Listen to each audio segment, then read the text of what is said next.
So, just a second here, because it always takes a moment to recognize that I have done the thingy.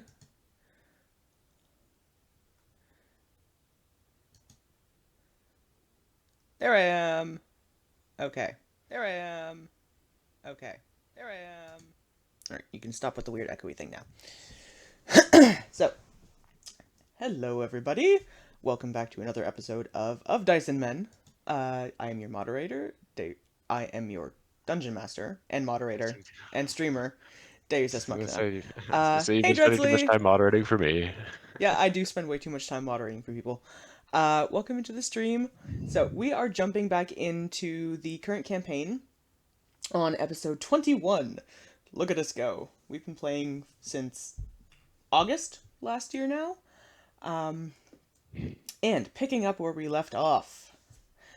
The party had ventured into the Oblivion Forest, the largest forested area on Azavar, and after having avoided getting lost because of the particular properties of this area, intelligently using a combination of a magical item in their possession and by following the river, they made their way along, narrowly avoided several really ugly situations, encountered a tribe of barbarians that after some tension and some talk, we found out were the originating tribe from where Granthar came from 3 generations back.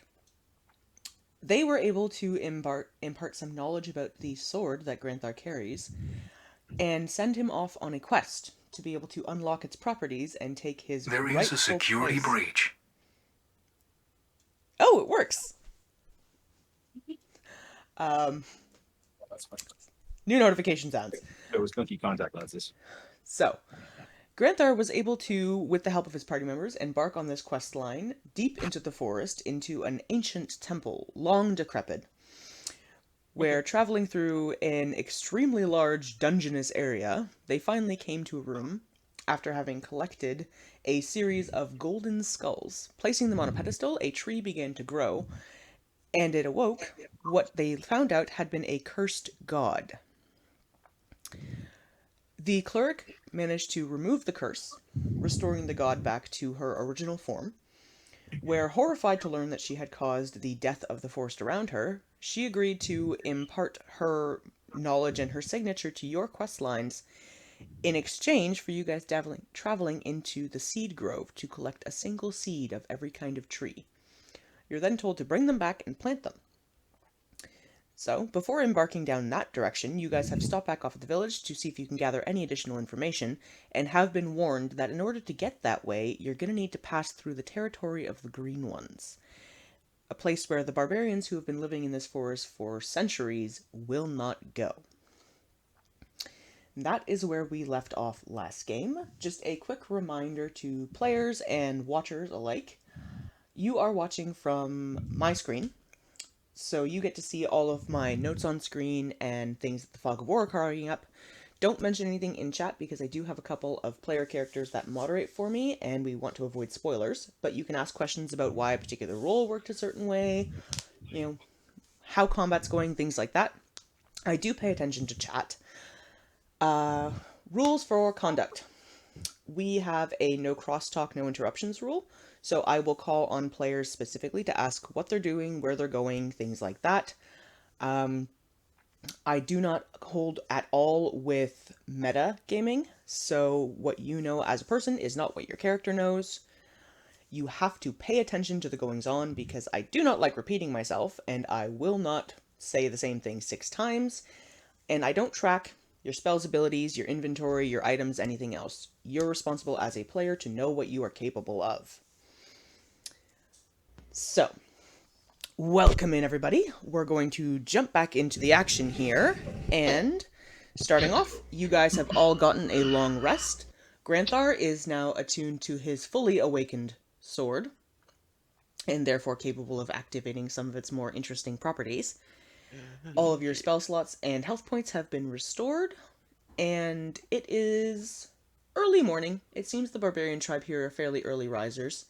It's probably just breaking after 6 o'clock in the morning. It's difficult to tell how light it is strictly because of the foliage in the surrounding area. We'll start off seeing what everybody would like to do first thing. So, considering it is the man of the hour, Granthar, first thing in the morning, waking up, what would you like to do? Oh. Well, I'm gonna have a good scratch, and then I'm gonna go and rustle up some breakfast somewhere. Fetch me bowls. Mm-hmm. All right. Breakfast time, and then go find the rest of this gang of miscreants and see what they're up to. Okay. There are cooking fires that are placed in various locations around the camp. There is some kind of meat roasting on one of them. The tribe tends to go on fairly regular hunts, so there's always some sort of wild game available. Beyond that, there Right. are fruits available from the local trees and stream water. Okay. All right. Well, then time for some meat, fruit, and river water. Mm. Wait, no, I'm gonna make tea. Screw that. Okay. Granthar is noshing. Mm-hmm. Kel, anything are you would like to do first thing this morning, or are you of the like mind of I'm gonna find something to eat? Yeah. Oh, you nothing special with this. Yeah. Okay. Himbo is going to take a little bit of time this morning to meditate and sort of center himself for the day ahead. Rex. I'm going to do kind of a combination of both. I'm just going to kind of pat my leg at Hex Feather and go for a sort of a lap around the camp, just kind of looking at everything and munching at rations and feeding them to Hex Feather. Okay. And kind of as I take a stroll, just casually looking out into the woods and everything to gauge what the woods are like this morning. Roll me a perception check. All right, just one sec. I gotta shift over my little dice thingy. Perception. Okay. Oh, that's why I didn't set it down flat. Whoops. It was sitting on my little elbow pad thingy. It's like, why the fuck did that? Oh. 7. It's not great. It's quiet in the morning. Things are just sort of starting to wake up. You do hear sort of the rustling of small creatures starting to move about, birds waking and coming out of their nest lines. Nothing you wouldn't expect. Um, it's a big woods. It's full of large creatures and small creatures alike, and they're waking up in the morning just like you are. All right. Casually, for playful reasons, toss the next ration a little bit farther towards the edge of the bushes. Okay. Hexfeather goes charging after it and comes back with a small rodent in her mouth. Hey, look, breakfast upgrades. It seems that whatever you chucked out attracted some sort of small mole or... They're gonna kind of chuckle and look at her and, well, you want to see what else you can catch? Casually, kind of like pick up a ration and bite off a chunk and then wiggle it at her. And then that'll throw it over too. Alright, so you are playing Fetch the Rodent with Hexfeather. The rest of the camp around you is fairly awake at this point. It seems that they get up earlier than you guys do, even. They don't express much interest in what you're doing for the most part, just sort of going about their day. Alright. And Seeker, what would you like to do first thing this morning? I'm going to actually go because I haven't had a chance to go around. These woods at all. I'm going to go see if I can't find any herbs that I could maybe make use of. And while I'm wandering, I'll let Volley go hunt ahead of me. Let her shush her Okay. flames. What direction would you like to wander in? Let's do a random roll. Where's my d4? I'm gonna just move Rex to reflect my laps. So if you see moving, don't freak out. We're gonna go south. Okay, how are you determining south? I'm saying south, but it's on the map. So like down here. I'm gonna go like down behind these tents and stuff. I'm still gonna ask how are you determining your directionality? I don't know, pick one. I'm going in away from the sun. How about that? So I'm actually heading whatever the hell direction is away from the sun in this world, because don't know if it necessarily rises in the east or not. Okay, that is the direction you're traveling in. There's probably about 4 or 5 miles of woodland you could travel through before you start hitting desert. Well, I don't need to go that far. I'm just looking for herbs. Right, so in the Or interest of plants making or it mushrooms. simplistic, we'll say you're staying within a half mile of the camp. Perfect. Okay. Although realistically, when we get there, there's probably going to be some interesting herbs for you to find in the desert. Oh, That's a yeah. whole different ballpark. All right, so you So when we get there. are herb hunting. I'm going to need Yep. you to roll nature checks. So the first one, that might not be that. Well, actually, might not be that bad. That's a 12 on the dice, so that is 12, 14, 17. 17. Let's see here. You A whole lot better find than my fucking 7. 3 different herbs that you can identify. Okay. You find a small patch of a very, very deep red grass. You find a interesting looking cluster of bushes that are growing flowers that are almost thread-like. Okay. And you find, let's see, some underbrush that is kind of a deep purple color and slightly prickly to the touch. I don't want to try all 3 at one point. So, let's start with the last one and we'll work our way up. We'll start with the prickly purple thing. I'm going to need a survival check to see how much you harvest, and you're welcome to make either a nature or an investigation check to find out a little more about the ingredient. Okay, Get us so straight. that's survival, and then we'll use the. Oh, well, I rolled a 20 on the nature check to know what it is, but for the survival to gather, I rolled a 15, which is a 21. 21. You're able to gather 3 small satchels full of this ingredient. It Okay. is sappy and kind of unpleasant to the touch, but you persevere onward. Looking it over. Oh, sorry. Was there a comment from you there, Rex? Was it the he started with the prickly purple stuff, right? Yes. Yep. I'm just interested because I really enjoy this detail that you've done about all the herbalism and stuff. So I'd like to catch the details about it. Okay, so the prickly purple lichen type stuff that you have gathered, looking it over, feeling on the properties, and looking at the sap in particular that it's giving off, this is Ginkgo brush. Used in any kind of a healing potion, it doubles the dice roll of any healing effect. Ooh, shit. Well, isn't that fucking wonderful? That's nice. Nice. Now, I did have one comment. You said 3 plants that you recognize. Given the things that we've kind of learned about where we're at, where's the other part? That was like a Freudian slip of the tongue. Where's the ones he didn't recognize that look interesting? The rest of it, it's in the vicinity. You're looking specifically for potion ingredients.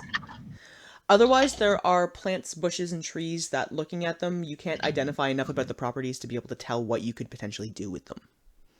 Yeah, otherwise I would literally just be cutting bits and pieces off of every plant we walk by. Yeah, these are things that you're looking at it going, okay, there's something about this that I'm sure I can work with if I figure out what it does.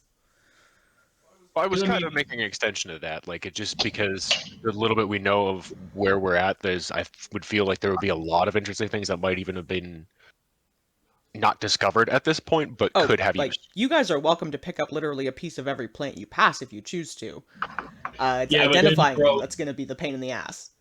And then the issue is if I work with them and I haven't identified them, I could literally just ruin a potion or a poison or. Yeah, it was just kind of an extension of like what part of that is, because I remember where we were basing the potentiation and poison off of. So Yeah. So I take the viewpoint of, depending on the role, we'll tell you how many things you can spot that you think might be useful. like I said, sorry, it was just a little tidbit because I'm interested in the way that you've developed the whole herbalism system, and the lore of where we're at was like, ooh, this would be like a really good place to look. Also, insight for anybody watching, so you understand how I come to my decisions. All right, so you've successfully harvested the Genko bush. The full properties are, because I told you it doubles the dice roll of any healing effect, but the way it works, you double the dice roll, then you divide the total by 2, and the recipient then receives that amount of healing per round for 2 rounds. Okay, so double dice roll, then divide by 2, and get that healing for 2 rounds, you said? Yep. Aha. Basically. Okay, so try the... What was the second plant? The second plant was the thready looking one, right? Because Yes, the first one was that red grass. It is an unusually structured kind of a cluster of bushes that have small flowers coming off of them that almost look like threads that are blowing in the wind. Okay, so let's try that one, I guess. One moment, let me flip back over to this list. Okay, survival check. Ooh, that's a 9. That's still, I think, a 15. Yeah, 15. Okay, this one's a little harder. The flowers are a little bit more delicate. You're able to gather a satchel full of the ingredient, Okay. and that's having picked the entire cluster that you can find here clean. Alright, then I'll use nature to try to figure out what the hell it is, and that's a decent one. That's 17, so it's 17, 19, 22. 22. Looking at the properties of these and the way that they sort of stick to your hand slightly, what you gather from this is it's a stabilizing agent, and consumed with, as made into a potion, it gives you either cold or heat resistant properties for 1 hour.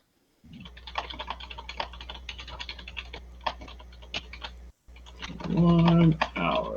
So depending on what you mix it with, it'll either create a potion of cold resistance or a potion of heat resistance. Beautiful. Can always use stuff like that. And then I guess last one we'll go for the red grass. So I'm just gonna roll survival and nature at the same time. Purplish dice is survival, blue one is nature. So that's a 13, so that's 19 for survival. Okay, you're able to gather 3 satchels without too much issue.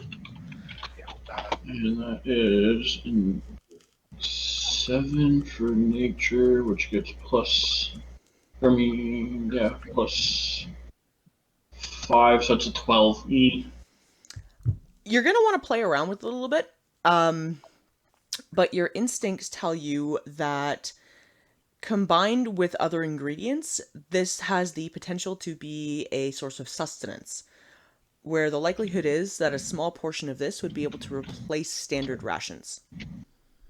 Okay, and then I think the only thing I missed is what was the name of these last two? Okay, so you have found fennel silk, which is the thread-like flowers, and Genko brush.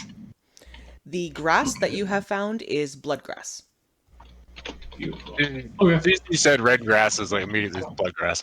It just doesn't matter. But you want to be sure. Hey Grim, how you doing, dude? Grim, hey, what's up? Welcome.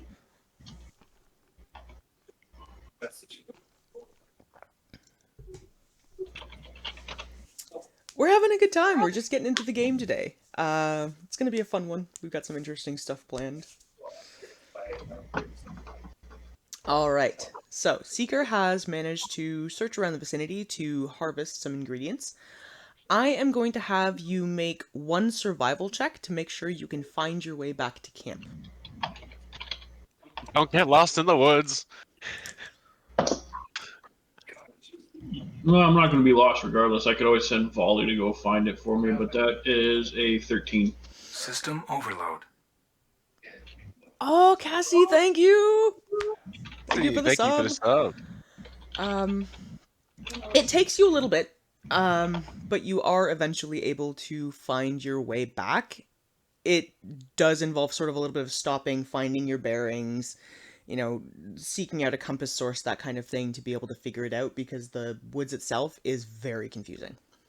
Mm-hmm. So you've probably... That's why I made sure to bring Volley with me. Because I'm like, if worst comes to worst, he can fly up and go find the way for me. So it probably took you 45 minutes or so between the gathering and wandering about to get your way back. Mm-hmm. Okay, I'm good. Okay, so everyone has had a chance to wake up, get themselves some breakfast. Hey, Trauma! Uh, we have a lot of people in today. Get themselves sort of centered and ready for the day. And Seeker has gathered some interesting ingredients from the nearby woodlands. Now you guys have to converge and decide on a course of action. As you know, you have a couple of ongoing quest lines that are taking place in the woodlands here. Mialiki, the most recent goddess that you have encountered, has charged you with retrieving a seed from each kind of tree from the seed grove. And Olidamara, who you encountered in Drufamar, really wants a fairy dragon.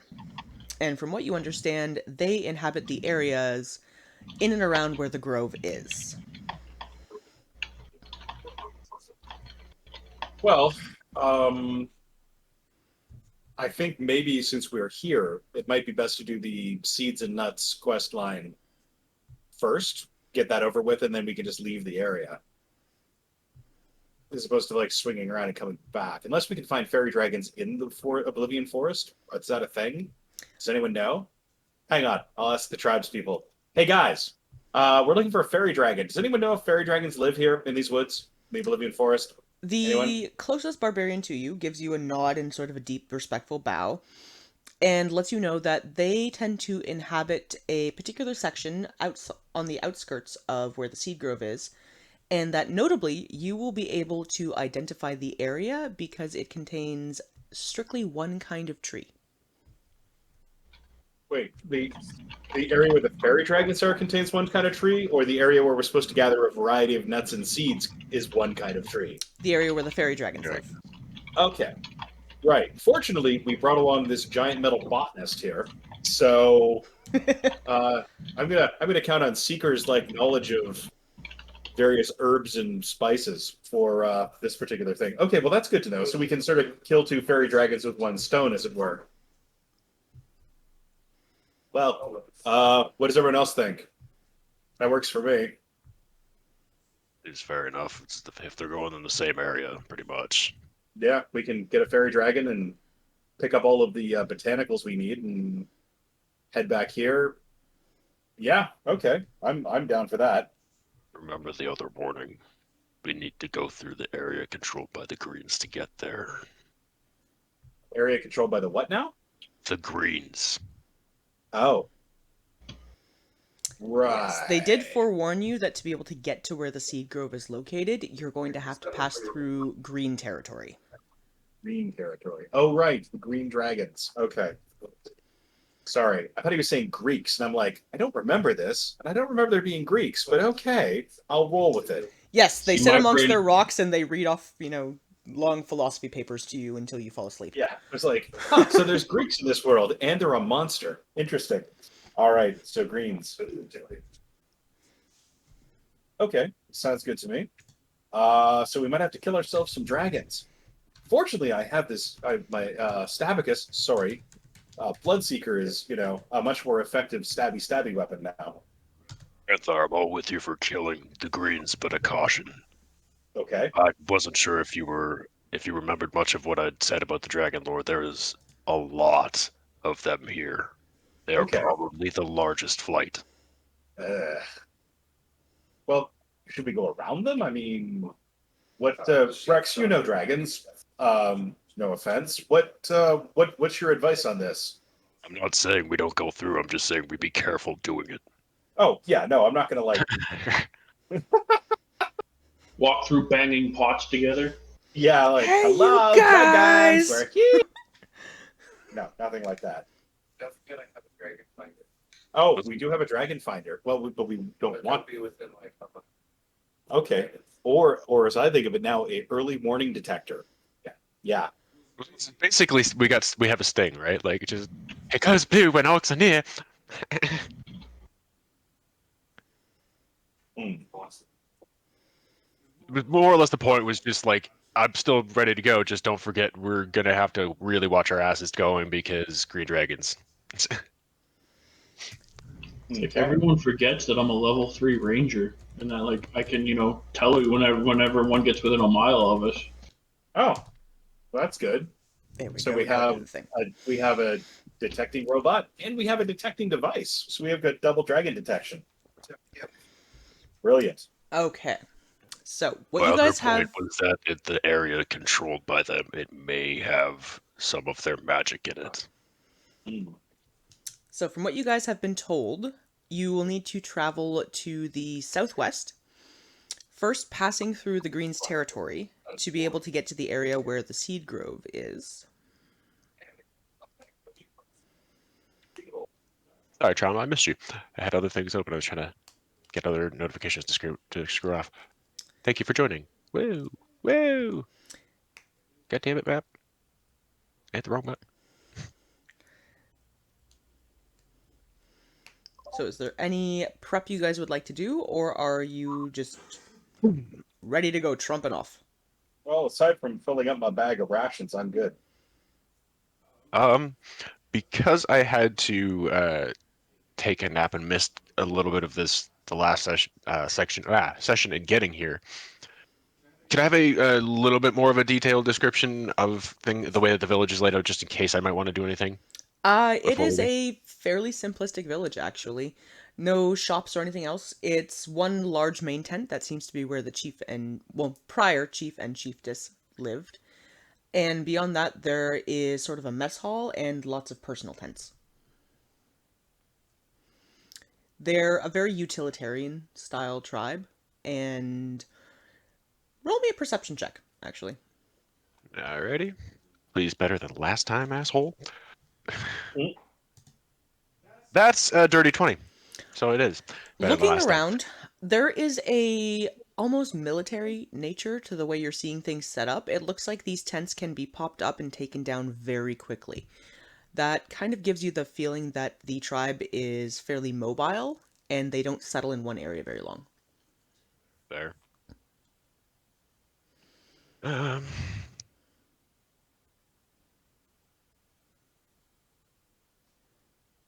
Yeah, I'm good. Okay. Doesn't seem like they really have much to be able to do, so. So, just a quick reminder for everybody, once you leave the tribal grounds, you are able to travel 8 squares a day because this is very rough terrain. More so if you can find a way to quicken your travel pace. And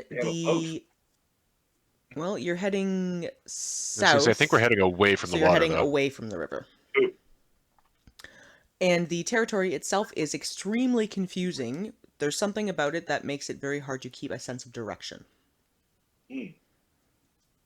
But we have a compass ball. So, Magic 8 ball. Will we make it out of the forest? Shake, shake, shake, shake, shake. oh, Answer I've never unknown. Never Damn heard it. you fucked before.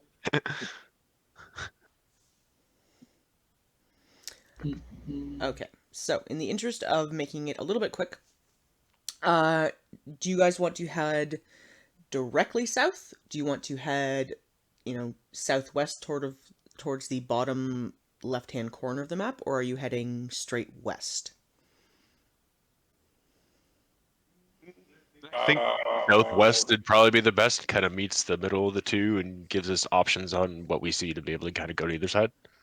Yeah, I agree. Also, it gives us a better idea of where the Greens are concentrated. So we Okay. can avoid them and the Greeks. Yes.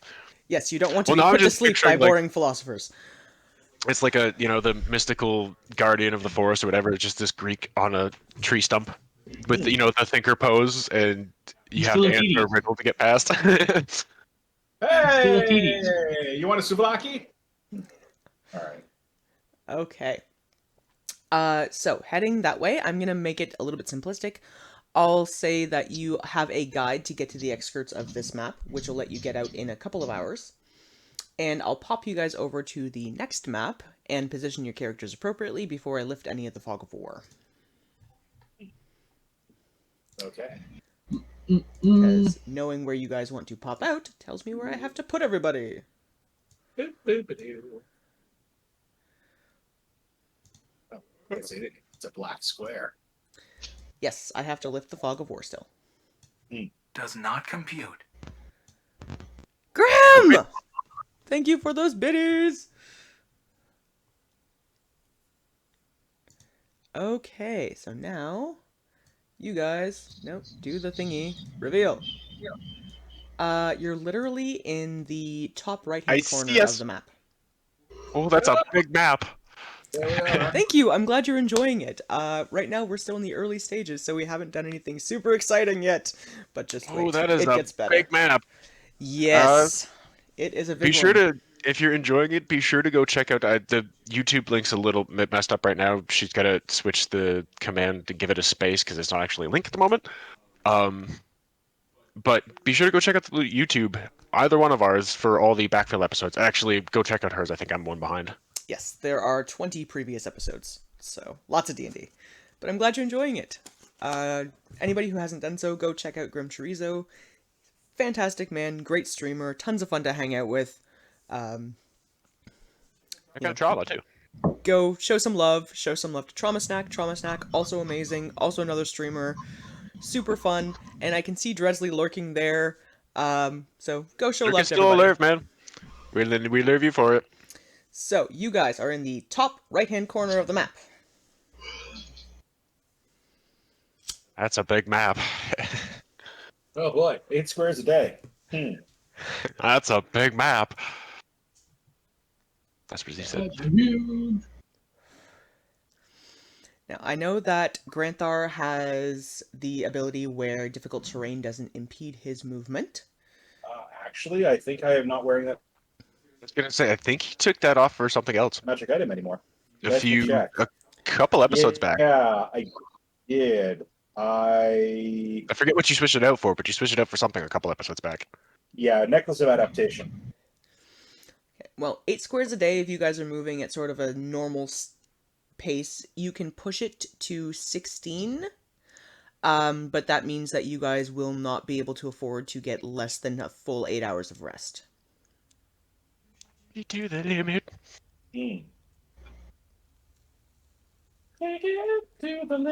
So if you guys get woken up in the middle of the night, for example, and you don't get a full 8 hours, you will suffer exhaustion. Except Kel, who only needs 4. So it'll just be a lot of Kel goes deal with that. We're sleeping. You're the best. you guys can push it. You can get 8 hours in of, comfortable walking speed. You can get 16 at a full, you're half jogging.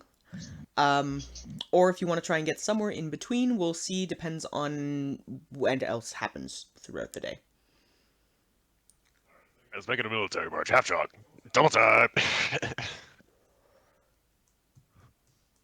I don't have lungs, so I'm good with that. Alright, so I need a party consensus on the direction you guys want to travel in, and I need you to tell me how you're determining the direction you're traveling. I'm gonna use the super fancy orb that I got for winning the race thing. Yeah, we Okay. have a magic 8-ball. Just keep in mind, as long as you have that item out and working, it limits you to one hand only. Yeah, that's fine. He could still stab with the other one. So you have to put the item away in order to use a bow. Yep. Just learn the Oliver Queen trick later on. Knock an arrow with your teeth. Alright, so, Seeker, what direction would you like to head in? And then we'll see if everybody else agrees with you. Quote unquote teeth. Well, I think we had all agreed to go southwest, so that way we could kind of split the difference and figure a way out from there. So let's do that. Everybody else in Don't agreement? forget to move. Yeah. Don't forget to move Himbo. Yes, I am currently running Himbo because our little half-elf is preoccupied for the moment, but will be joining us later. Halfling. Halfling, sorry. There's a large difference. Do you have any idea how many notes I have in front of me? I know. Just so viewers aren't confused. Okay, so I'm going to zoom this in a little bit so people can get a slightly better view. And the party can only see a small amount of the territory right now because the rest of it has Fog of War. So you guys can move, we'll call it 10 squares just to make it easy. Okay. That is going Yes. to open up this area. Ooh, very thick woods. 5, Yes. Alrighty. 7, 8. Just gonna stick close to Seeker because he's got the Yep. magic 8-ball. Yes. He is the one who has We a are sense of heading- direction. I'm gonna be like slightly off to the side as like a flanking, kind of, just to make sure. No surrounds.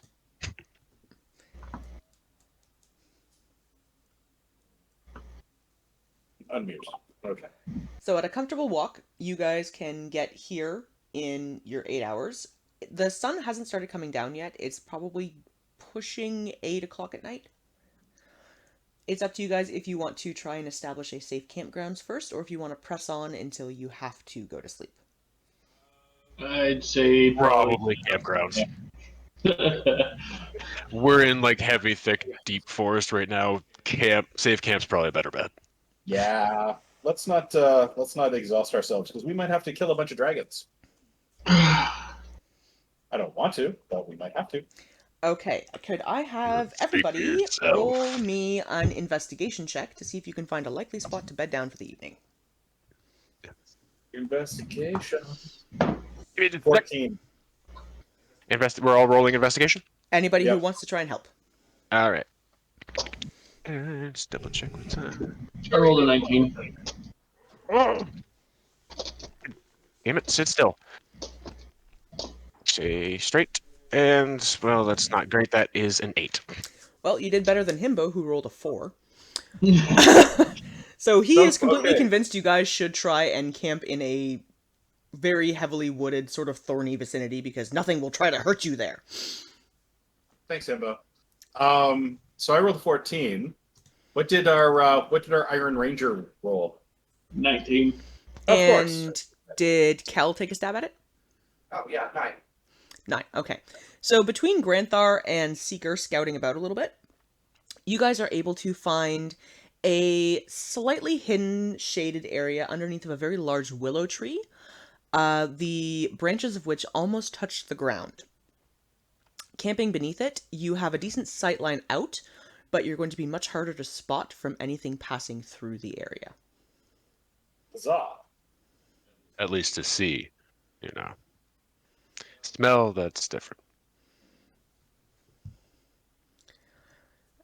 You will have to be cautious in your construction of a fire because this is a large wooded area and lots of things here will burn.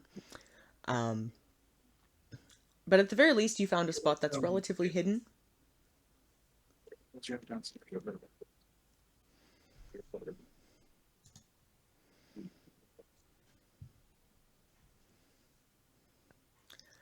So, who is building a fire?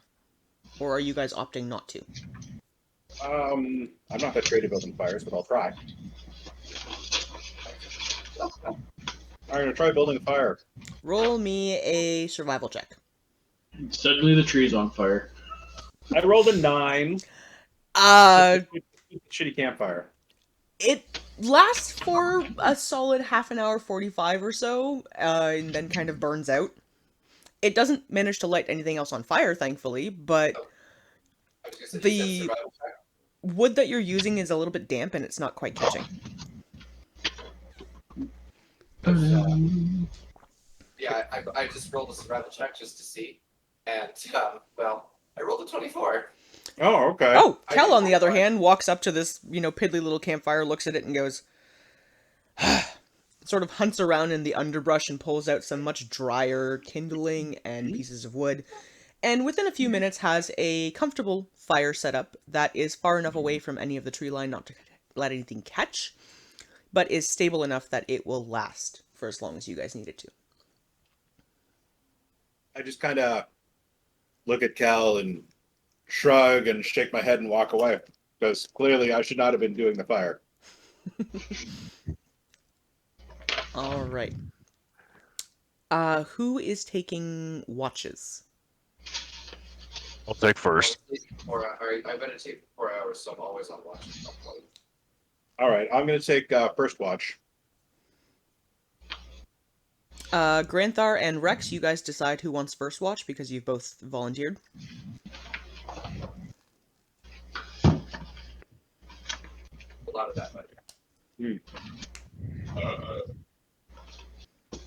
So, Rex, do you desperately want first watch, or do you care if Granthar takes it? I'm not like desperate for it, but Just hold heads. You can both do it. We've got enough people that only need 4 hours of sleep. Yeah, there you go. You two both take first watch. Kel or Seeker, do either one of you want second watch? to be honest, double watch might not be a bad idea with where we're at, anyways. Yeah. I mean, I'm only shut down for like 4 hours anyways, but even in that, well, sorry, 6 hours. But even in that 6 hours, I'm awake anyways, so. Yeah. Okay. Most of it anyway. Kel, do Yeah, you but want here's the second thing. watch then? yeah, it seems should always. Hmm. You sleep at 4, and I'm at Okay, so Kel is going to take Yeah. second, and then Kel and Seeker, who are both awake, will finish off the night on third watch. There you go. Well, basically, the way my rest thing works is I'm essentially on watch all night anyways, because like I shut down, but I'm aware of like I can see and hear everything going on around me. Like the opening scene in episode 2. It's like putting your computer into sleep mode, right? Where like as soon as something happens, or it hears something, or something moves, it's awake. Same thing. Elves Basically, and he has a small- Warforged. He has a small mouse emblem on his shoulder. You just give it a little jiggle and he wakes right up. Exactly. Just give it a little jiggle. Yeah, jiggle the mouse and he wakes right up. I just have this mental image now of a tiny mouse sitting on Seeker's shoulder, just like sentinel mode with a toothpick. Squeak, squeak, squeak, squeak. Yep. And like, oh shit, wake Seeger up. Jiggle, jiggle, jiggle. Oh, what? I'm up. Anyways, moving on. So you guys enjoy your, evening, getting yourselves ready, setting up your camp. You do manage to make a meal. Are you leaving the fire burning throughout the night?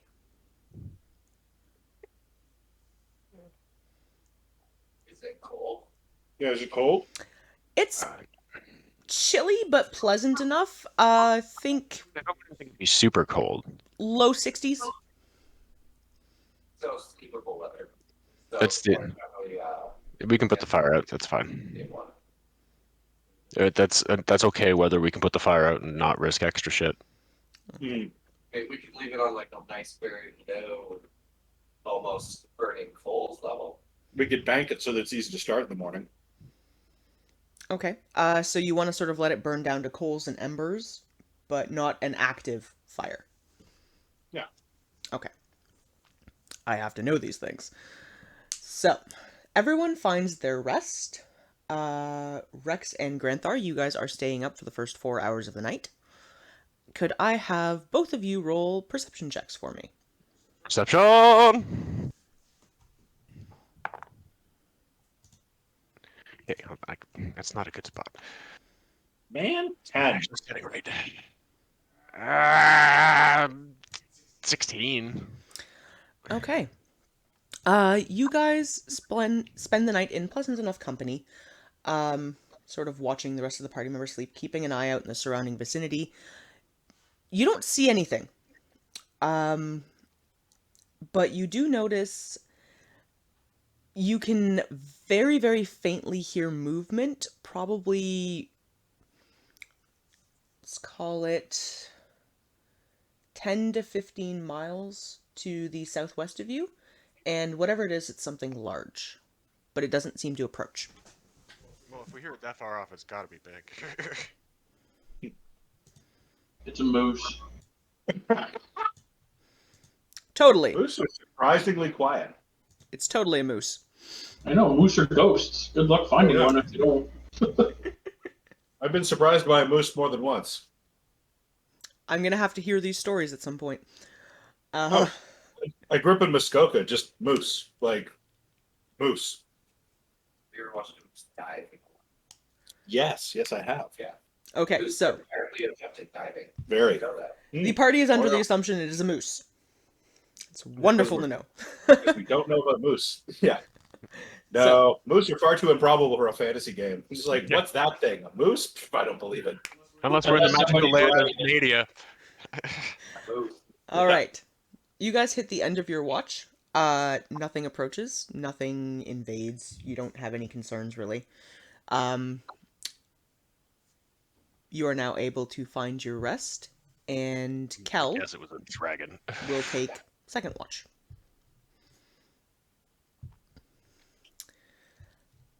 Kel, could I have a perception check from you? Be warned, Cal. There's moose out there. Be warned, it's a 26. Okay. And plus 9 on it. Hmm. I could roll a 2 and still get an 11. 26, that is nice. You listen in and you pick up on the same movement that Granthar and Rex heard, but you're able to pinpoint it a little better than they did. Where it is definitely coming from the southwest area, and it seems to be traveling on a almost line from the southeast to the southwest. It never comes any closer to you, but it does sort of travel back and forth across that line. It's a guard. It's a patrol. Rex doesn't know this because he's asleep, but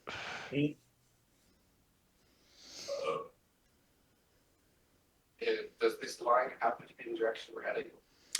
If you continue heading in the direction you're heading, you are going to travel straight across that line. So, whenever people are awake, I'm going to point that out. Okay. The end of your watch comes. Nothing else happens. And Seeker, who is now awake, can also make a perception check to see if there's anything that he notices. My perception's not that good. Oh, it's not that bad. Never mind, I got +6 to it, so it's 18. 18. Hey Case, welcome. Kel sort of filled you in on what she has been hearing, and focusing yourself in and paying attention to it, you do faintly pick up on the same sort of a sound pattern. One thing that the two of you both notice, though, is as dawn approaches, the repetitive back and forth movement slows and then stops. And whatever had been walking back and forth or moving back and forth seems to head further to the southwest away from you guys. facing the guard. Huh. We're doing good, That's Case. interesting. Dragon guardians. We're deep in an ancient, fucked up forest. Yep. Near the territory of the largest, most evil flight in the land, the Green Dragon Flight. It's the siren monster. They're gonna be my best fucking friends. It's a what? The siren guy. Siren head from Siren Fallout? head. Oh no. Ugh. We'd be able to hear it. Yeah. I'm sure he's bad. Oh. You just hear stopping. Oh my. Okay, so everybody comes to in the morning. The fire that you banked the night before is still burning very slightly on a low kind of an ember, so you can rekindle it for breakfast if you'd like to. Does everyone want to fill everyone else in the party in on the assorted information you were able to gather throughout the watches? Yeah. So Kel, did you hear those moose last night? There's something big over there. Didn't come any closer, but Guard moose. Oh no, not a guard moose. The worst kind of moose. Just so that you guys are all aware at this point, it is canon. At least one of you was completely convinced this was a moose. I'm going with Granthar. The barbarian who forsook his barbarian roots to go make tea in the city. First of all, I don't come from here. My people are a plains people. These are forest people, and we know from moose in that moose don't come to the plains. So I don't think you should be bagging on me too much. I did the Forsaking. Great grandpa did the Forsaking. No, it's totally a moose. But I've heard stories of the mighty, mighty moose whose antlers brush the sky. It can both swim and run, and will kick the crap out of you if you look at it funny. I would say Hard not to we do. told stories. We told stories of the moose. We sing songs of the mighty moose. What's his name? Perhaps Bullwinkle. Oh. Okay. Game phase. So, You guys wake up, you have your breakfast. I'm assuming you're going to put your fire out before you leave. Yes. And continuing southwest? Yep, I'm gonna have Volley scout out ahead though. Okay, how far ahead do you want Volley to scout? Well, I don't just until shit. Say like a mile. Okay, so Volley can get a little further. As we go, DM, I want to, if I'll roll it if I want to, I want to listen again to see if there's a sound of if it was changing of the guard or if they only guard at night. Okay, roll me a perception check. That's a 12.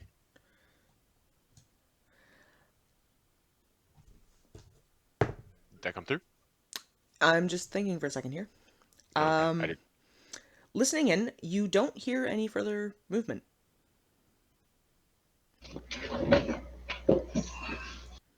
Okay, so this is I about might not be able to pick it up, but it seems like they only guard during the night. what I you're don't going to hear be anything able to see.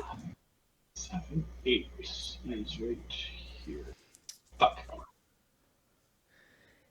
And Volley is able to get a little further ahead because she can fly. What is that? What is what? Roll perception checks. Anybody who would like to. I was gonna say I'm gonna stop and kind of look off to the side and go seeker. Kind of nod towards the thing, and I want to roll perception. Because Well, it roll looks perception glowy. checks first to make sure that you guys notice them. It looks like it looks like it would be glowy. So it's just kind of a wait, what?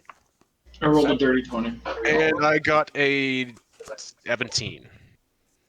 Cal? Okay. Yeah, because when you said perception, I clicked it and I just rolled a natural 20, so I got a 29. Oh, Jesus. I got a dirty 21. Okay, and Himbo Forget to catch up, guys. rolled a 14. Okay. It is very noticeable, so all of you guys notice it. I was gonna say it looks glowy. What you notice approaching this area is a large outcropping of rocks. Some of which have carved symbols into them that are giving off a faint kind of a pulsing glow.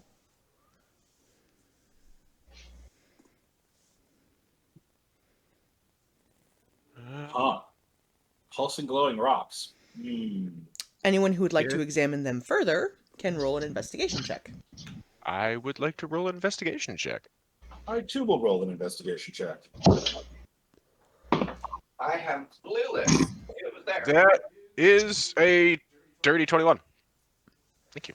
I rolled terrible roll. Hang on. I got a 19 on the dice, so I got 27. I rolled a 9. Okay, and Himbo's gonna give it a shot because why not? And rolls a natural 20. For once, Himbo pays attention. For once, Himbo pays attention. Natural 20. Natural 20. So Seeker, Rex, and Himbo all approach and look these over and notice a couple of very specific things. Hey, Warlocks! First thing How you doing? is the symbols are written in Draconic,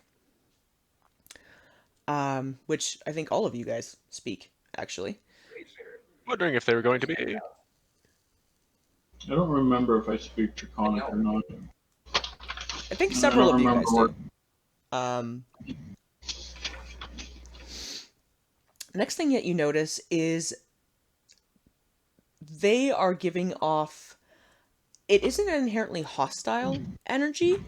It feels more like A warning. a warning sign. And Himbo, who rolled a natural 20, notices that there is a faint shimmer in the air that extends from this cropping outwards towards the east and outwards towards the west, making sort of a wall between you and territory further in. The symbols in Draconic, for those of you who can read it, Yes. basically read as enter at your own risk. I feel like it's a trigger warning. The answer and somebody knows. Okay, so Like a trigger Probably. warning. Probably. well, really, it's a sign designed to lure adventurers in. Let's be honest here. Can I deactivate it? How would you like to? I'm just gonna find my spell. Dispel magic. You are going to need to do this as a difficulty roll because of the level. But you're welcome to try.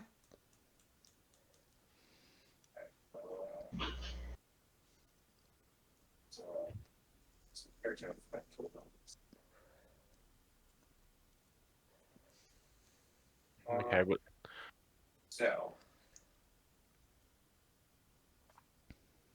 Dispel magic as a 4th level spell.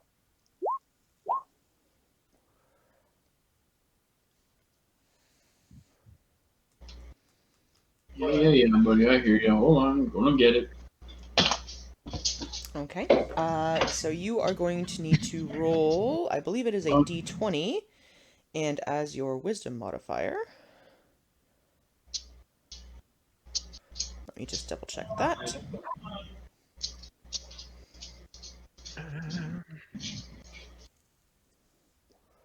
That I roll also is have 20 add my wisdom. I think so. Yeah. I rolled a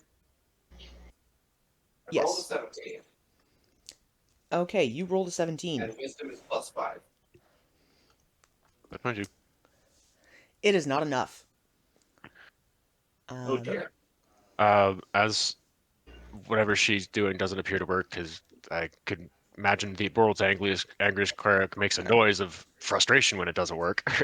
Hang on a second, Rex. Just let me finish up. Sorry, I had an idea of checking something. So, you approach the glowing marks on the stone and concentrate in on your cleric's magic and cast Dispel Magic. And the warding glyphs don't fluctuate at all. Whatever the strength of this particular magic is, it is far above and beyond your capabilities. Roll me a quick Arcana, or yeah, it has to be an Arcana check in this case. 12. 12. The little bit of feedback you're able to get from this tells you that these have been active for more than centuries, and that the magic that forged them is ancient beyond your comprehension. So this is probably a line we shouldn't fuck with. Am I good to go? Okay. I Is don't there wanna anything interrupt. else you would like to do, Kel, or are you just going to share your findings and see if anybody else has Yeah, an idea? I'm gonna share what I know and say that this is pretty tough old magic, and even I couldn't do it. I expected something. I got like nothing. This is what I meant about, more or less. We might be able to duck the patrols, but I figured their territory would have something. I Just have to an idea to just check. I want to kind of move forward and do my own sort of check thing. I will burn a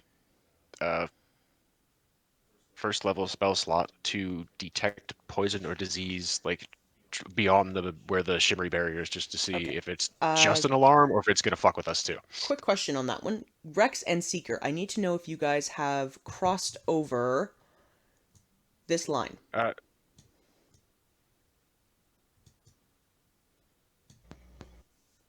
Okay, because you hadn't quite delineated where it was before. I thought it was going in a diagonal this way. Well, that's why I'm Across. inquiring to see where you guys specifically want your characters placed. Okay, then I will be standing here to kind of look at it, and he's AFK for a minute. Okay, so I'm Getting going to Monty check with water. him in a moment. But you have stayed behind the line. And we'll check with him. So you're casting a Detect Poison and Disease. Yep. Okay. Tell me how that Just to works. check if it's just like a Let me pull it up just to make sure.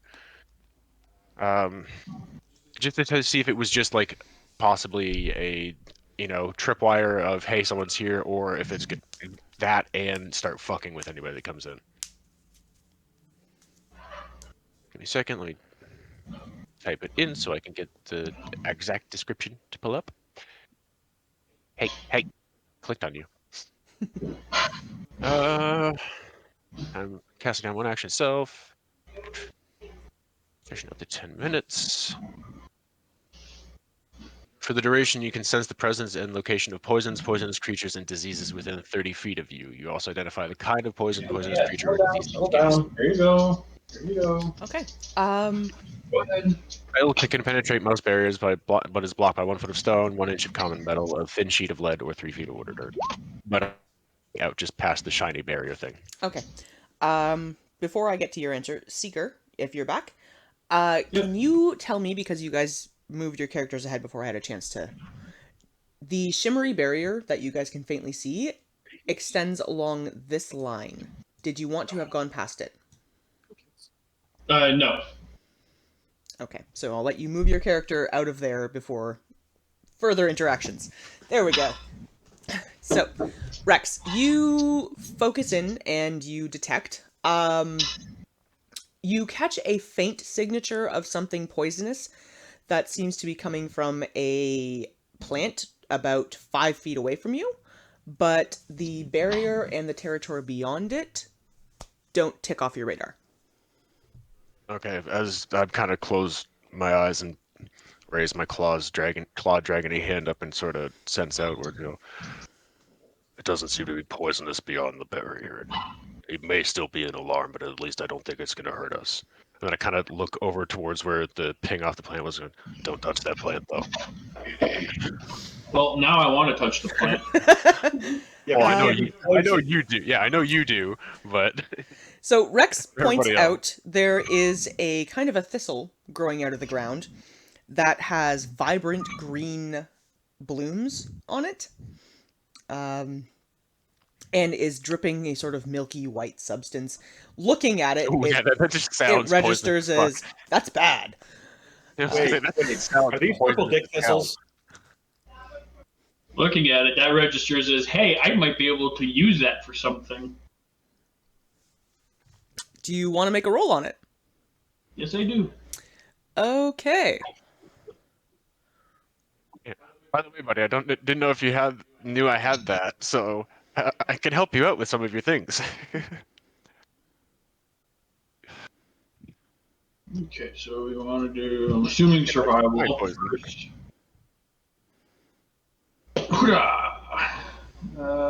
17 on the dice plus 6, so 23. 23. There is exactly one plant that you can find. And this particular plant is a wormtongue thistle. Ooh, well, that sounds fun. I'm going to try to gather some. Sort of a purple dick thistle. So gather it is survival. That's caught. There you go. 19. Okay, you are able to gather the entire plant. It will give you 3 usages. And what it does is it is a base for a potion. So this plus a modifying ingredient of your choice will create a 1d4 plus whatever the modification is poison. Ooh.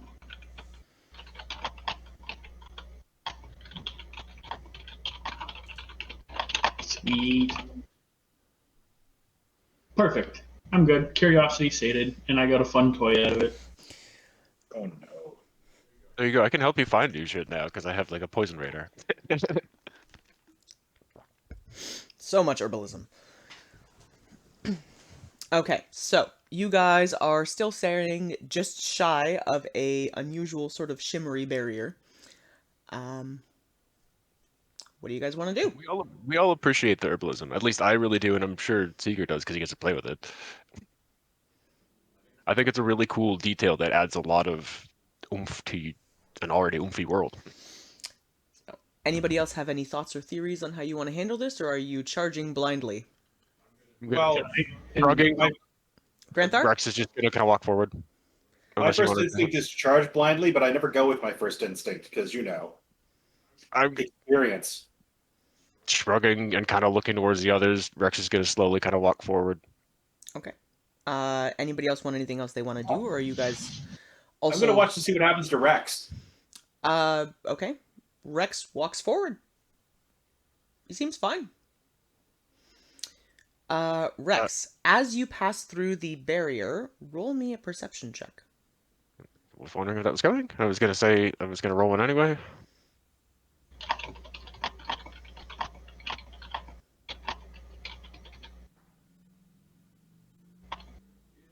It's 16. Okay. I hear typing. Clickety clackety click. Yeah, I'm trying to look up something here real quick. I forgot to write down all the stuff I need for the oath bow. So, crossing through the barrier, one thing catches your attention almost immediately. Approaching, you had heard these sounds of the forest that you would expect. There were the chirping of insects, the flight Not of bird, anymore. the small skittering of rodents and other animals. The instant you Now cross it's over this spooky line, quiet. That's everything has gone silent. There's not even That's the chirp of a bad. solitary That's insect bad. anywhere. It is quiet as the grave. I'm gonna kind of slowly turn to the others and go, put my hand up and kind of make like a so-so motion with my hand, like nothing immediate, but it seems kind of sketchy over here. Oh, we're going to die. Okay. And I'm immediately stepping into the shadows. And we're just going to walk through with Rex, because why not? Okay. Granthar and Kel can also both roll me a perception check. Oh, boy. And I'll have Himbo do the same, because he's going to walk across. I rolled a 13. What was your perception? Oh, we both rolled a 13. And Himbo rolls a 15. It is easy enough to notice, because you guys were accustomed to the sounds around you as you've been walking, that you pick up instantly on the fact that the moment you crossed over that almost invisible barrier line, all sound of any kind of natural activity stopped. It's quiet. Too quiet. Yeah. There must be a moose around. Granthar, I don't think there's a moose. You sure? There could be a moose, you never know. Seems like prime moose territory. Not here. Did you All not? right. I know you can read Draconic. Did you not see the runes? Could be a moose trick. All right. Okay, in fairness, there could actually be a moose, because I'm the DM and I could decide that would be fun. I mean, fair. I'm just saying logically. You don't know! Anyways. We used to scare our children to sleep at night with tales of the moose. Seeker.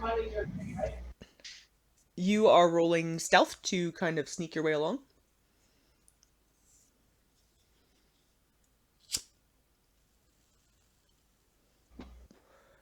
Seeker? Yep. Sorry, I was talking with my mom real quick.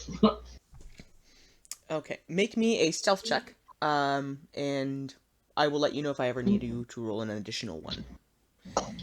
Ghosty. That's 19 on the dice. So that's 19 plus 1 is 20. Plus 5 is 25. Plus proficiency times 2 is 6, so 31. Yeah. You're a ghost. It is easy enough to find cover here to be able to sort of sneak between the shadows just because of how dense the foliage is. So the rest of you guys looking around are kind of like, how the fuck? Because Seeker's just gone. He does that.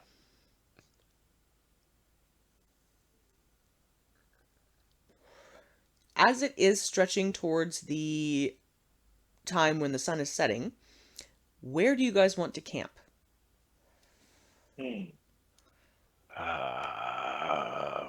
Shit. My thoughts are that line we crossed is probably where we heard the other night patrols. Hmm. So do we want to push a little bit farther ahead to try to tuck in somewhere, or Well, we probably don't want to stand next to the alarm stone. I'm just saying. that was my point. Okay. Could I have Rex and Granthar, because the two of you were the first to jump on it, roll survival checks for me? Alrighty. Okay.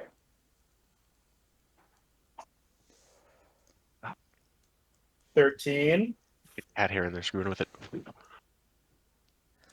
Okay, Ah! 13. You tried to run away. That is also a 13. Okay, the two of you looking around notice a couple of spots that might be a possibility. There are a few sort of oversized pine trees, although sleeping beneath them probably wouldn't be particularly comfortable. Probably And should be asking. Sorry, go ahead. there is what Really? looks like an area that has a sort of fallen tree that's come down, um, with a bit of a burrow underneath of it. Hmm. Something about me thinks we might want to poke at that before if we decide that's the one we want to go with. We could just ask the elf and/or ranger. Because if there's a burrow there, something else might have taken it. I'm just saying that Rex and I may not be the best people for this job. Okay, Seeker There. and Kel, did you guys want to take a stab at finding a good Just my place to thoughts. camp? No, I get it. I'm just saying Oh, I'm Sure. pretty that. survival or perception. I rolled an 18 on the dice, so Survival. 24. Okay, and Kel. 16. The two of you automatically zone in on the burrow that Rex had noticed, and it catches your attention that there are cobwebs growing over the entrance. This has obviously been abandoned. And there is some loose brush around that you could use to kind of cover the entrance over. That would make for probably a relatively well hidden spot.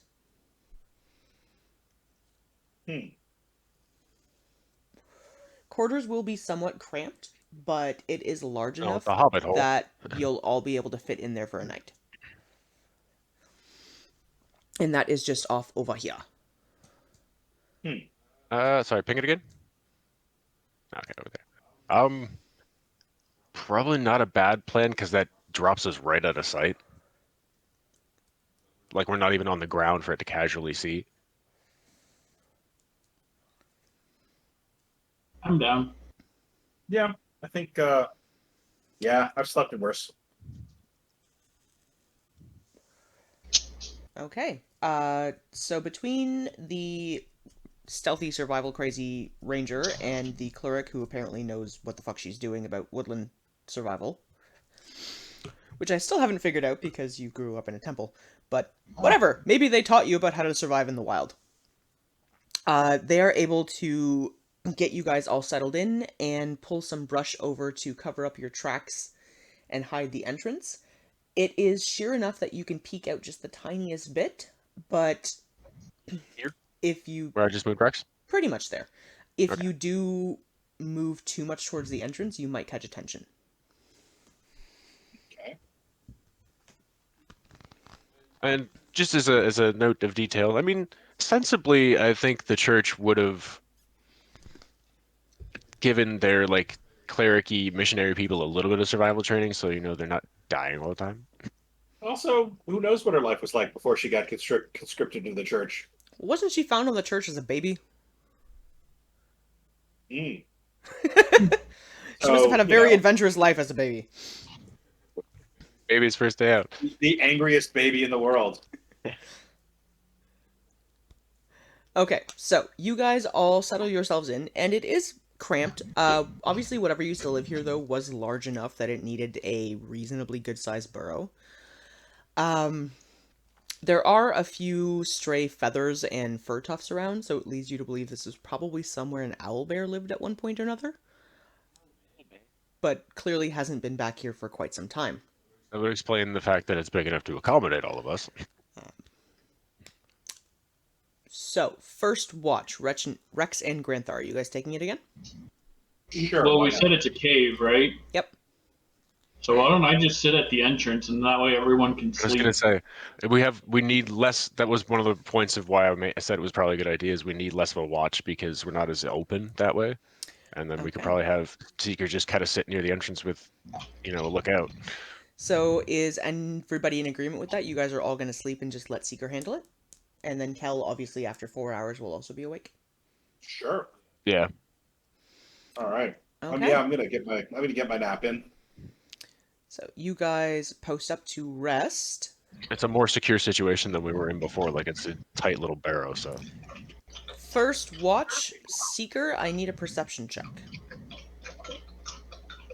That's 11 plus times 2, so 17. 17. About an hour in, the sun is very firmly down. You start to hear heavy footfall passing along that invisible line that you guys had crossed over. And it is moving at a good clip, but is obvious that it is not trying to garner attention to itself. It's not, deliberate stompy, stompy, stompy. It's just the sounds of something large moving back and forth across. Can I use stealth to try to get a glimpse at what it might be? Sure. Alright, come on. This is a good time for the dice to give me a big roll. 17, I'll take that. So it's plus 1, 18, plus 23, 29. Peeking out through the brush, you pay attention as you hear the footfall start to come closer again. And it is a very large green dragon. It has a serpentine body, a long tail, wings folded back. It's clearly paying attention and looking around, and just sort of walking almost immediately behind that line. exactly what I thought. Large as in as big as the big white guy or big white one we fought, or big as in the black one that we've talked with? Similar in size to the black dragon. Oh no. That's an adult. Fuck. Right. So I'm just going to stay quiet and get back to, or duck back around the corner to the cave entrance and just continue shutdown. Okay. Your watch ends. This has probably made 2 or 3 passes. It does move at a very good clip and clearly knows the ins and outs of how to get around in here. Mm-hmm. As your first watch comes to an end and Cal wakes, can I have the 2 of you roll perception checks? I'm going to make a motion to stay quiet. So that's... I'm going to need Cal 22. to roll a stealth check. Stealth check. Yep. And my perception is 27.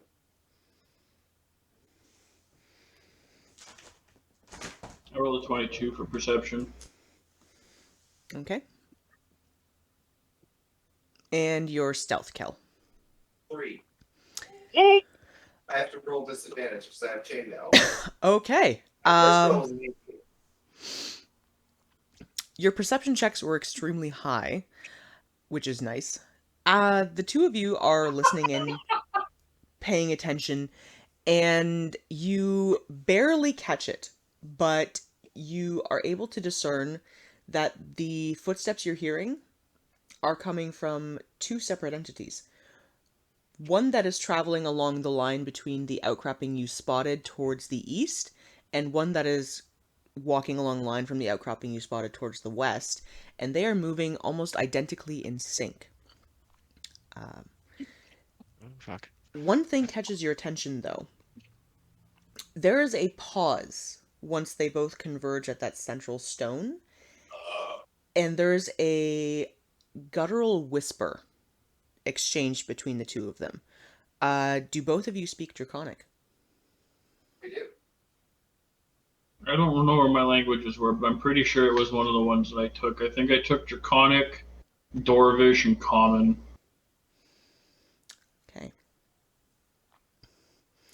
The whisper that you catch is low, but passes from the dragon closest to you guys to the other one that says, "Inform the Lord we have visitors." Yeah. Oh no. Fuck. There's nothing to worry about and act on right now. If they were going to do anything, they would have done it already. They're planning. Let them know we have visitors. There is the slight pause, the whisper exchange between the two, and both the sounds pick back up again. So the footsteps go off in opposite directions once more.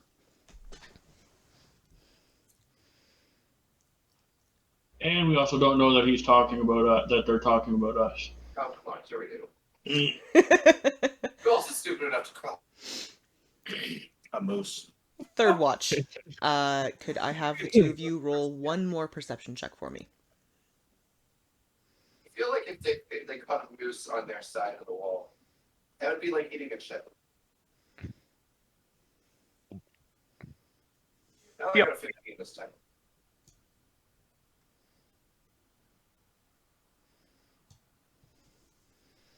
Okay. Seeker, perception? Oh, I didn't hear you say perception again.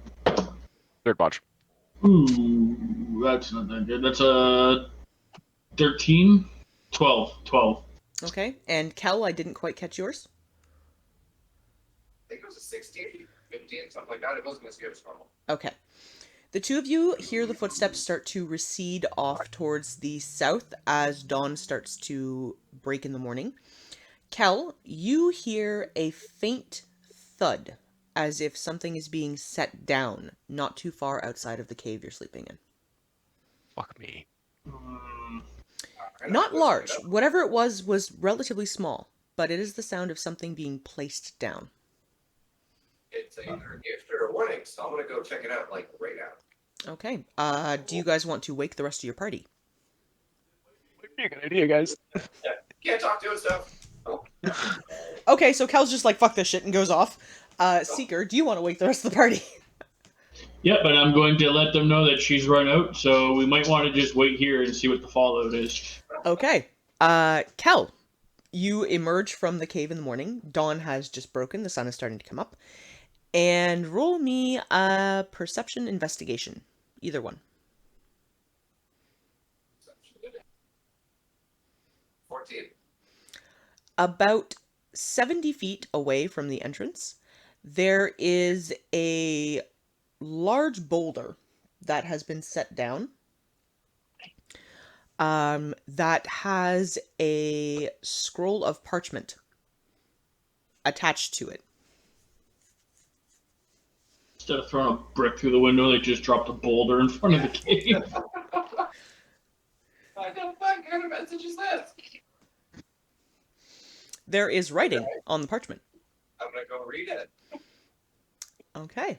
Uh, Because you speak Draconic, you can read this with ease. And it says, "Welcome to our domain. You are expected 3 days travel south."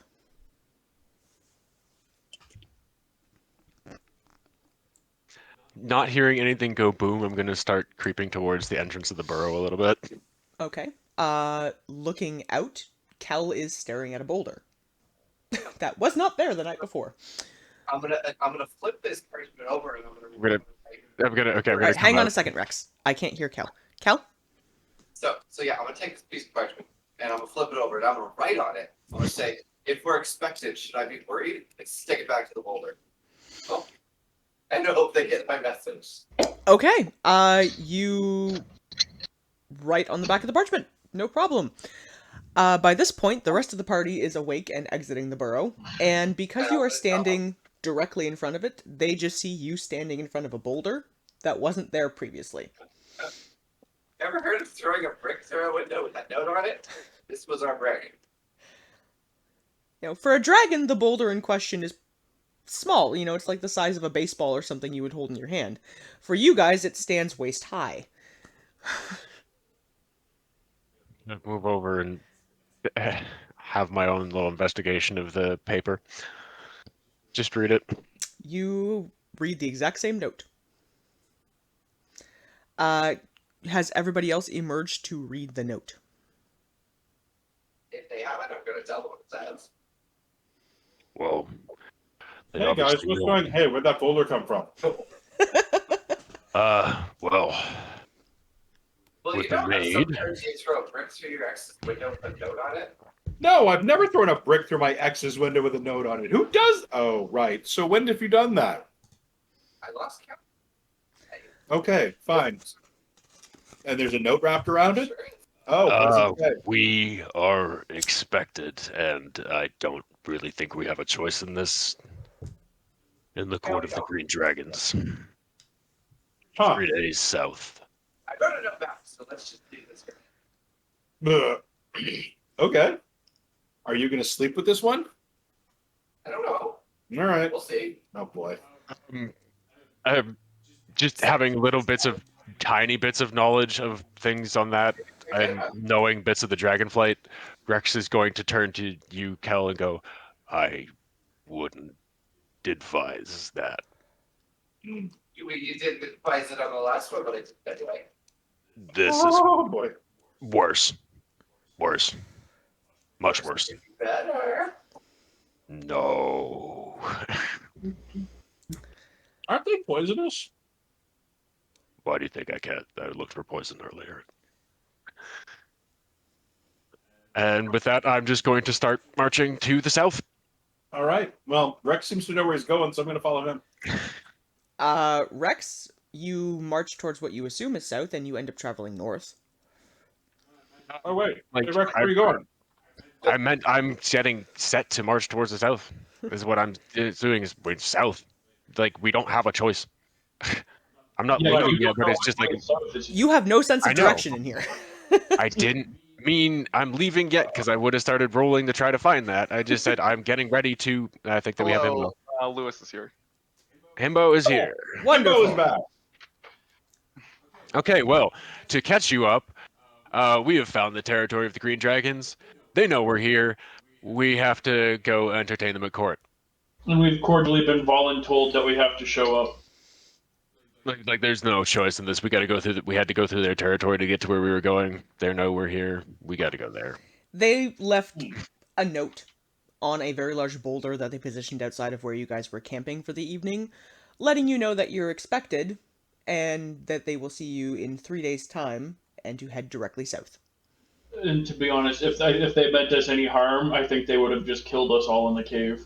Because I'm pretty sure 2 adult green dragons blowing poison breath into the cave would have just obliterated us. Yeah, if they knew where we were fucked. That was the gamble in that. But it was, we're tucked out of sight. It's less easy to find than sitting on the ground. Well, you can Like, actually, how you know what? about I make these people walk south for 3 days and then we kill them later like it's a hunt? For funsies, because I can, because I'm a DM and that's my job. Could I have everybody make me an intelligence check? Oh, no. Oh boy. While I'm still here, let me do that real quick. 30-20. I do have to They still washroom break. All right. All right. 11. Wait, an intelligence. An Oh. intelligence check, right? Yes, so Rex has Yes. a dirty 20. Granthar? I have an 11. Cal? 21. Well, I do truly live up to my name because apparently I rolled a freaking nat 1. Oh, man. Himbo's clueless. Seeker. So, most happens. I rolled an 18, so I got a dirty 20. Okay, so Granthar, Cal, and Seeker. Rex, you had a dirty 20. Everyone who rolled above a 16, thinking about it, looking at the positioning of the boulder, where you guys were bedding down for the evening, you gather they were well aware of where you were, and did not engage on purpose. I feel like we already. Oh, How was that noise? That was a bottle Oh, opening. that was me drinking pop. From what you No, can gather, the pop was really good. it's not even so much as they didn't have an exact pinpoint on your location. They knew exactly where you were. yeah, no shit, of course. Yeah, I know exactly where. Oh, thank you, Walrus! Trying to get me to do spoopy horror games. I don't sure how I feel about that. Hey, Wally. First contribution right to back. the Scream Stream challenge. Okay, I'll be right back. Actually. Alright, Okay. so, 3 days south is what you guys have been told. Gonna look towards Seeker and go, which way is south? Pull the over directions. Which way is south? That way. It's been.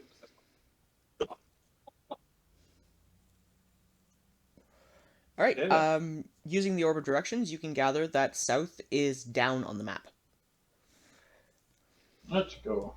Which is where I was moving my character in the first place, but apparently I went north. And so we go. 7, 8. It's virtually impossible for me to reorient the entire map to fuck with you guys directional sense-wise, so you just have to use your imagination. What? In a role-playing game? Hearsay.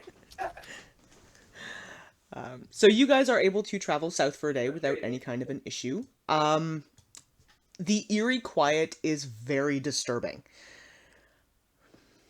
Spoopy. Spoopy, mean, what's our spoopy? Outside of the sounds of your own steps and breathing, there is no noise anywhere.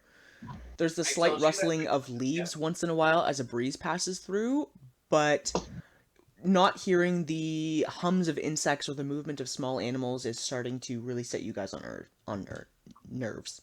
Bleh. Since we're clearly, known to be crossing through here, and I don't think anything else is really going to be fucking with the dragons, as we're walking, I'm going to kind of say back to the party, I don't know if I made it clear this is kind of more or less what I meant about having to cross green territory. Well, I figured it was this or orcs. hopefully we can convince them that they should just let us go through. Or Cal, sleeps with all of them. Yeah. All right. Dragon Not Archie. a good idea.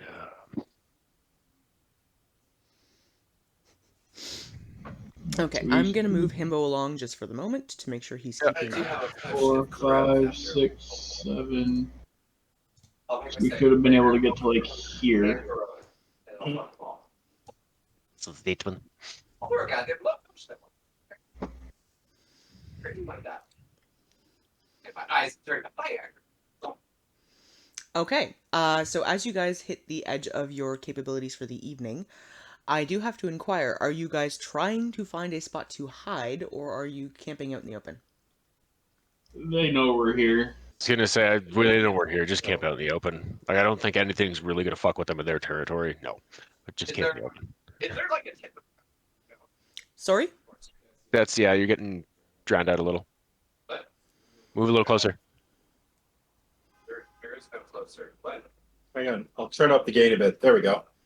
okay.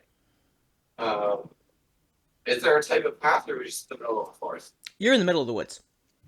Okay. I'm just gonna sit down and start meditating. Look for Okay. something comfy. Alright, I'll wait for my letter. there are some mossy sections that are reasonably comfortable underneath of a few large willow-style trees. There's Okay. some bare dirt underneath of a few other sections. It's tightly packed and kind of cramped with all the branches and root systems in here, but between the lot of you, you're able to find some reasonably comfortable areas to fall asleep for the evening. Sure. I'm gonna look for a springy moss bed. Okay. Seeker and Cal are taking watch. Mm-hmm.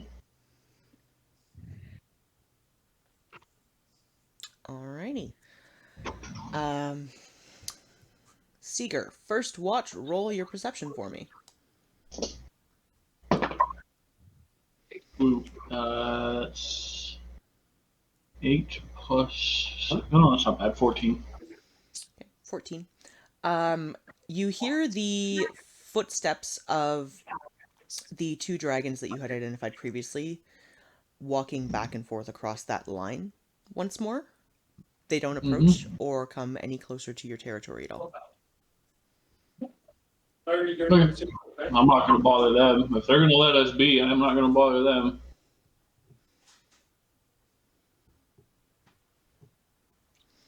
Right, second watch, Kel and Seeker, roll your Hello. perception checks. Perception it is. 26. 20. Okay. So we're both in the high 20s.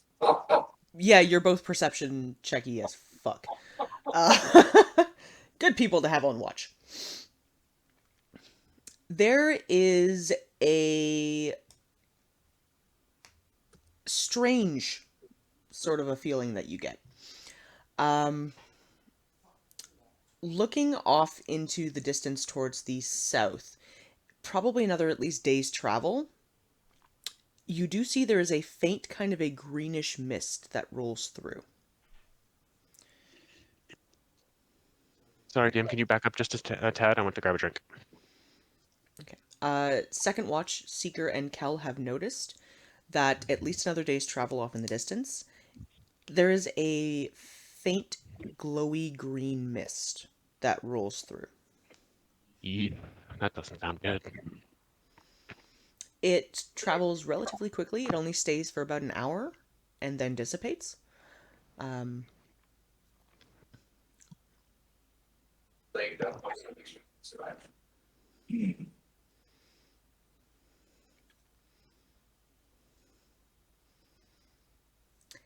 And Kel, because you specifically rolled a 26,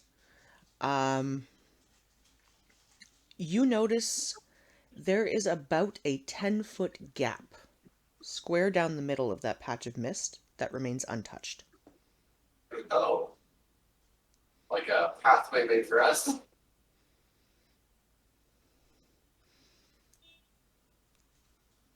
Well, so I'll point that out to Seeker, assuming that he didn't notice. Because it looks like they left us a path. Well, that's good to know.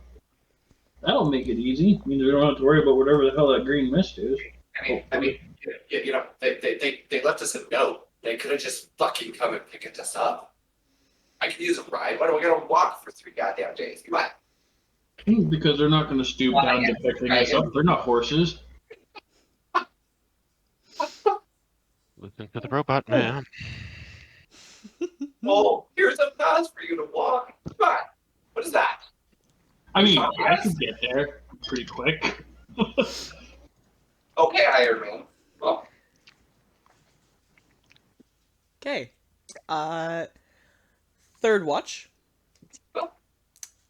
I'm not going to make you guys roll it again because you guys are going to roll obscenely high and you always do. The guard, as you have gathered they probably are, does their last few passes and then retreats off again. No one approaches you. There are no notes or boulders left. And from what you can tell, the guards are keeping a solid distance from your campsite at this point.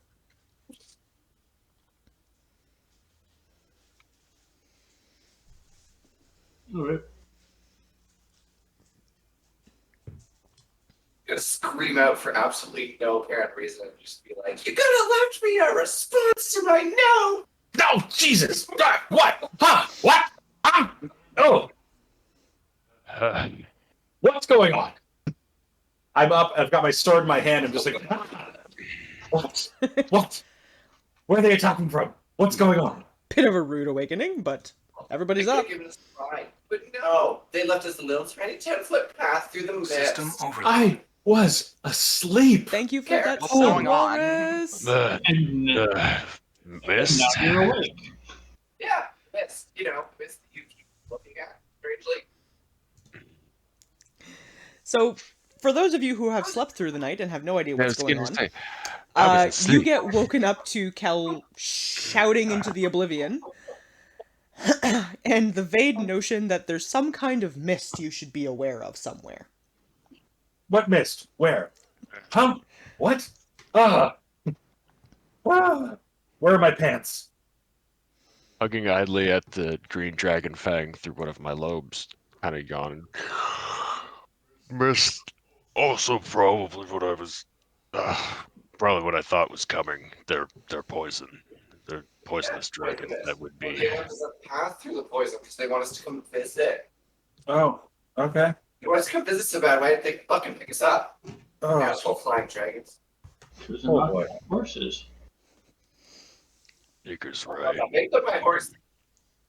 I mean, you can go ahead and try, but I'm not going to support you in that effort. I'm gonna gather Oh, myself no. and start heading towards the path in the mist. Well, at the moment there is no mist. And Doctor from what you Owl. guys could gather, the mist was about a day's travel ahead before it even started. No, I just meant like that was supposed to be in the path ahead, so I'm gonna head towards it. I will let you guys know where you need to travel when you get closer. There, that works. That's interesting. Okay, More or less what I'm trying to get to. so Seeker, I'm assuming you're going to take point and orient the group. Yep. Okay. Okay. 1, 2, 3, 4, 5, 6. Hang on, I need to do the revealy thing. 7, 8. Oh fuck! I just lost count. 2, 3, 4, 5, 6, 7, 8. Right here. Middle of this tree. Yeah, so you guys can get to about here. Where's my little thingy? This vicinity. And the mist in question starts pretty well right along this line right here on a diagonal. Diagonally. And there is a 10-foot pathway that takes up these 2 squares traveling forward. These two squares. Not there. Those dispersed. Okay, so literally like right below me and the one next to it. Okay. Yep. That will be your pathway when you do have to travel through that zone. Well, just to forewarn, if we accidentally step off that path that wasn't on purpose, it's because we didn't remember the line. I will remind you guys. Right. But the squares that Seeker and Rex are heading directly south. That's the line you guys are going to need to be on.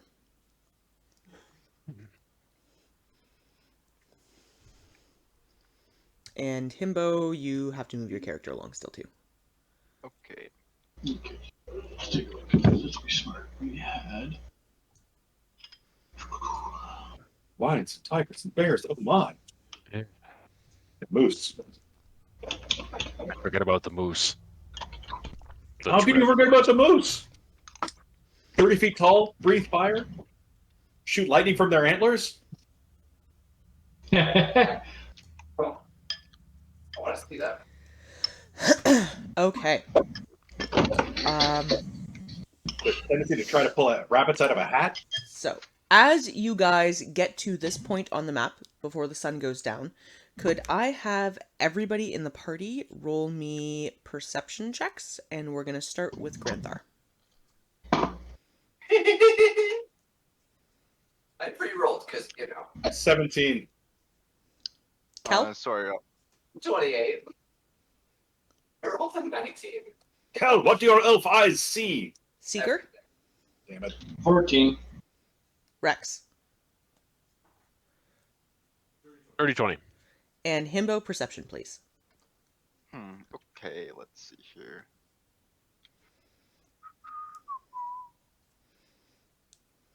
Uh, 14. Okay. 15 and above, I will give you more exact information.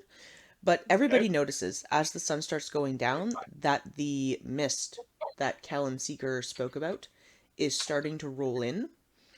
And specifically, you crazy, rolling dirty 20 people, notice that the mist is stemming from pools of some sort of noxious-looking swampy water. There is one located off in this direction. There is one directly to the southwest of where you guys are here. And there is another one that is a little bit off to the southeast over here.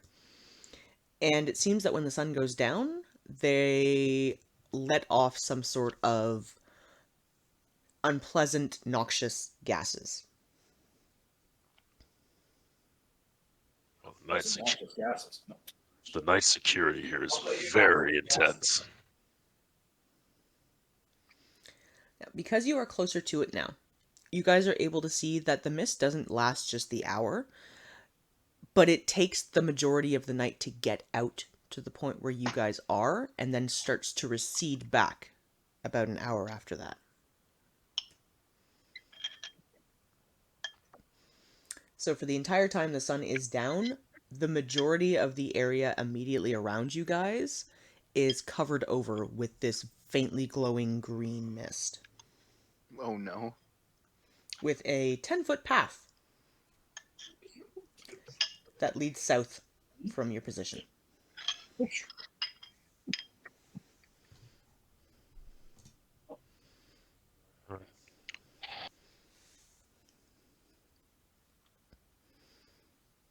Wow.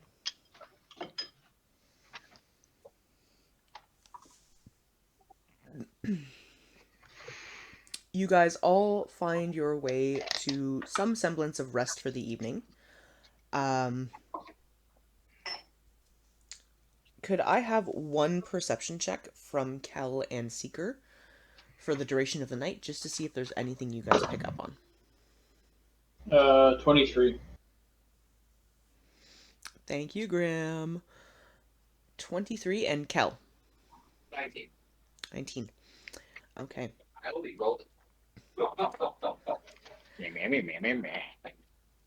The only thing you guys are able to pick up on is you can hear that, unlike prior nights where there are the footsteps of the guards, you guys are far enough away now that you're missing them, but you do hear the sound of wing beats. Lots of wing beats that are all stemming from the territory to your south in both the west and the eastern location, and heading off in different directions. From what you can gather, there's probably easily a dozen or so entities that are taking off in flight.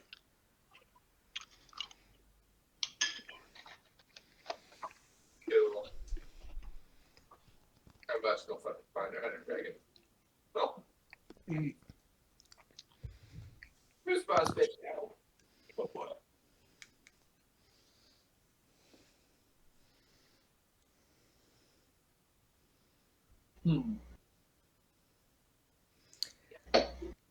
They seem to remain away for the majority of the evening, and then just before dawn, you can hear the thumps of landing of an assortment of sizes of creatures.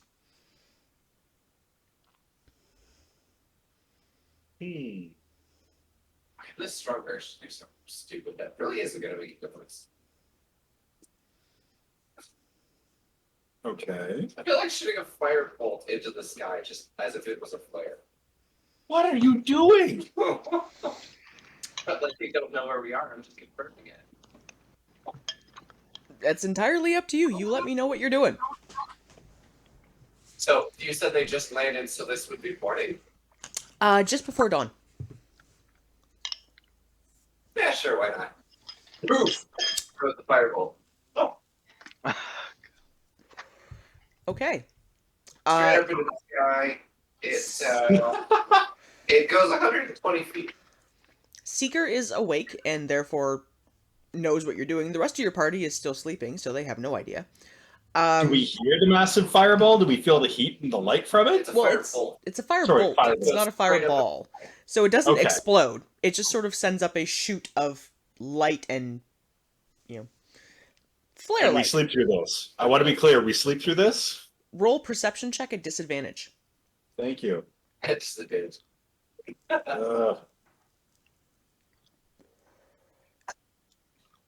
Well, disadvantage, I rolled a 1, so. I rolled a 12. Kel, what is your spell save DC?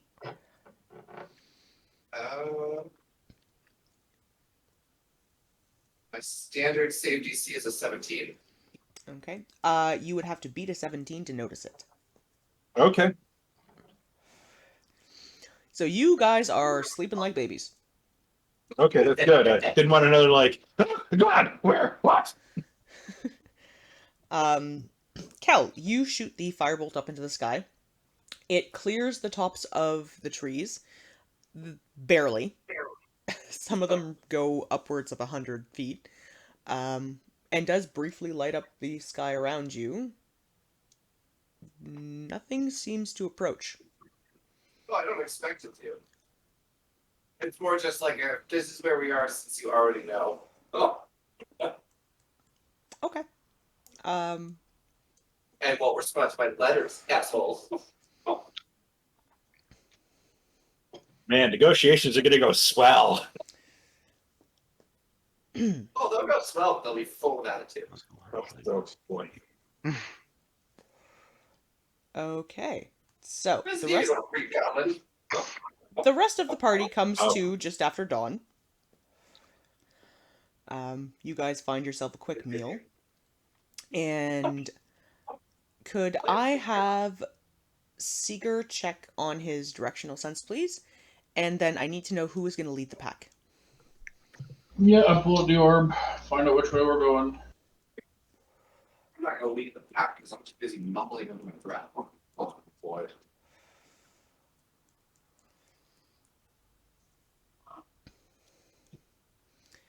Okay, so who's taking point? I'll I'll do do it. it. Well, no, it should be Seeker. He actually knows which way we're going. About that, Seeker and I will take point. Seeker can orient direction, but as we get closer, they won't like me because I'm a different skin color and not a full dragon, but from what I understand of the Flight Lord, I'm probably the best one to open conversation. Well, I speak Draconic, and I am the leader of the Oblivion tribe here in the forest, so I'm kind of an emissary. But you're human. Oh, labels. All right, I'll take up the rear and make sure we're not snuck up on us by anybody. Okay, so Seeker is able to orient the party. Not my views, Granthar, it's his. I am going to need everyone to make a quick dexterity check to make sure that you maintain that 10-foot path. Thankful for me, There we Drew. go. I don't have the penalty to that. Dirty 23. Let's go. Not for Good funny. Good being, what happened? Roll the dex check to make sure you don't stray from the path. 12. 24. Well, we go with that. Oh, It's enough. It's a 10-foot path. You guys would have to royally fuck up to fall off this. I believe in us. I think we can do it. Just needed to make sure we didn't get any nat ones here. Okay. So a 2 is enough. A 2 is enough. A 2 is enough. A natural 1 is what you needed to fall off a 10-foot pathway Okay. on the ground without, any other The kind two, of... you're probably just meandering around the 10-foot, barrier. You're skirting kind of Within close, it. but you do kind of watch your footing. You're like, right, no, this way. Or is it this way?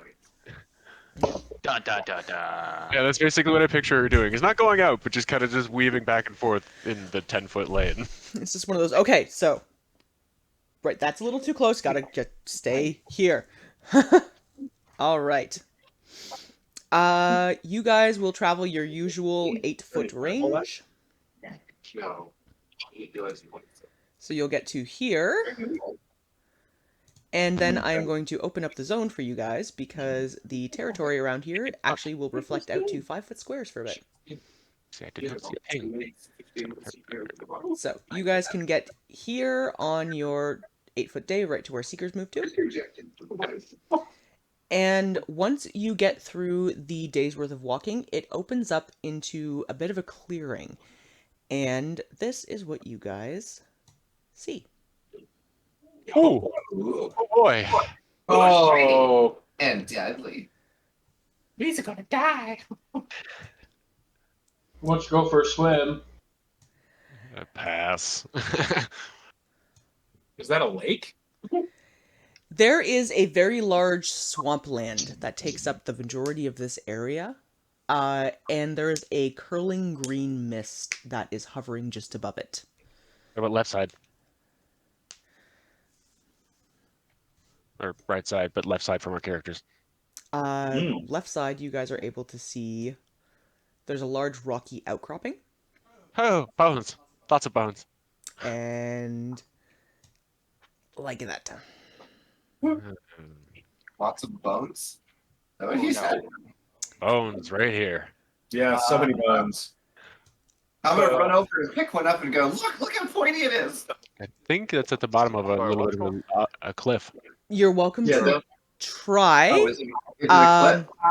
The It looks like rocky it's outcropping goes probably about 40 feet up.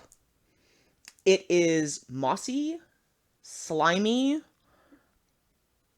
generally not pleasant, and it most was of just the a ground plateau. surrounding it is covered in swampland that gives off that same sort of a noxious, chemically unpleasant smell. There is a stretch of dry land that stems between the two pools.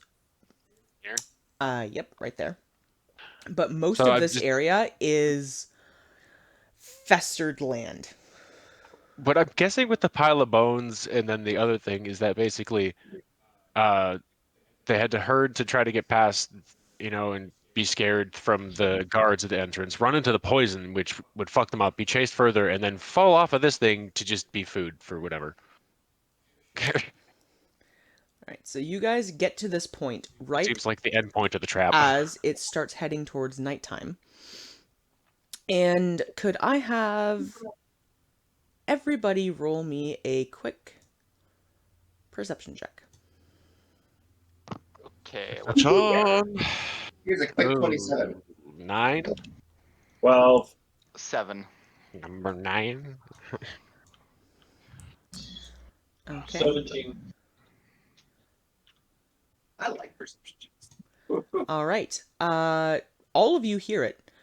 There is the sounds of multiple wing beats approaching.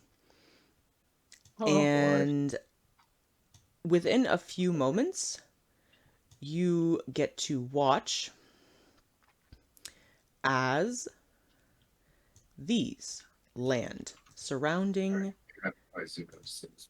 the pond. Okay. Boy. Oh boy. Oh boy. Oh. And directly on top of that rocky outcropping lands this. Why? Oh boy. A friend. Oh. Woo. I'll look up at it and then bow a little bit and go, "Greetings in Draconic." Okay. I'm just going to open up this a little bit so you can get full glimpse. There we go. So, Rex is first to speak and extends greetings in Draconic. Does anyone else want to say anything? We'll start with Himbo. Do you say anything?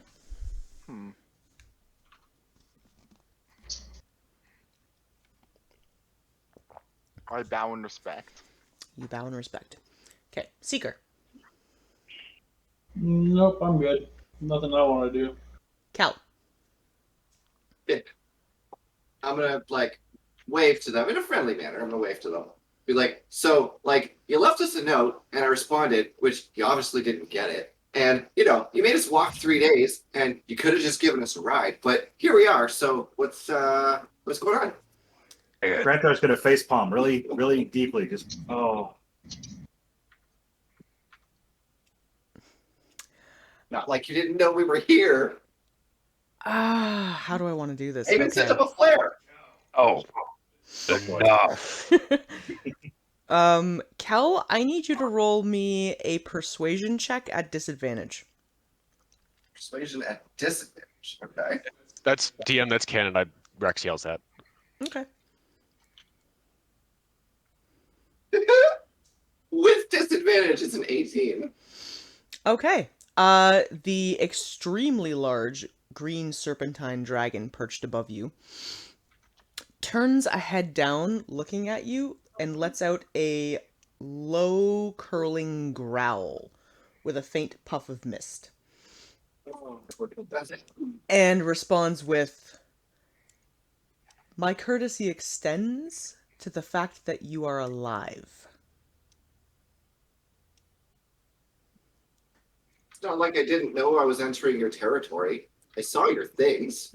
What are they called? Ruins or marking? What are those things called? Cal, we are in serious danger here, Cal. Just dial it back a little bit. You want us here for a reason. You didn't kill us for a reason. So what's your business? You obviously need our help or want or something. Rex walks over and puts a hand over Kel's mouth. I swat his hand away. I need opposing rolls. Strength checks from both of you, please. Oh shit. A 19. Yeah, I rolled a natural 20 and I have a +4. All right.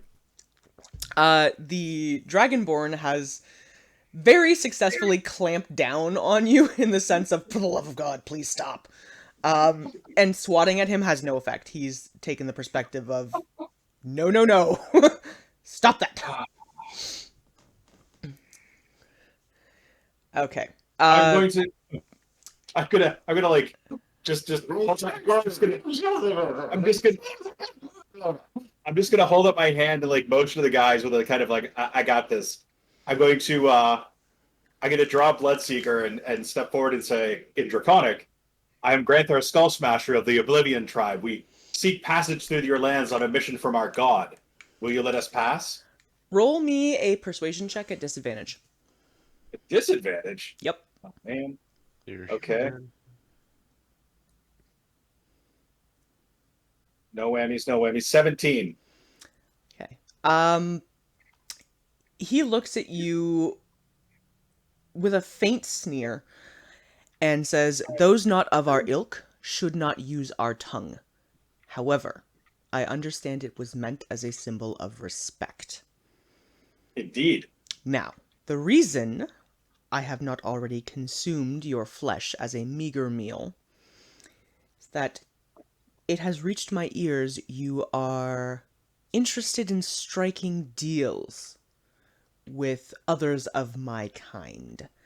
I am curious to see why.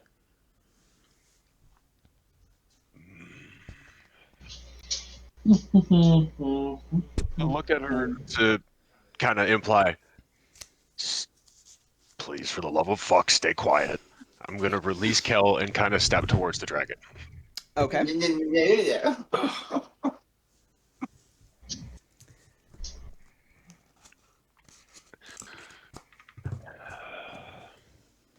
Well, again, I'm going to bow a little bit lower this time.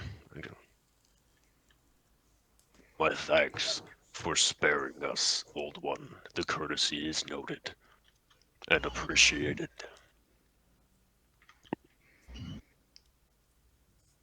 You may notice the difference in my appearance from the others. My personal motivation falls along those lines.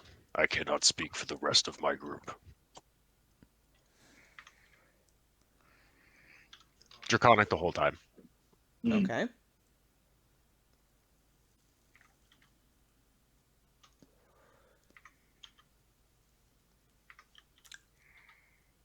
He looks at you, and there is a noted kind of a disgust in his glance. And he says, I continue to meet his gaze, though. "You are a taint on the bloodline of the Dragonkin. Be that as it may, it is not my kind that has been tainted in this manner. Now, you have aided the White Flight. You have befriended," and he shudders slightly, "the Copper One. And the Lord of the Black Flight has seen fit to mark one of you as her pet. I want to know Yeah, just why." while he's talking, because I had deep passion sex, that's why. as he makes the comment about me being a taint, I slightly tilt my head so he can get a better view at the green dragon fang in one of my weapons. Okay.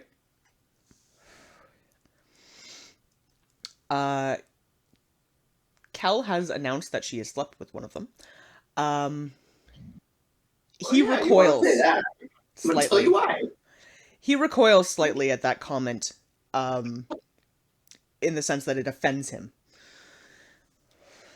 We're gathering allies to prevent the end of the world. We're on a mission from the gods to prevent the Dread Triumvirate from rising. Only one of your age and power has noticed. Things are not what they once were. Okay, so Granthar, you comment that this is a quest dealing with the Dead Triumvirate specifically, and his gaze falls on you. It is a penetrating, calculating gaze. And he lowers his head down just slightly so that he's a hairline closer than he was. And a low hiss says, I had wondered if you were dealing with them. I take it the other flights have, at the very least, offered not to kill you. Some have allied themselves with us. They believe in our mission. And also, you know, they don't want the world destroyed because that's where they keep their stuff. So we seek an alliance, but even a neutrality pact would be preferable to indifference. But the world is in serious danger of ending, and we are doing our best to ally ourselves with the gods to stop it. And I know that you don't normally concern yourselves with the affairs of people like us, but we're your best bet at not being consumed in chaos. Rex breaks in and goes, and I also know that you are old enough to remember the last time they were here. Oh, yeah. Remember last time? Ooh. He sits up a little straighter and more proudly and says, my flight survives all. Now, we have forged a previous alliance that is not in your favor.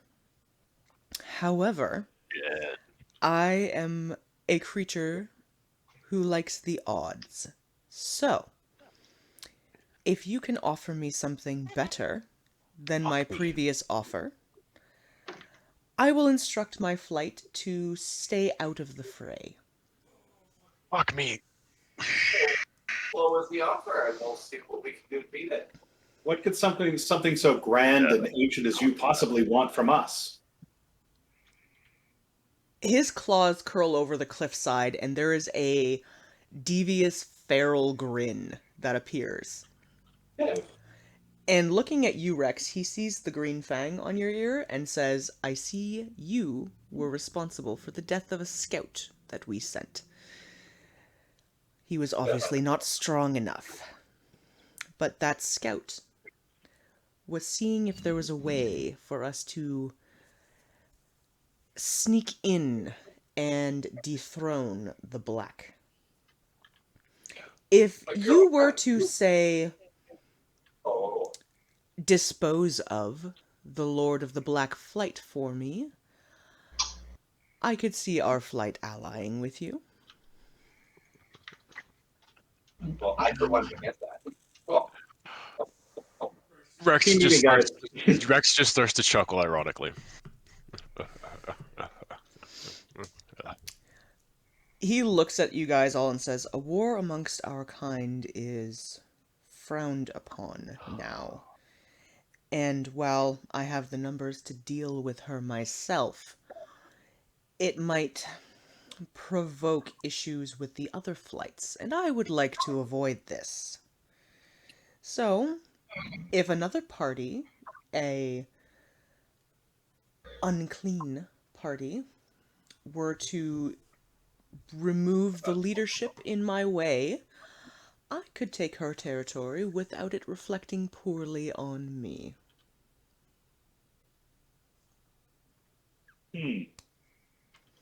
So, hang on. Team meeting, everybody. Huddle up.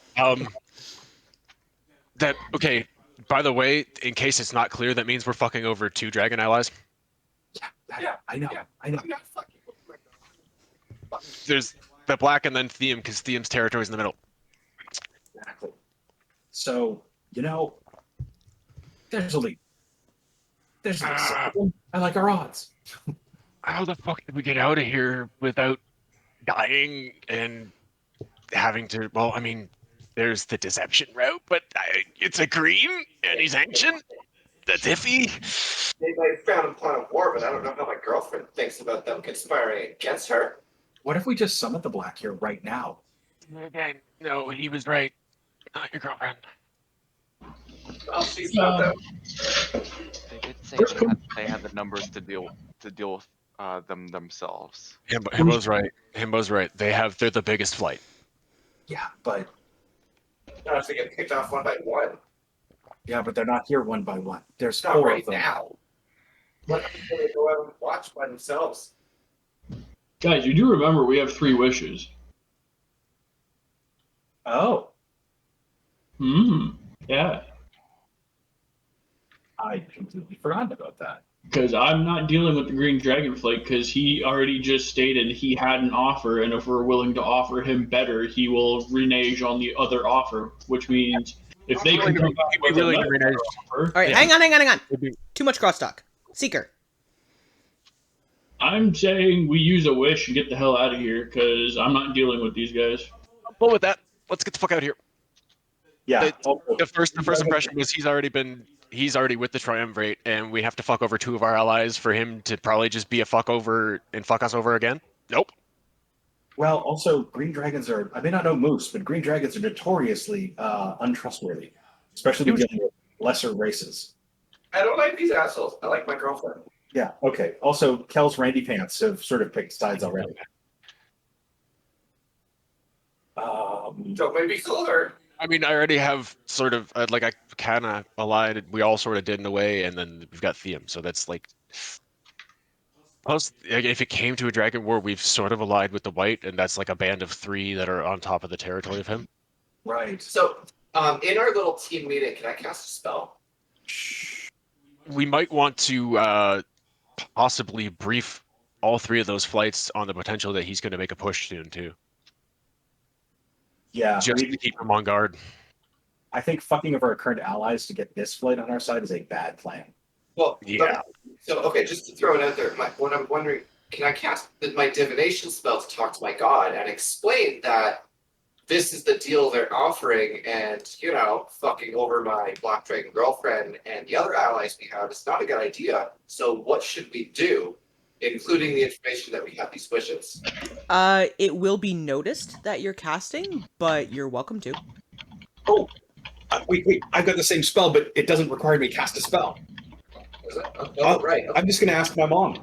Oh, like the ancestor thing. So yeah, I'm gonna ask my mom that no one else can see but me, and ask. We have allied ourselves. We've allied ourselves with these dragon flights. Would it be a bad idea to betray them to gain an alliance with this one?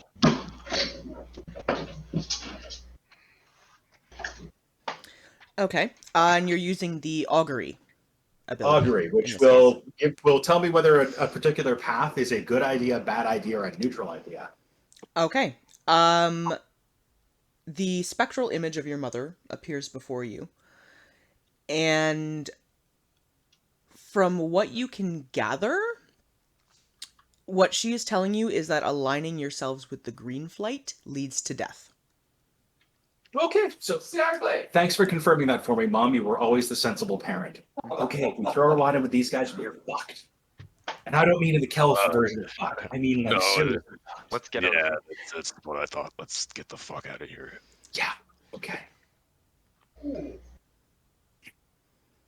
All right. Seeker is just going to grab dinner quickly, but he'll be back in a moment. Yeah. Okay. So let's take 5, everybody, just so that you guys have a chance to use a bathroom, get a drink, things like that, and think about the potential course of action you would like to take to get out of here alive.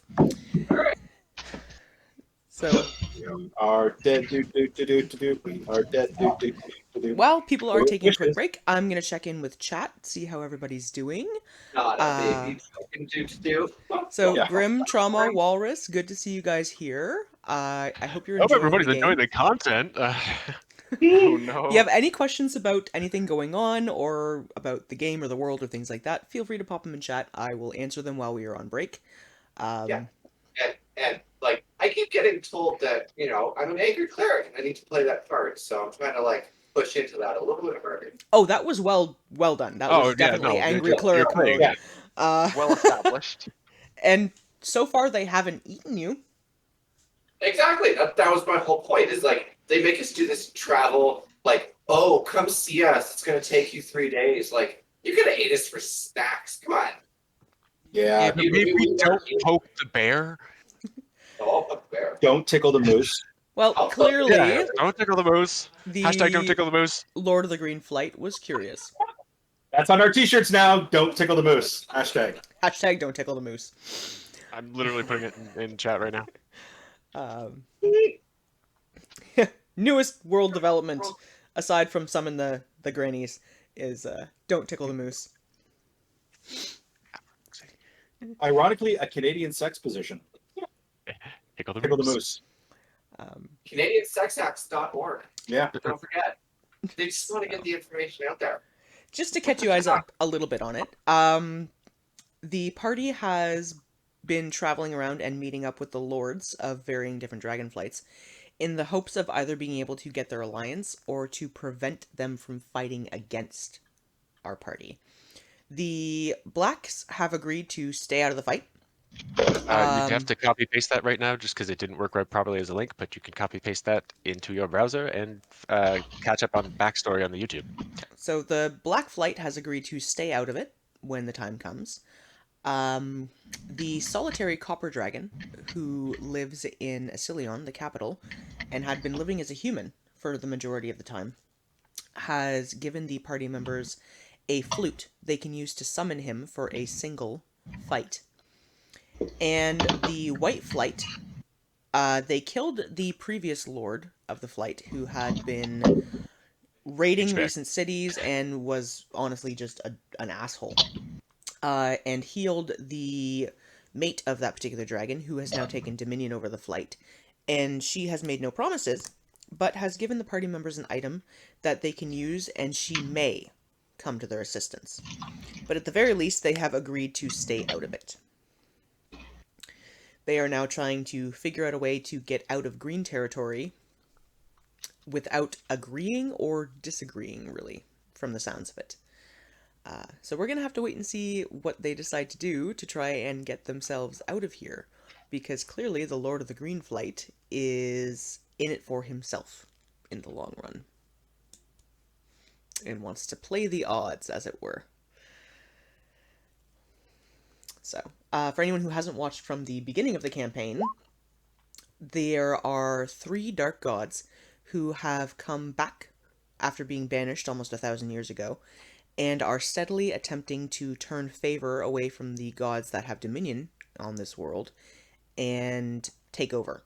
They have been forging alliances with some of the dragonflights, have raised creatures of unpleasant natures, have caused a permanent hovering cloud of chaos slowly spreading out over the grounds, and in general are just awful, awful things. They've killed family members and corrupted temples and... yeah. To explain otherwise beyond just dragons are powerful, the way that it's set up in this world, that the draconic lore is, the dragons are kind of like a subset or a secondary pantheon or demigod type things in this land. More or less, and each flight has a solitary lord that rules over them that maintains dominion over a specific territory. The Oblivion Forest, where the party currently is under dominion of the Green Flight.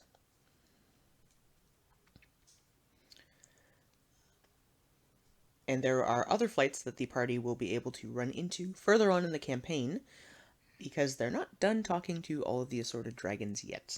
There are still a few more that they have to speak with. One of Theum, the copper dragons, The secrets have been revealed.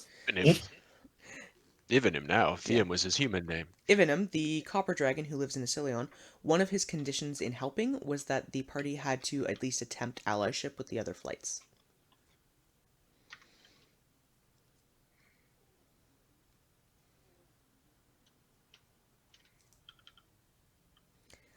But I do hope you guys are having fun with it.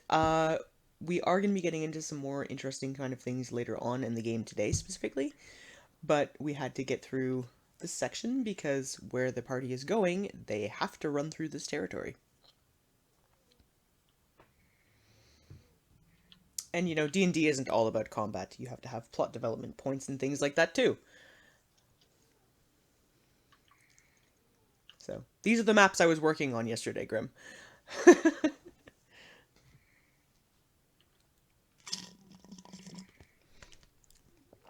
Honey, could you grab my monster for me, please? Yep. I need more caffeine. Yep, we'll be starting back into the action in just a minute here. As soon as everybody gets back, we'll jump back into it, and the party is currently trying to figure out what to do here, and is in traditional party huddle format. Can I get one more minute to actually order a pizza, and then I'll be right back? Yep. Thanks. I am back. I'm just muted because I don't think anyone wants to hear me crunching away on dinner.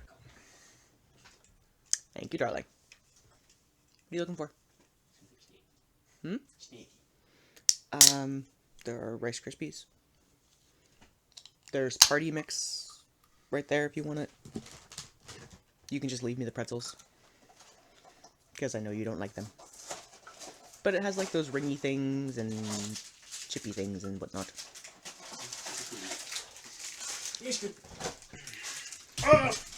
Don't run away from me, Snack.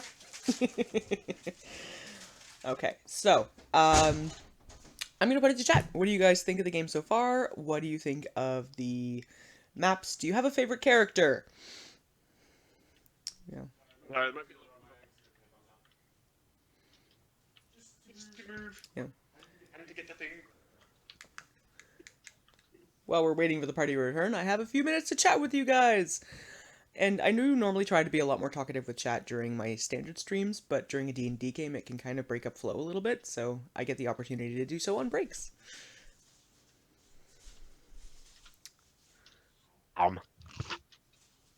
Wow, crispy squat. Tasty. Probably. While I have the opportunity to, shout out to Cassianka, Walrus on the Wall, for those subs, to Grim Chorizo for those bits. You guys are awesome. I appreciate you guys so much for being here and coming out, and your support is amazing. All the love. So much love.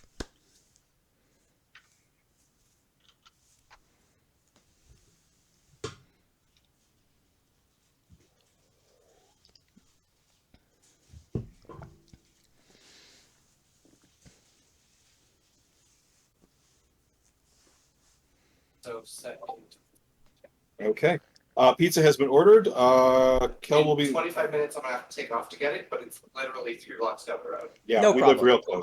Okay, so we'll go for the next 25 minutes. We'll take a couple minute break just so that they can go pick up pizza, and then we'll jump back in pretty fast. I will probably order dinner at that point. Okay.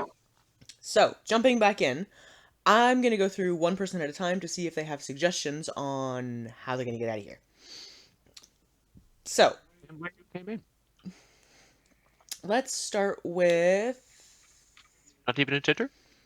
Granthar. Well, my first instinct is fuck these guys. We have made allies with other flights, and screwing them over, well, my mom says that's a bad idea. There's 4 of them, one of them's a large. We have fought big dragons. We might be able to just kill them. I mean, my sword's extra stabby now. Not at once, we're not. Yeah, probably not at once though, but just throwing it out there. There's a point of contention for that. There's a bunch, and we're in their lair. Yeah, that's true. Okay, but we did kill that giant ancient white in its lair. I know we could kill them, but We fucked him up a bunch first before he got to his lair. Okay. He It's was just- literally like one shot. I'm just throwing it out there. Just saying. The other thing we do is somebody mentioned we have those wishes. We could use these wishes to change the dragon's minds. We just fly the fuck here. They can fly too. We No give shit, but so we. anyway. So my other suggestion is use a wish to change their minds. Not a bad one. Put a little magic brain whammy on them. Okay. Not Okay, a bad idea. that's my suggestion. That's actually not a bad plan at all. Seeker, you Sometimes I have are good ideas. in possession of the wish spell. If that's the route you guys take, I need to know exactly what you're wishing for. Yep. Mhm. Wording's going to be important. Details. Detailed wishing. Actually, I have a suggestion that doesn't involve a wish. If we want to hear that first. Yeah. Yeah, we're still getting suggestion, but if you want to put it out there, that was just Everybody Here's gets my suggestion. Because we have to get not just through their territory, we have to get through and back. Yeah. So my suggestion: take the offer from them. Don't accept it. Well, act like we're accepting it. Take the offer from them. Get through and back their territory, and then turn that just tell them we want it on paper, like the gods offer. Turn that offer over to the other dragonflights and the gods, and let them deal with it. So betrayal. So I'm all. that's closer to what I was trying to think in the first place. But As good as a plan as that is, fucking over any dragonflight, no matter who they are, has bad repercussions. And I'm not about to ally with these assholes because I will go like a few hundred meters that way and call my girlfriend and tell her what the fuck is going on, and she will gather her allies, and they will get eaten to fucking death because I'm not allying with these green bullies. I never suggested allying with them. And I understand agreeing with them so that we can betray them, but that's not really a good idea. So none of them they're lauded with the dark gods, though. Number one, we need to get the hell out of here right now. Well, no, Yeah. number one, we need to get through here, complete Through 2 and back missions, through. and then get back through this territory. That's true. I can cast a spell and ask my god for help, but they're gonna know I'm casting it. So At least get outside the radius first. it's kind of like, what the fuck next? Because we got some wishes, but you need to be super specific with that because wishes are tricksters. I still And think that's why- realistically the best plan is but that's what I was kind of leaning toward in the first place. Like I don't think we have to actually take it, but we might need to kind of suggest that we take it just to sort of back them off and do our But shit. we better be very careful with our words, make sure we're not technically accepting it, but in a way that we're persuasive enough that they think we're accepting it. Well, no, we can tell them we're accepting it till they're blue in the face, but until we actually do something about it, we're not allied with them. We don't actually have to. You can say it, but we don't actually have to. If we don't do it, we're not completing the contract. It breaks it. I understand what you're saying, but I do not agree. Also, dragons have magic. We I may be signing. refuse to accept anything they are offering, period, end of story. Yeah, we might be binding ourselves through a geese or worse. If we accept. Like when we did that contract with the other one. Yeah. Like branded the Yeah. whole thing. I'm branded. I point to the thing. Fuck, I hadn't thought about the. I hadn't thought about the goddamn brand. They get Yeah, branded just like when she did. he probably totally would too, and he would make it a lot meaner. But here's the thing: we also know people who are stronger than them. And number two, if you are branded, make a wish that you're not. We have the wish potions. We only have 3 wishes. Is one wish going to work on the entire party? It Just should. remove all the brands is the way. I wish all the brands were gone would be the wish, and or specifically Wow. removing all the brands. Which green. specific brands? That would be like literally all of them. And That's fine. take those I'm and- just saying, like you have to word your specifically, but if you say all of them, the specificity would be it would get rid of it. Not to mention, almost everyone in this party is allied with a god, like an actual god. These people are demigods. Yeah. I fucked an actual god, god of pleasure. Like, I'm going to call him and my dragon friend and everybody you guys are friends with. And as soon as we leave this place, we fuck them up on our way back. Do you think we can take 4 adult dragons? You go right ahead and have fun with that, because don't forget what that white did to our party, and that was with 2 other dragons helping us. Us by ourselves? Yeah, no, we're getting our ass kicked. We might as well say hi to our gods now. But if we bring all of our allies in on this, we can take this fight down. Theum, we only get to call in once, Yeah. and I'm not using that right now. Here's the other thing too: is they are technically the allies of our ultimate end goal here. So we have to ration how we're putting the allies out there. Because yes, we might knock them off, but they're still the Dark Triumvirate. So if we spend everything knocking them off and have nothing to take out the big bosses, Whatever happens, I'm not agreeing to their terms. Period. Okay. So we need ideas. I've given you an idea that works. Well, that you doesn't guys- involve us agreeing with them. Have a few options on how you want to handle this. Granthar got the wisdom that allying with them permanently will not be a good idea. Kel has suggested using divination. The only problem is that they know they'll see me casting a spell. It's like I'm all down for asking my god, but they will see me casting a spell and they might get suspicious. We'd have to act quickly then. It's up to you if you want to do it or not.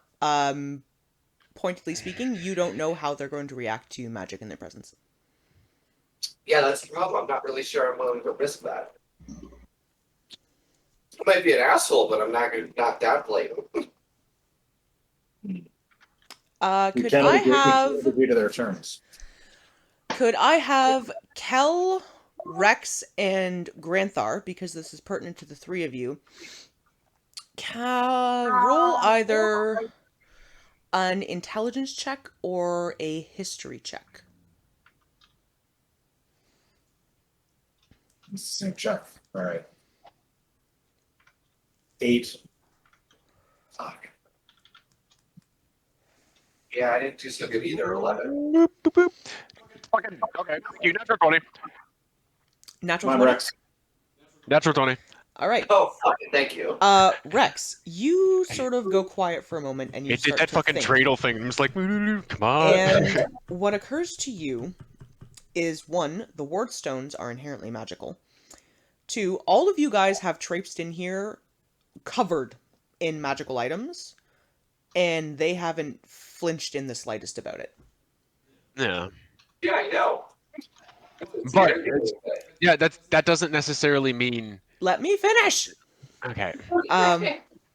One other thing to note is that Granthar, granted, used an ability, but it is an inherently magical ability. And nothing got a reaction. Yeah, because they didn't see it. Only he could see his ghost, right? Yeah. Wait. Okay. That's how that works, right? So, But I know I get what she's getting at. like, He would have visibly kind of looked distracted, like he was kind of talking to something. But they And they didn't. didn't react. We walked into their territory, past their guardian stones, covered in magic items. You had a conversation with something only you could see, clearly Yeah, but magical, and they didn't react to it. so what? We have more power than their. Basically, her divination is almost like the same thing. Like she's going to be having a conversation with her god that basically only she can see. I think that's the point that the DM's trying to make, is that it's pretty much the same thing, and they're not going to freak out. Okay, so I'm just gonna blatantly fucking do it then. I'm gonna point out, hang on, hold up. I need to talk to my god for a second, and I'm gonna step away from our little circle, and I'm straight up gonna cast divination. Okay, I need to know what you're asking. Okay, so I'm gonna explain the situation that, we crossed their line, and we need to go back and forth, and they're offering us this deal to ally with them, and I blatantly refuse, because I'm not gonna betray the black dragon that I, slept We with. love it. We love the And- dragon. and our other allies just to get through this territory. It's not happening. So what the hell are we supposed to do? Okay. We have wishes, but should we waste them on something like this? What do I do? You get a voice that rings out back to you from your god. That answers a series of questions there. So the first thing it says is that it respects you calling upon him with this question. It lets you know that your allyships to the other dragons are important, but not to mistake them as more than what they are. At the end of the day, you are disposable to all of them. And consequently, they will not come to your aid unless absolutely necessary. The other thing it lets you know is that it agrees allying with the green would be a deadly decision to make, but that blatantly lying to them is also difficult. You could do this via deception, but it would be very hard to do. Yeah. At the end of the day, you're either going to have to find a way to accept the terms without fully accepting the terms, or you're going to need to get creative and word a wish very carefully. So out of all that, all I heard was we need to word a wish very carefully. Oh, that's our option.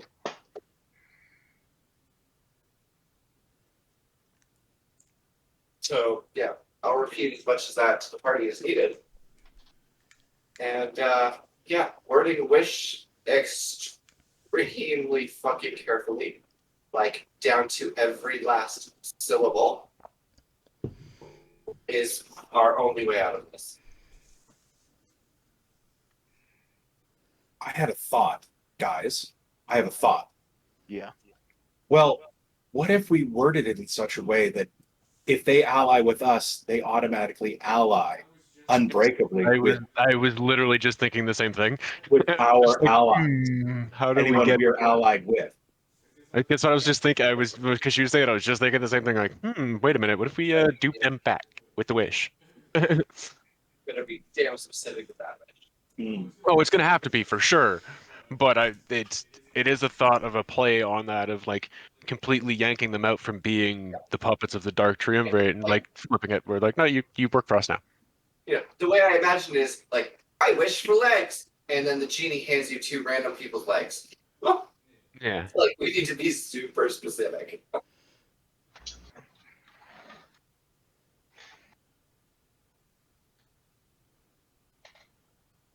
You're very quiet, DM.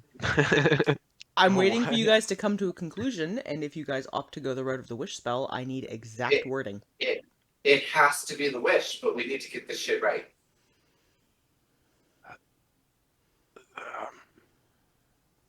Either way, we've got to either way we look at it, even if we're not taking the wish, we're taking the other, it relies on very specific wording and a gamble. The wish has just got, if we get the wording right, a less chance of it fucking up on us. Hang I'm on. gonna word this. I'm opening up a Word document here. Welcome to D&D, everybody, where sometimes you have to be very specific.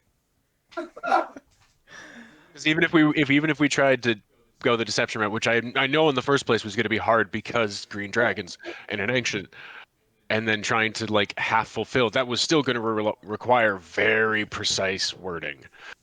See, very specific is the timing on my crankshaft of my car. This is next level.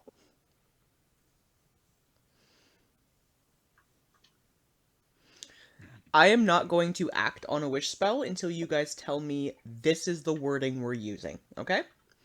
Yeah, which I've got Michael typing out right now because he's Mr. Writer. So you guys are going to have to tell me, like, no holds barred, this is what we're doing. Because I'm not gonna be a jerk of a Well, I DM and think, just jump on random ramblings that you guys are making. I think we're down to the point of our wish is the only way out of this shit. Because we can't ally with them. That's not happening. We can't ally with them because if we betray them, we're fucked anyway. And we can't really call on our allies because they might not show up. This isn't worth it to them. I wish that the Green Dragon Flight to be bound by all of the alliances we have made on the terms we have agreed upon and cannot be betrayed. Where'd you go?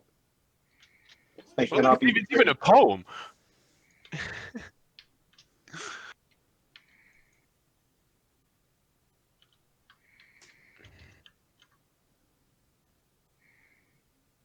Look at you, fancy literate barbarian man.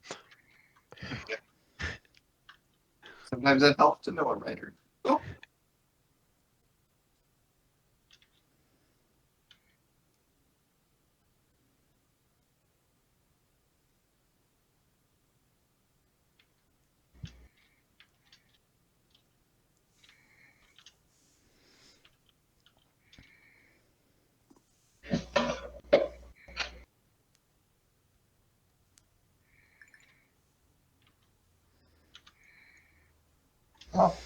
Okay.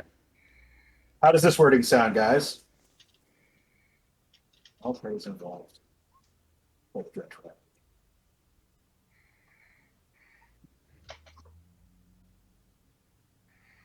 Nope, that one will bite us in the ass. Hang on. All right. I wish that the Green Dragon flight to be bound by the. I wish that the Green Dragon flight to be bound by all of the alliances we have made on the terms we have agreed upon and cannot be broken or betrayed unless released by all parties involved. Which basically means they are bound to any alliance we have made, including the one we make with them, and it cannot be betrayed or broken unless everyone in the alliance is agreed. But what about the part of aligning with them? What do we do? Same thing. That's an alliance we've made. So we're aligning with them, but it forces them to align with everyone else. It forces them to align with everyone else, and they. And they align with them, but they are bound to these terms. That's what I said. They are bound by all the alliances we have made, and they cannot betray them. Okay, so you got to add the part about by allying with them, they are bound to the terms of. Yeah, that's what I said. It says. I wish that the Green Dragon flight be bound by all of the alliances we, the party, we, and our names.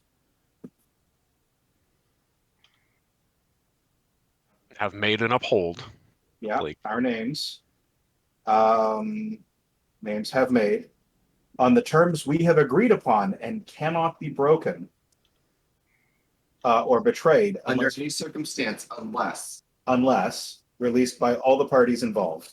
So if, say, the Black Dragon breaks the alliance with us, the Green Dragons are no longer bound by it. But we'd have to agree to break that alliance as well.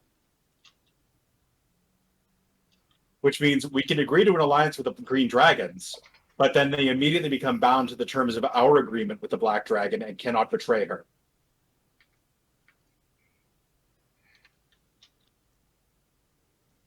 Or the White Dragon flight, or the Hill Barbarians, or the Forest Barbarians, or any of the other allies we've made. or are people back in the cities? Or even the Dead City. Anytime we've made an alliance with somebody, now the Green Dragons are bound by that alliance, by the terms of that alliance, and cannot act against them or cannot betray that alliance without being released from it. So they're essentially directly loyal to us By now. both parties. Well, they wouldn't be loyal to us, but they couldn't betray us. You're not loyal, but you work for us now. Well, they don't work. We agreed that's one of the terms of our alliance. But if our alliance is simply we get to pass through your territory and back without being eaten, or you leave us alone until the Dread Triumph is defeated, then How long will it apply though? Oh, well, I can just add a Broken. codicil saying until the end of the world. Yeah, until broken. Until we decided to break it, basically. Until we release them. Yeah, that's what I mean. Until all parties involved have died. Thus, by dying, breaking their agreement. But released by default. Right. Nobody can go back on their shit unless all parties involved agree, which means literally every alliance. No. Unless those people die. Listen, we leave it like this because if they kill us, they will still not be released from the alliance with the Black or the White flights because we would have had to agree to it. Which means if they kill us, we can't agree to it. Okay, that's true. That's true. So they're Fair. stuck. Okay. Yeah, I no, agree with this. that's good. Or death does not constitute a release of an alliance. Yeah, add that. Death or Yep. coercion. Death, coercion, persuasion of any kind does not Death or change the coercion. alliance. Yes. So, quick use of a semicolon. Haha. Death or coercion. The story's not over. Okay. Death, coercion, or charm.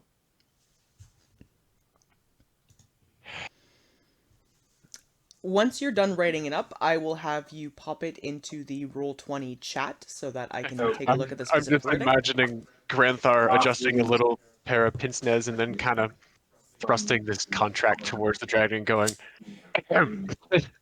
lawyered.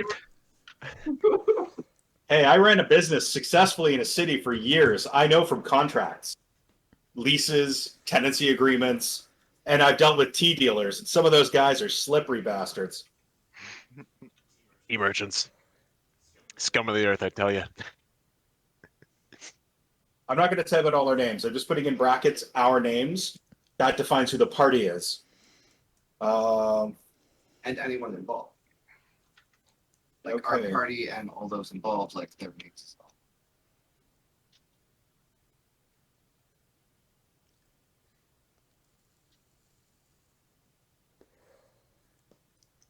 All right. All right, so I will copy into the chat, but it says so far, I wish that the Green Dragon Flight, their agents or minions, to be bound by all of the alliances we, our names, have made on the terms we've agreed upon and cannot be broken or betrayed unless released by all the parties involved.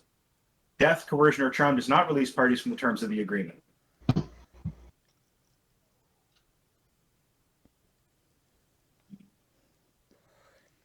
Okay. In the interest of specificity, are you including Ilmir's name? Yeah, he would be part of the party. Okay. Oh, that bounds him to any alliances Ilmir's made while he's off fucking around. They're not gonna be able to. Like, how did we ally ourselves with all the drow? All the drow? What the hell? Yeah. Okay. So this is the wish we're going to make. Oh wait, I'm adding a codicil. A what? Codicil.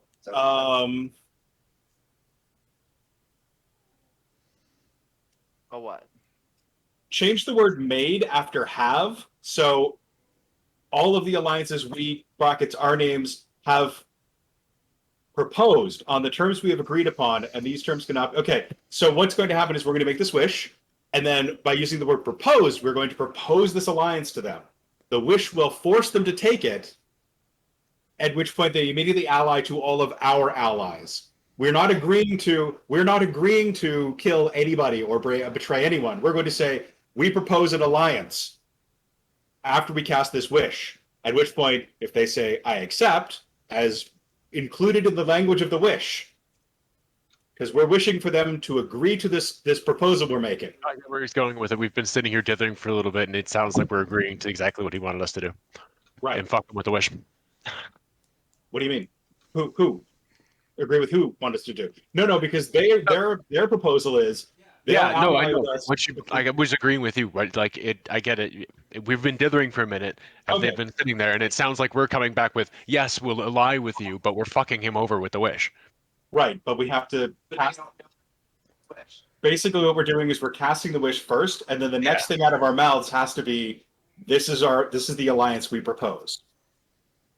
Because the next alliance we propose with them is the one that they're going to accept, and it binds them. The wish forces them to do this, and these are the terms of the alliance.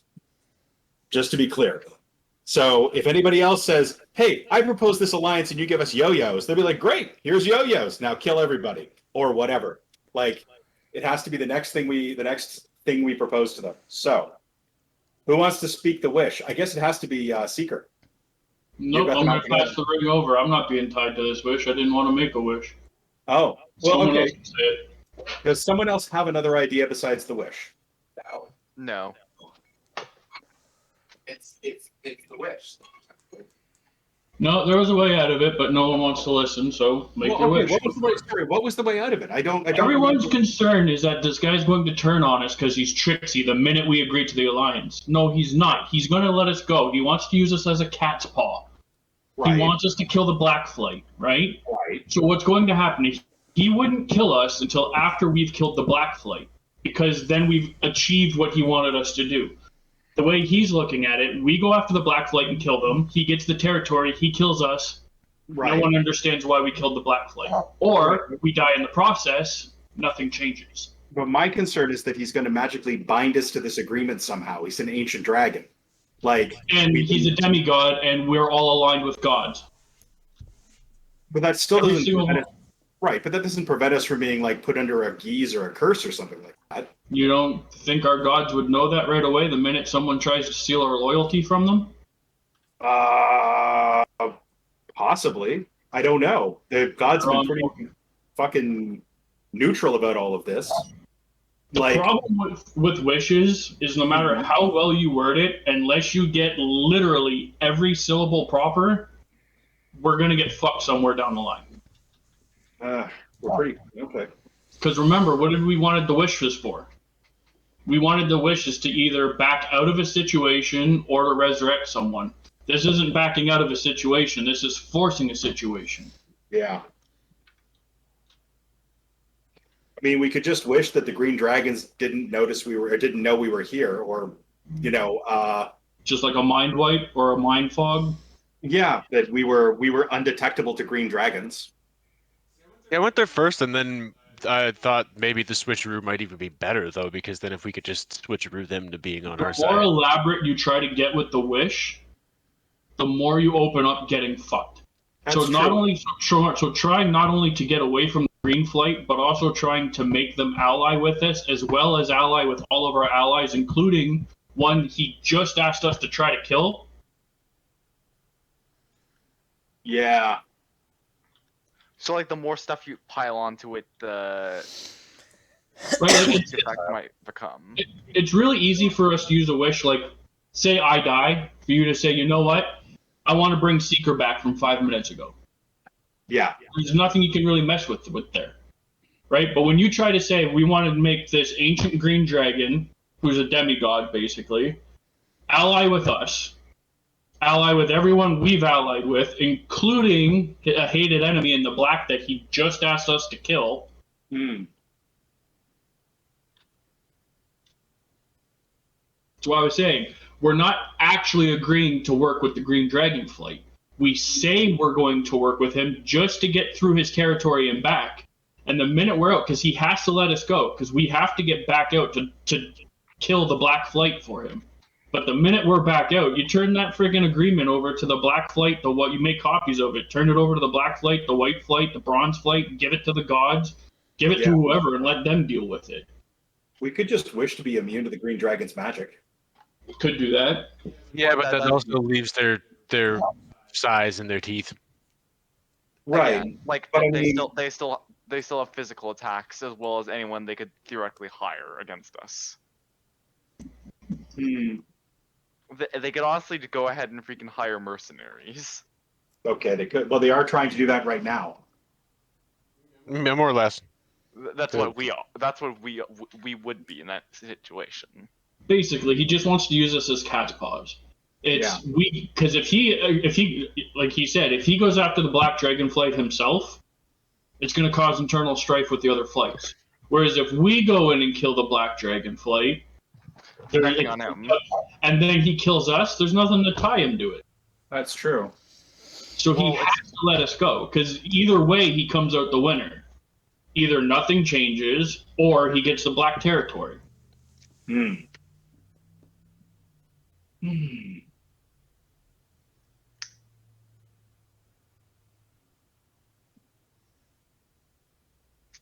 Hmm. I hate these circumstances. All right. I just know that when we had made an agreement with the Black Dragon, we all got like tattooed by it. So, which makes me feel like there's going to be some similar. Yeah, and these That are was like the bigger point bad where dragons. that's where I was so thinking. like, And they hate humans more. Like they hate, well, anything other than them more. That's like what I was. That's the point where I was like, okay, he might actually try to do something though, like in some way like that. Where if we somehow weasel out of it, Not all of us were marked. Let's not forget that. I didn't get marked. That's no, true. but that's the last time. That's not this guy. That was my point with that. Is And that was an This guy- ancient Black Dragon. who's more willing to work with other ones and not really give as much of a shit and be as vengeful about it. If I might interject for just a moment here, have any Yes, of please. you asked if you guys would be marked if you struck this deal? Okay. Hey, question. If we agree to this, will you be branding us or marking us in any way? I mean, it would probably give away the game if we showed up to assassinate someone bearing your tattoo. Fair point. Vilda had marked us all when we made the deal. Only Yeah. the cleric still has hers. He looks down at the group of you, lets out a bit of a huff, and goes, One, my markings are highly visible, and two, I would not lower myself to mark creatures such as yourselves. There you go. If you fail to complete your end of the bargain, we simply kill you at a later time. Oh, well, that makes perfect sense. Okay, then. Well, that makes things easy enough. I think your terms are acceptable, guys. Do you agree that these are acceptable terms for Yep. passage to their land? We got to be allowed to complete our current quest first. It'll only take a couple extra days. We have a quest from a god first that we got to take care of. We got to travel back and forth, but then when we leave the Oblivion Forest, yeah, we'll get right on that. The Lord of the Flight looks down at all of you, his gaze piercing into each of you. And he says, the terms will be as such. You will have free passage in and out of my dominion at any time you would desire it. I nor any of my children or their children will harm you. I can make no such promises of the other creatures that inhabit these territories. What they do is their own desire. However, I can promise no green will lay a hand on a hair on each of your heads. Now, you will have from now until the days of the final battles to complete your task. Once it is accomplished, when the time comes, simply hold up the eye of the Queen of the Black, and I will know our deal is complete, and you will have my allegiance and the allegiance of my flight. If you fail to complete these terms, well, my children are always hungry.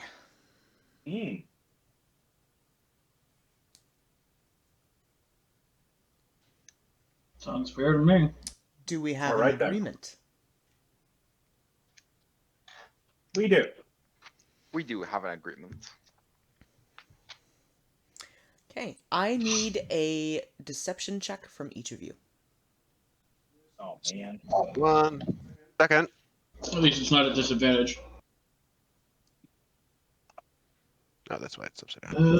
My deception should be okay, which it is. I gotta plug my 11? Kel just went out to get the pizza, so I'll roll for her. I got a 12, and Kel deception is based on charisma. She rolled a 15. Straight 15. I don't know what her bonus is. Okay. Deception.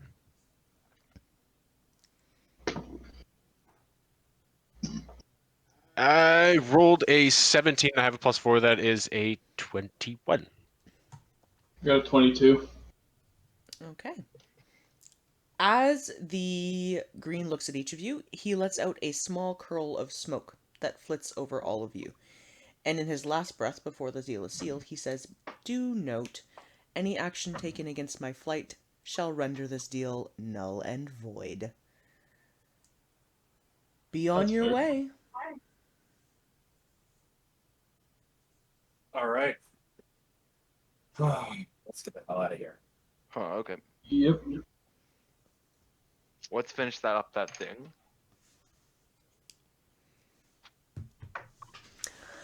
I would like to give Seeker an inspiration point for realizing that a wish spell is a very dangerous thing. Shit, where'd my pencils go? I had about 6 ways out of that deal.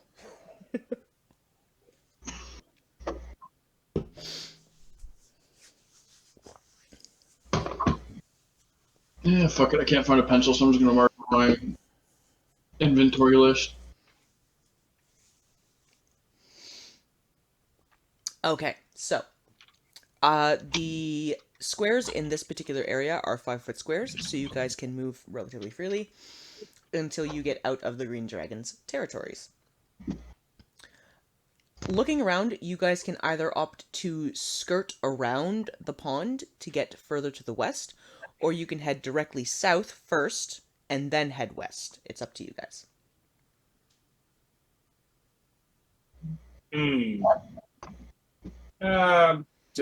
I'm gonna head. Wait, I gotta follow Seeker anyway. We have to follow Seeker. Seeker, where are you going? Well, I could go west easily, but the rest of you can't, so it'd probably be best for us to go south. Well, I mean, I'm gonna pull out the orb and find south, obviously, but Yes, that was the idea.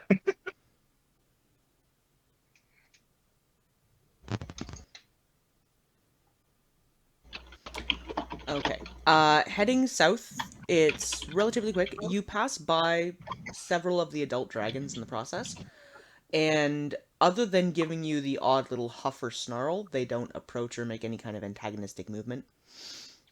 It's Oh, fairly hey, clear where are that you? they bow to the deference of their lord. Oh, where did you guys go? Oh, there So- you are. Boop. Okay. Once you guys get to about here on the map, the dragon closest to you lets out a small curling snarl and says, "To continue directly south will take you to the deserts. If you need anything further in our forests, I would advise you head west." to the west. I'll get the orb to west and go west. Tap tap tap tap. West. It would be another 3 or 4 days travel to get to that point, mind you, but considering you're not heading outward of the forest, you do want to start cutting to the west now, Let's go to the west. which will take you around the Noxious Pond and out of the Green Dragon's territories. I'm in the great dark beyond. Into the beyond!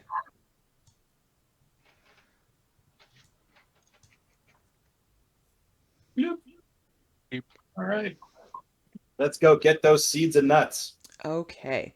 And the great dragon. Dragon. You guys will be able to get to the edge of the map today, and then you'll have to camp for the night before you can get into the next map. Perfect. Let's go camp up over here by these rocks. Okay. Okay, and Yeah, just not a bad. because Just it's looking at that, thinking, not a bad plan. cool to give you guys the opportunity to see it, I'm going to open up the entire map here so you guys can see the full effects of the territory. Oh, there was another slime pit. Green Dragon turf is large.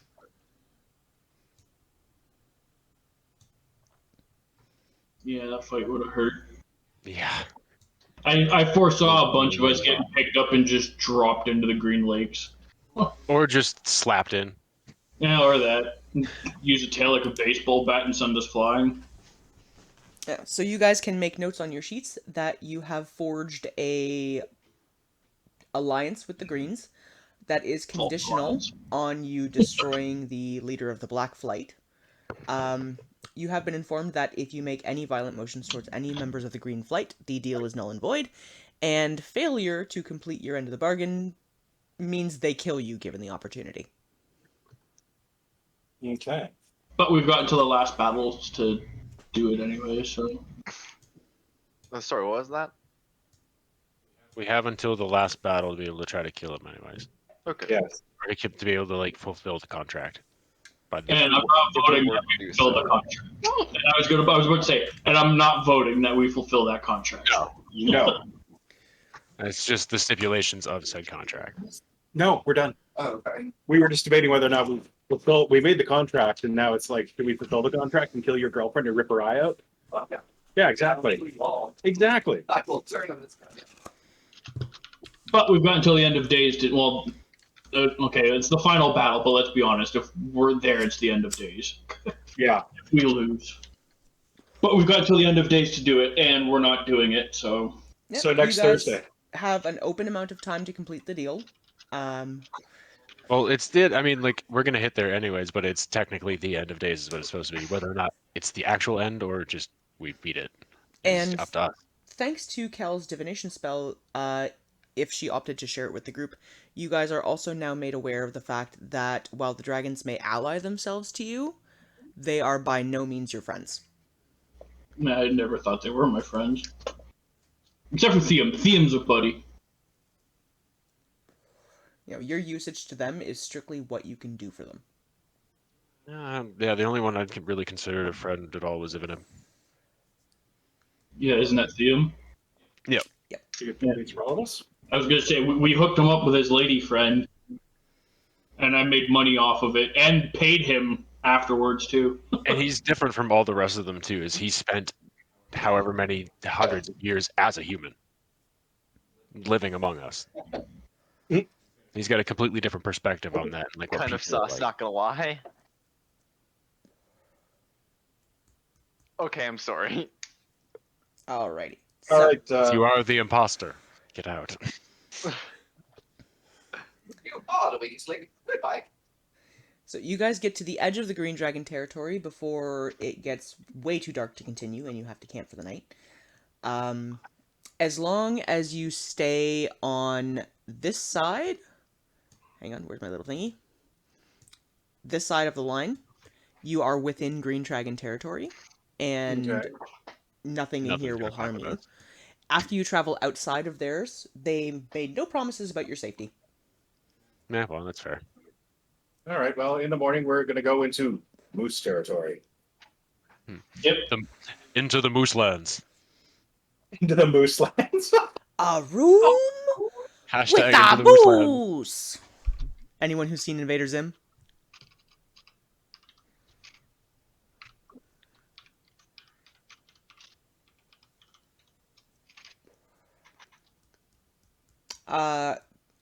Can I have everyone roll a quick investigation check? Just, Sure. for funsies? Yep.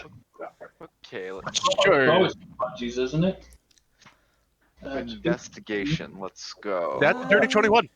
15. Honey, could you come here and unplug and replug my camera in for a second? It apparently clicked itself off for some reason. Okay, sorry, I couldn't see that because I got to need. Get out from my station. Okay. You guys are obviously skeptical about the Green Dragon's intentions, but looking over yourselves, he was true to his word, and there isn't a mark on any of you.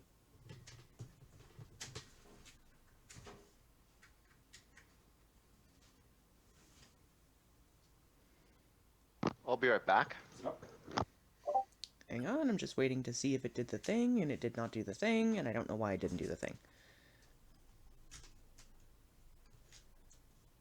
Like, the light isn't on. Cheese sticks. We got your cheese sticks.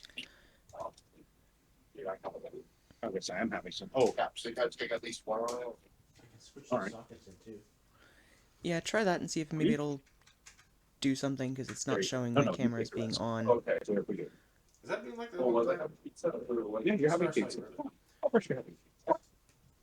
Audience, viewers, has that been like that for a while? Or... No, it just clicked off a minute ago.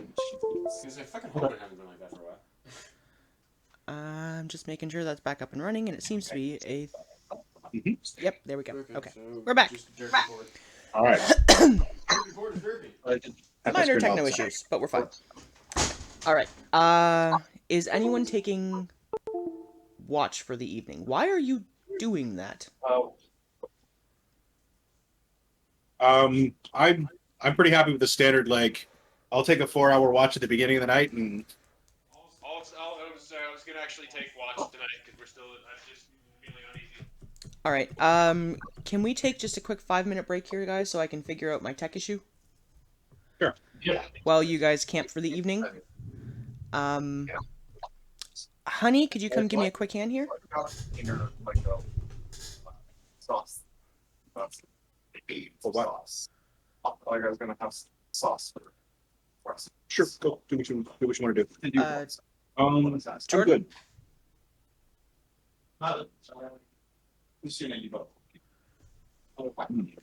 If you're going upstairs, can you grab the lactate off the dining room table?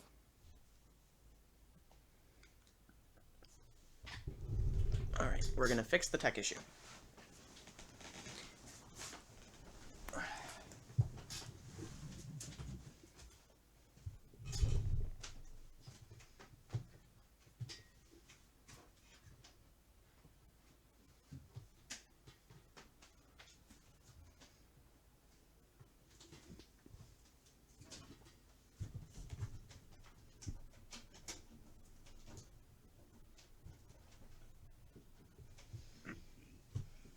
Cheese!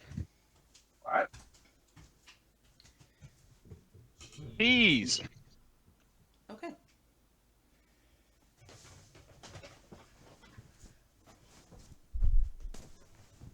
So the moose have made an alliance with the bees. The bees! The bees! They're in my eyes! Clearly not my eyes!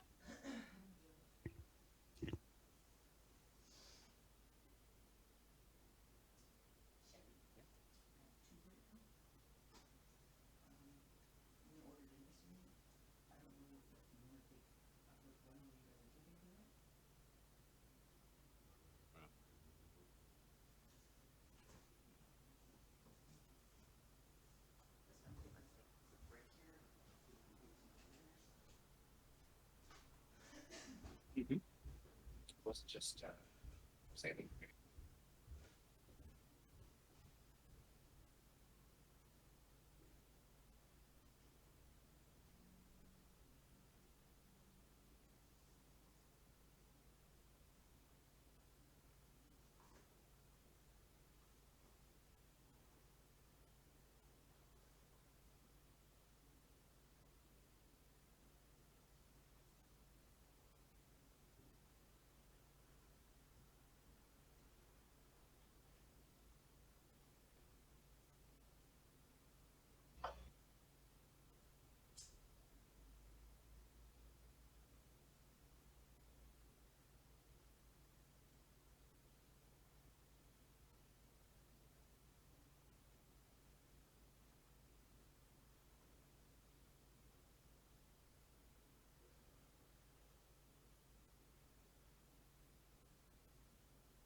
Alright, hopefully my tech is being a little more cooperative now.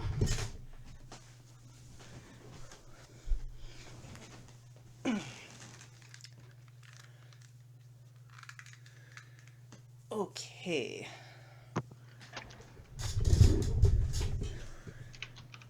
For some reason my webcam was being weird, but we got it.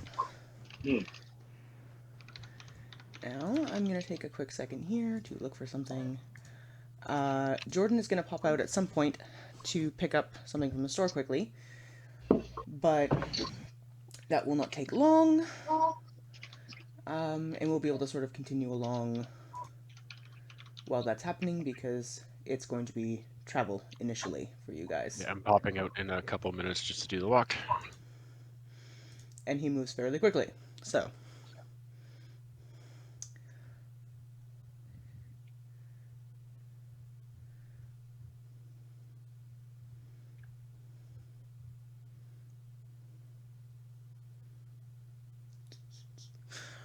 Okay. Welcome, Feet. Good to see you. Hold it. Can we just hold it on break till I get back, please? Sure. We'll take I a don't have quick to try break to here, catch up. guys. This will give you guys any opportunities if you have any questions about how things are going, specific details on things. Feel free to inquire. I'm going to order some dinner because I'm going to want to eat at some point. And is there anything else I need to catch you guys up on? Your retro tech on eBay. So, any questions from either the chat or the party about any of the goings on?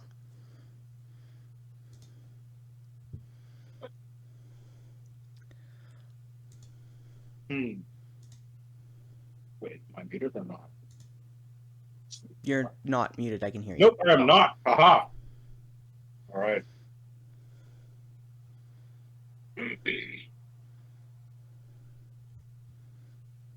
Well, Mom said we shouldn't ally ourselves with the Green Dragons, and we did. Boy. Well, I guess we did it duplicitously. But then I didn't ask if we should lie to the Green Dragons. She just said, don't ally yourselves with the Green Dragons. Actually, no, now that I think about it, I was pretty elaborate about the whole, like, shall we betray our alliances? Pardon me, part of it. But she wasn't keen. But that's Mom. Yeah, specifically, she told you that allying yourself with the Greens permanently would lead to death. Permanently, specifically. We're just doing a temporary little thing. Still big back. It's all good.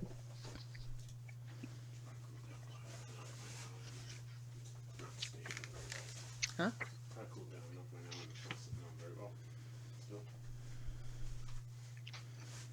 So you guys have made a temporary alliance. A Molotov-Ribbentrop pact, if you will. Hey, Romper, how you doing? The campaign is going well. We're on a quick break here just so that we can run to the store and pick something up, and then we're going to jump back into it. I just ordered dinner because we're getting hungry. It's going well. The party members have successfully navigated their way through Green Dragon territory. Did you move that over already, or? Not yet. Okay, we're back in Trump. Fuck these guys. You would have. So, No. They're assholes. you know, the party members had to make their way through this insanity. And after a fairly hefty debate on how to go about it, ended up deciding that the least likely to backfire in their faces method would be to, you know, accept, wink wink, the Greens' terms, and then later on be like, yeah, fuck you, we're not doing that. Which seems to be the consensus. So they have an alliance at the moment with the Green Dragon Flight. That means that the Greens will not kill them. And in exchange, the party members are promising, quote unquote, to go and kill off the leader of the Black Dragon Flight, who they have already allied themselves We all to. know that's not going to happen. So, but in the interim, No, I'm they just have saying, free if the leader of the passage- Black Dragonflight happened to die, we might cut out her eye and hold it up in the air. So they have free passage in and out of the Green Dragon territory, and they've promised not to kill them.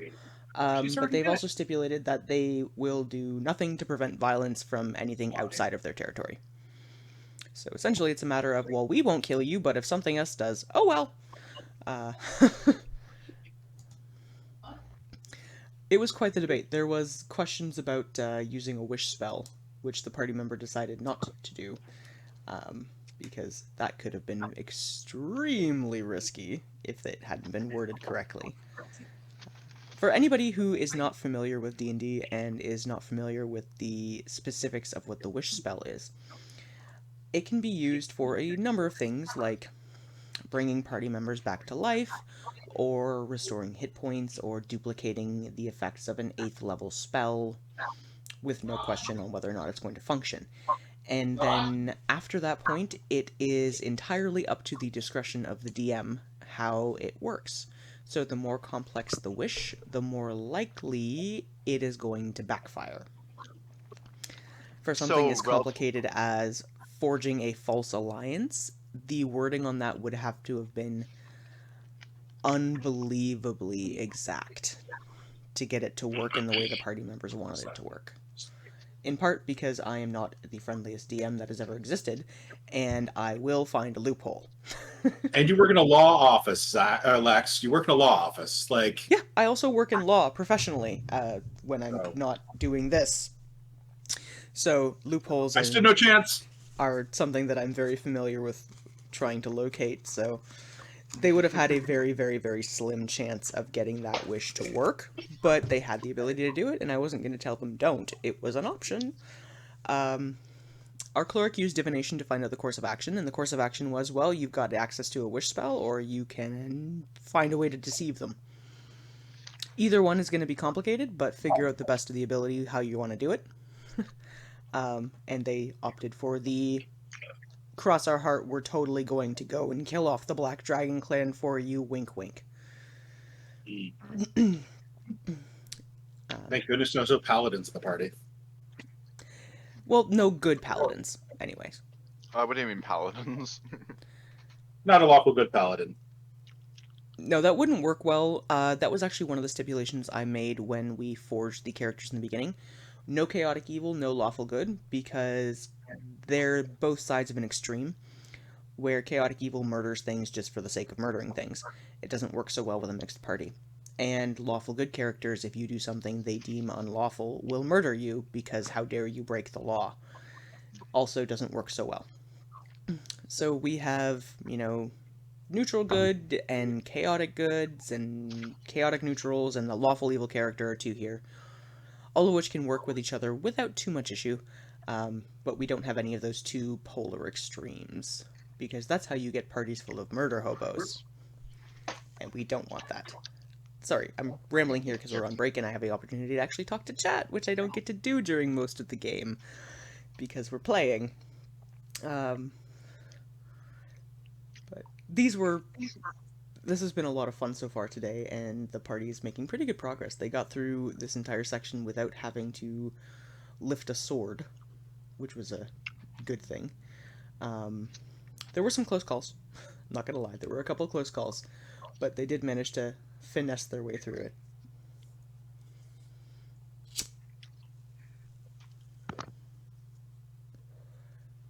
And then they're traveling from here into the next portion of the forest where the Seed Grove is located. From what they understand, this is a large, probably magical section deep in the Oblivion Forest where the original seeds of each of the trees grow. And they have to collect a seed from each kind of tree to bring back in order to appease a god that they have made a deal with. They also have to try and bring back a fairy dragon for another god, because he wants one. And, avoid the moose. That's what I've been saying. What? Avoid the moose. The moose? The moose. The running moose. joke of this game is that anytime there's a large sound of some sort of a creature, it's gotta be a moose. Grandpa's people were originally from the Oblivion Forest, but they lived in the Sinking Valley for many, many generations, and so tales of the moose have gotten more and more embroidered until they believe the moose is this fantastic, gigantic, mythical creature that has all these bizarre attributes that have been added to it. So It's he speaks of giant the and moose fire and breathing and, antlers scrape the stars. Its mighty hoof prints shake the earth. It'll mess up your day. The moose. beware the moose. Which honestly no. suits me just perfectly its horrible because cry as an of, Invader "Ee, Zim Bucky!" fan, anyone knows that the moose in Invader Zim are just terrifying. Oh, see, I've never watched that part of Invader Zim. There's an entire episode about a room with a moose. Oh, okay. I was just drawing my Boyhood of Muskoka, And stories this of works moose. beautifully in with the way my head functions, so I'm totally loving this. Welcome, Dark Soul. We're going to be getting back into the action before too long. We're just on a little bit of a quick break here. Run to the store, let me catch up with chat, see how everybody's doing. I'm going to give a shout out to Romper, who has popped in, because Romper is another streamer who is just awesome. Spelling. So, if you get the opportunity, go check out Romper. We also have Grim Chorizo, Trauma Snack, Walrus on the Wall, who are in right now. All awesome streamers. Go show them some love on their respective pages. They're all super, super supportive people. And I would not be anywhere near as far along without them. So, if you can, go show some love.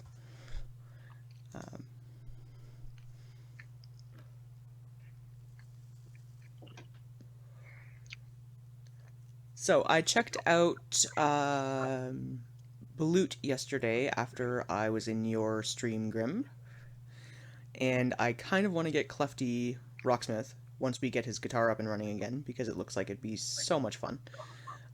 I can't play a goddamn note because I'm not musically inclined in that sense.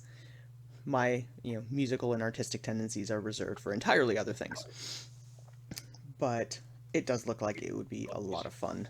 So I may have to pick your brain about how the setup for that works at some point, because I don't know if you need specific cables or plugins or any of that other stuff to make it work. So I figured you being Mr. Musicality might have a clue about how to get that functioning. Because that would be a lot of fun.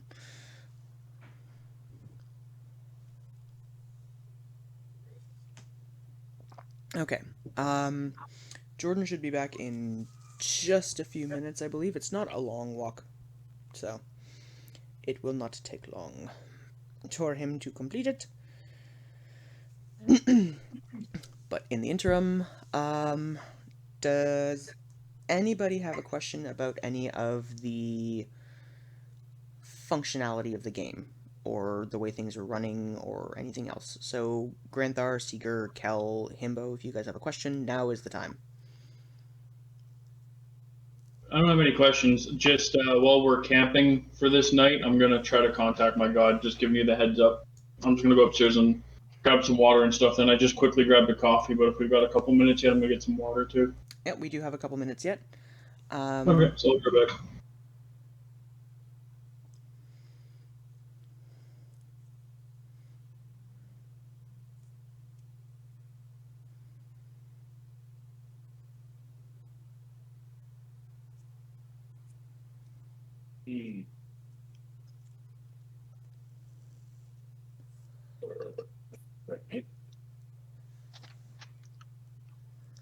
How are you guys liking the maps for the game so far? They're dense. Very dense. So much green. Well, Green. enormous forest.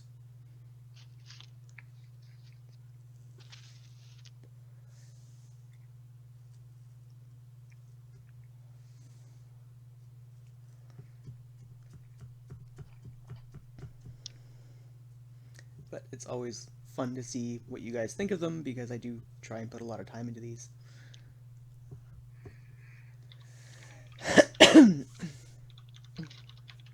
They keep me busy.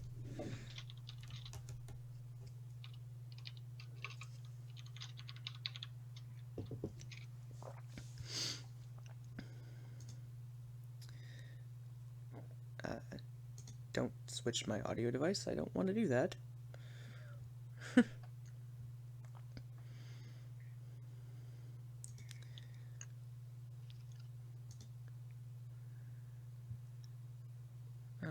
Okay.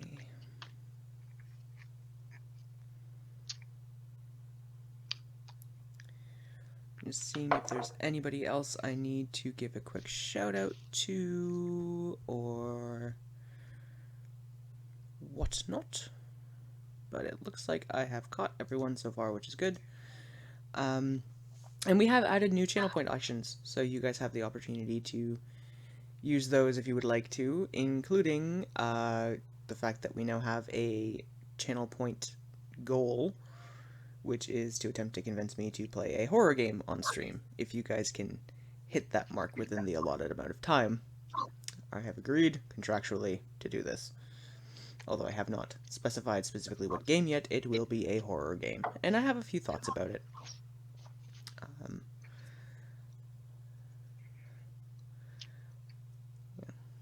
Might be Layers of Fear, because that's an interesting one.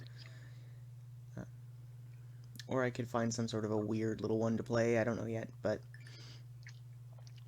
there is the opportunity to, result in me shrieking like a little girl on stream. So.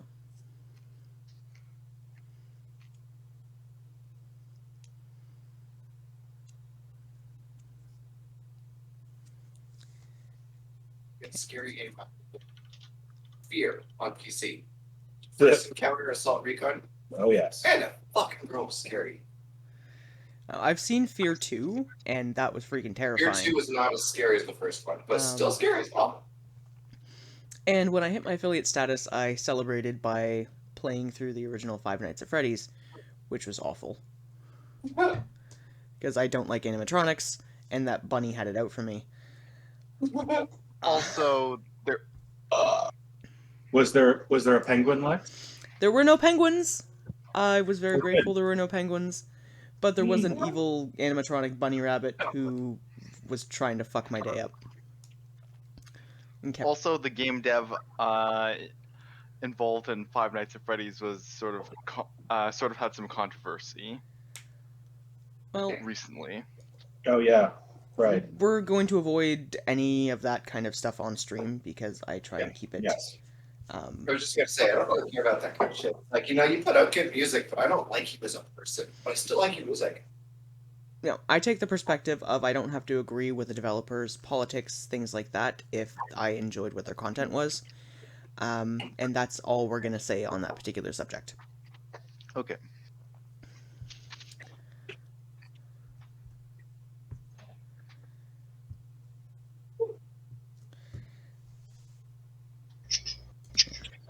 Mm-hmm. Jesus. There's a little more pizza here for you, Lewis. Yeah, hang on. Oh, I'm waiting for a little bit. So is the pizza place you guys go to regularly good? We tried this new place, Sammy's Pizza over at Frequide. Which is a little hole in the wall. Yeah, a little hole in the wall. He is fucking delicious and really well priced. It's cheap and good. Yeah. No got kidding. a large pizza, garlic bites, 2 orders of mozzarella sticks, which he calls cheese sticks. And it was $40. And when I went in to pick it up, he gave me a free 2-liter. No kidding. Yeah. The little hole in their walls I find are usually the best restaurants. Right. Like, one of the best meals I've ever had is when I was when my dad's company running fundraising banquets. I went with him, and there was like this little town that was like bordered by an Amish town off the 401. Can't remember the name of the place for the life of me anymore. But the restaurant would literally have had enough room in it for 7 people. And that was the best steak sandwich I've ever had. Little hole in the wall places can be the best places to eat, honestly. Once Well, they there's that little old Russian lady up by you. Oh yeah, the Ukrainian house? It's amazing. Yeah, that one. Yeah, once things are actually open, Main Street Diner out in Essex. Yep. It's Or, another hole in the wall. Their fucking burgers are amazing. Yep, it's just like Garfield's out in Colchester. Station restaurant over here off of, I want to say, McKay. Yeah. It's on That's right. Dead End Street. Supposed to be taking it easy, Pooch. Go lay down. Yeah. Jerry and Jenny's over on Tecumseh Road just before Jefferson is good too. That's actually where my appendix ruptured. I love those little weird hole in the wall places because you end up finding little gemstones you didn't know were there.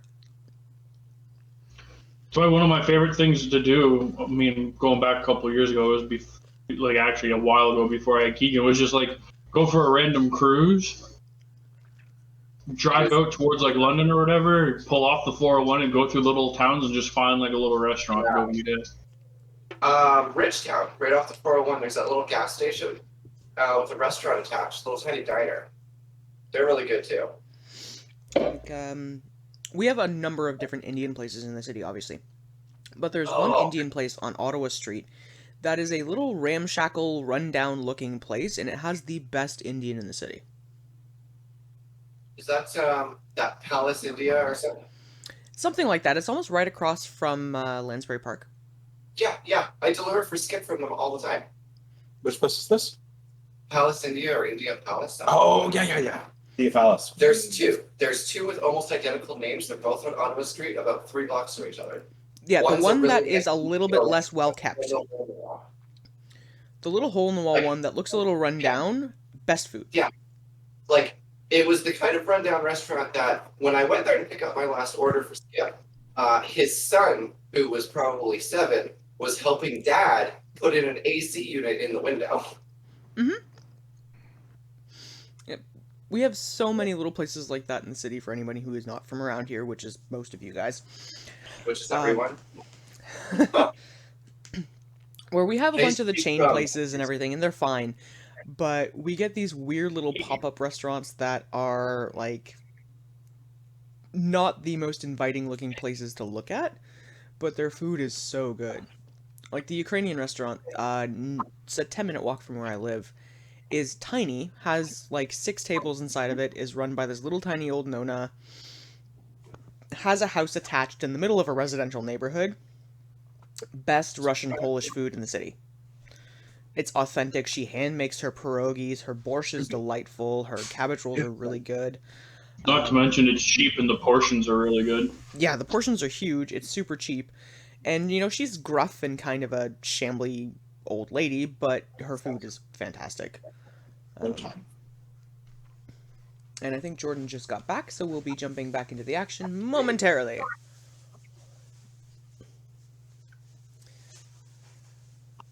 Which will involve me moving you guys to the next screen, where I have to position you in the correct location, and then, of course, remove the fog of war that is obstructing your view. Didn't bring me one.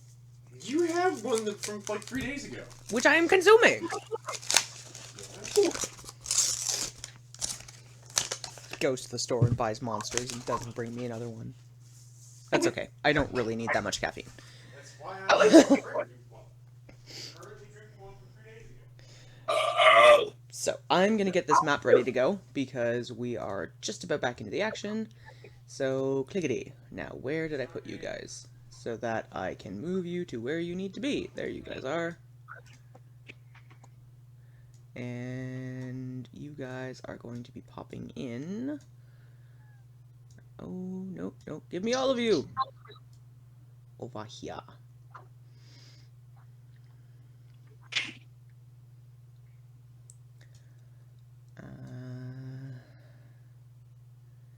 No, you'll actually be showing up.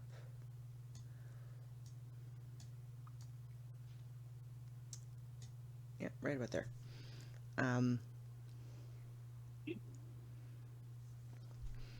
Yeah. Do the revealy thing. Thank you. There we are.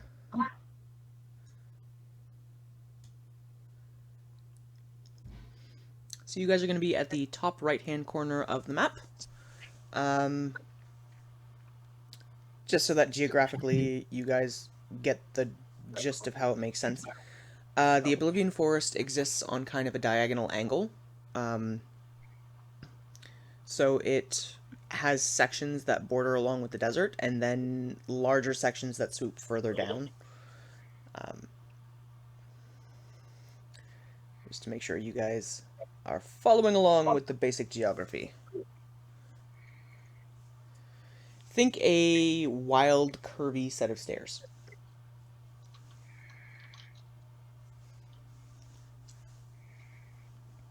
And that will about sum up the gist of how this place functions.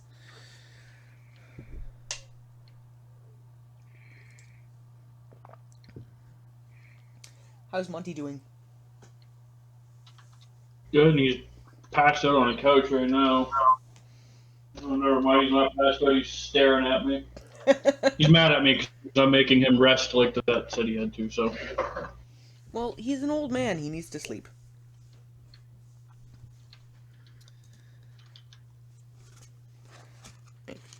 When you're settling back in, hun, if you could shut the door, that'd be great. Yeah, they basically ended up saying they think what happened is because I woke him up, took him upstairs, and he went from cold to hot really fast and went from laying down to standing up, that it was just like a blood pressure thing. I'm glad to see that he's gonna be okay. Scared the shit out of me, that's for sure. Oh, would have scared the shit out of me too.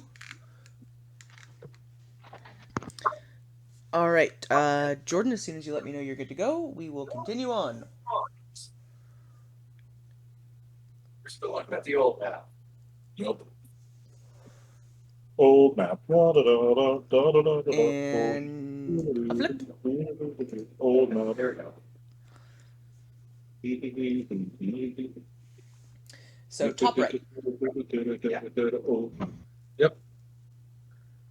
There we are.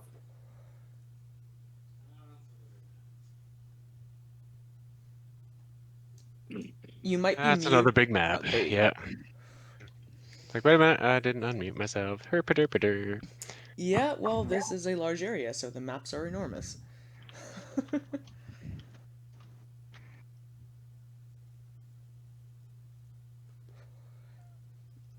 Also, it prevents me from having to switch between 18 different maps. True. I'm not complaining about it. It's just like, oh boy, So, that's a big one for you to hide a whole bunch of stuff in. and A how? whole bunch of stuff we're gonna avoid. Are those autumn foliage, or is that a sudden lava pit we should be worried about? Tree Beware coloration. the sudden lava pit. Right where we're at, there's a bunch of orange. Tree coloration. Don't worry. Okay. This is everything had been green up to now. Don't think about it. Minecraft. All of a sudden you're walking along and next thing you know, flop it. Okay, so after the full night's rest that you guys all get, you leave the Green Dragon territory, and immediately it's like someone has unmuted the world. There are the sounds of insects and birds flying about, there's the motion of small critters in the underbrush, and traveling for a few hours, there's a noticeable difference in the types of foliage you're encountering. It seems the further along in this direction you get, the more varied the plant life gets.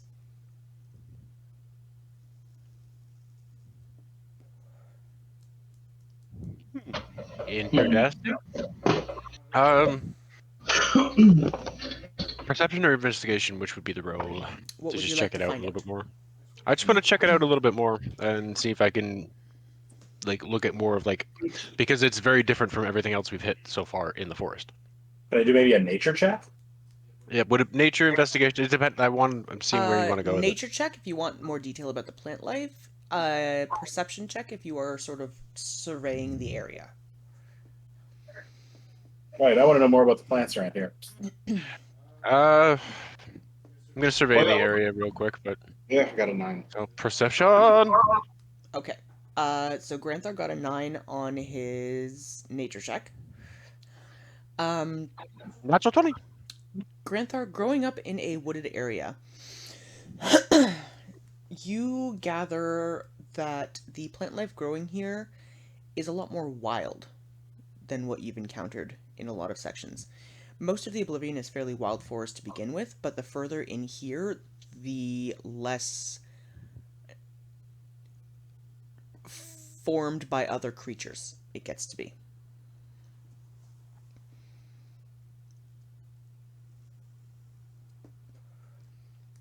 Alright, and Rex. You rolled a Natural 20. natural 20. Okay. You notice the same sort of a thing, that the plant life is steadily getting less and less predictable.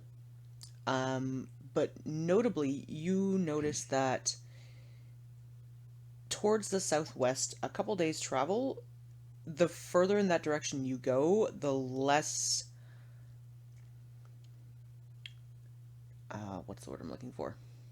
Identifiable the plant life starts to get. And on the horizon, about 3 days away from where you are right now, There is a faint glow in the air.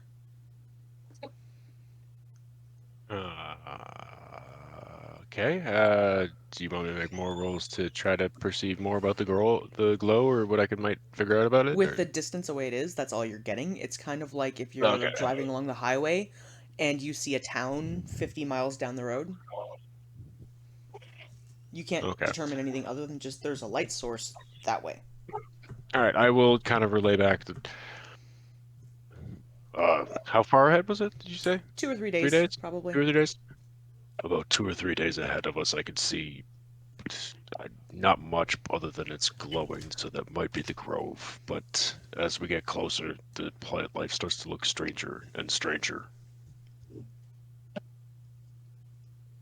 I'm seeing some very interesting trees down that way.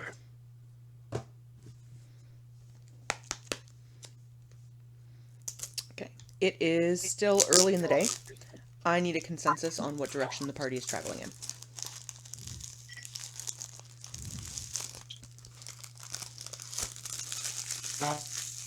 The fairy dragons were what? Which way did they say? South west of the glade itself?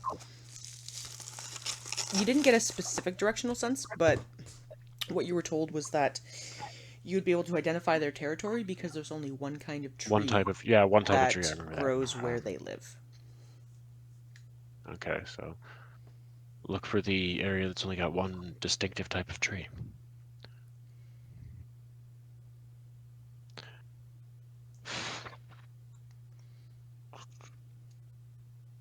Probably going to want to try to grab the seeds first, if I'm being honest. Get that out of the way. Seeker, what's your perspective? Well, plant life will be able to help us a little bit with the area, but aren't we supposed to be looking for plant life and stuff anyways? Mm-hmm. Because we were supposed to get the fairy dragon, and then there was something Yeah, about from the seed grove, which I think is what the glowing thing was. I could see ahead. I was just warning that it's as it gets closer to that, the plants get weirder and weirder because I rolled a nat 20 on perception. Okay, so it's ahead. So you know what? Let's make this really easy then. I'm going to use 5 minutes of my propulsion time on my thingy. I'm going to fly above the trees and take a look and see what he was. I'm going to have him point out the direction, and I'm going to see if I can't get a better look at it from up above. Okay. Seeker's going to use 5 minutes of his flight time. Rex, you gesture in the direction the glow is coming from. Yep. And Seeker, I need perception check from you as you Buzz Lightyear, to the rescue! fly up to check out the area. 16 plus 6, so 22. Okay, 22 will get you pretty far. You get above the tree line, and looking out, there are a couple things that catch your attention immediately. The first thing is directly to the south of your position. So straight down on the map, the types of trees shift. Where you had a varied foliage looking down, directly to the south of you, it suddenly turns into a grove where all of the foliage you can see matches.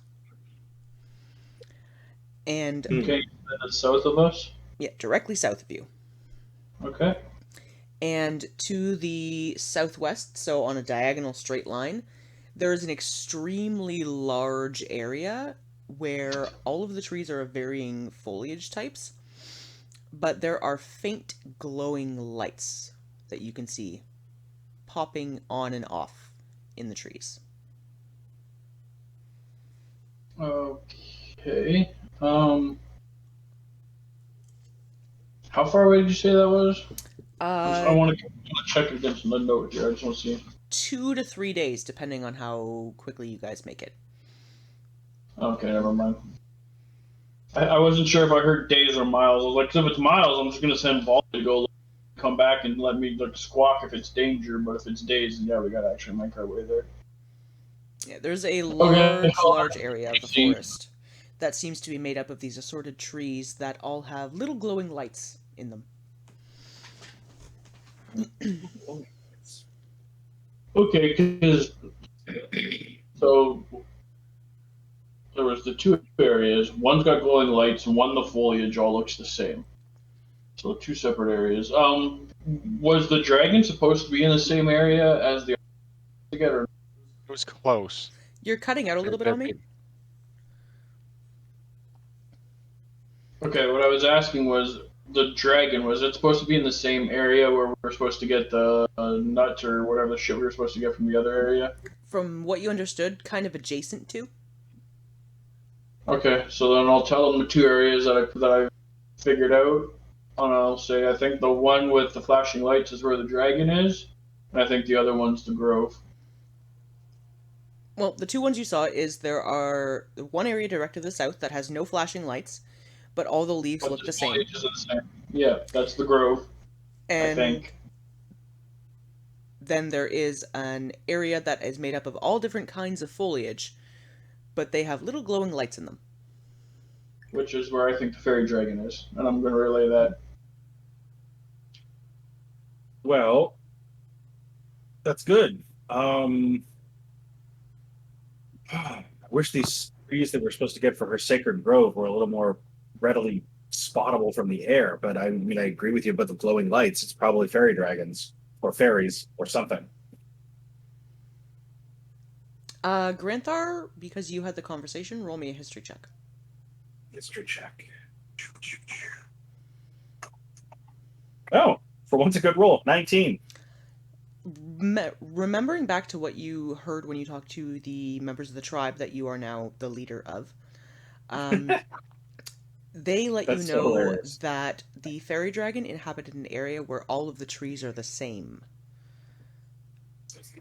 So it's the opposite of what we want. We want a place where all the trees are different. No, it's the opposite of what Seeker described. Oh, Secret described in. Oh, wait a minute. So the Like, glowing I had light. it Where he thinks one thing is actually the opposite. Oh, okay. The fairy dragons are where the trees are all the same. So the lights would be where the trees are all different. Am I Yeah. understanding you correctly?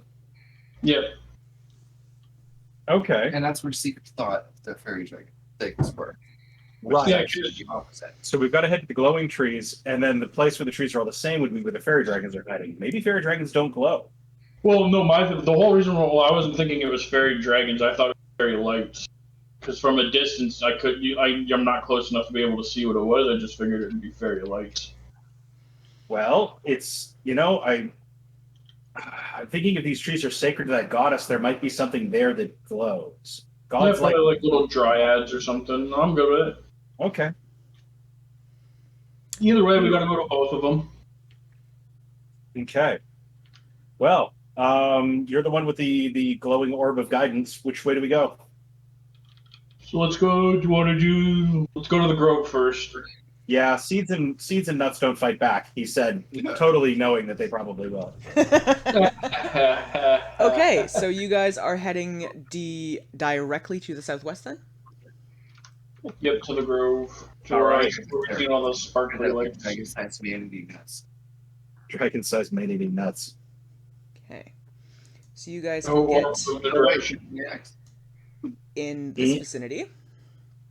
And I'm going to zoom my map in a little bit. You guys travel towards the southwest for about a half a day before I need a perception check from everybody, please. Perception. I rolled a natural 20. Give me a second. Perception 14. I rolled a natural 1. 17. I apparently walked face first into a tree. Wang! Oh, That is now Alright, canon. but Granthar has D20 ran walked away. face first into a tree. oh, sorry. I was thinking about scones. 19. Okay. So you guys travel for about a half a day. And everyone who rolled above a 10, you notice, sitting on a small rock directly in your path is a strange looking individual. Ooh, I like strange looking individuals. The fuck is that thing? He is a little above waist high. sort of gnomish, sort of dwarfish, and is currently whittling what looks like a flute made out of some kind of wood. Philatides. He looks up at you guys' approach, gives you a small grin, and says, "Travelers! Don't suppose you could lend a hand to a little bit of a lost soul here?" What kind of hand you looking for? Insight check, DM.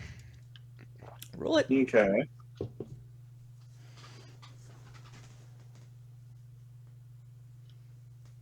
Yeah, 17, Mister.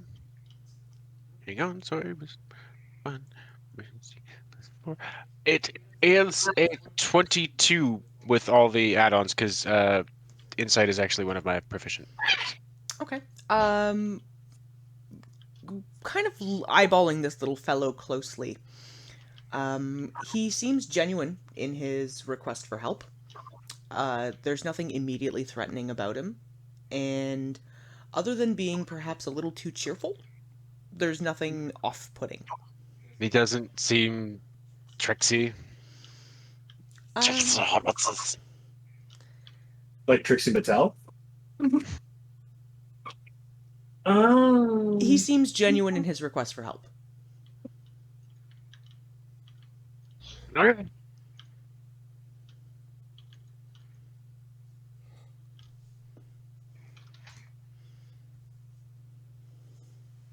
Who says what? So, what do you need a hand with?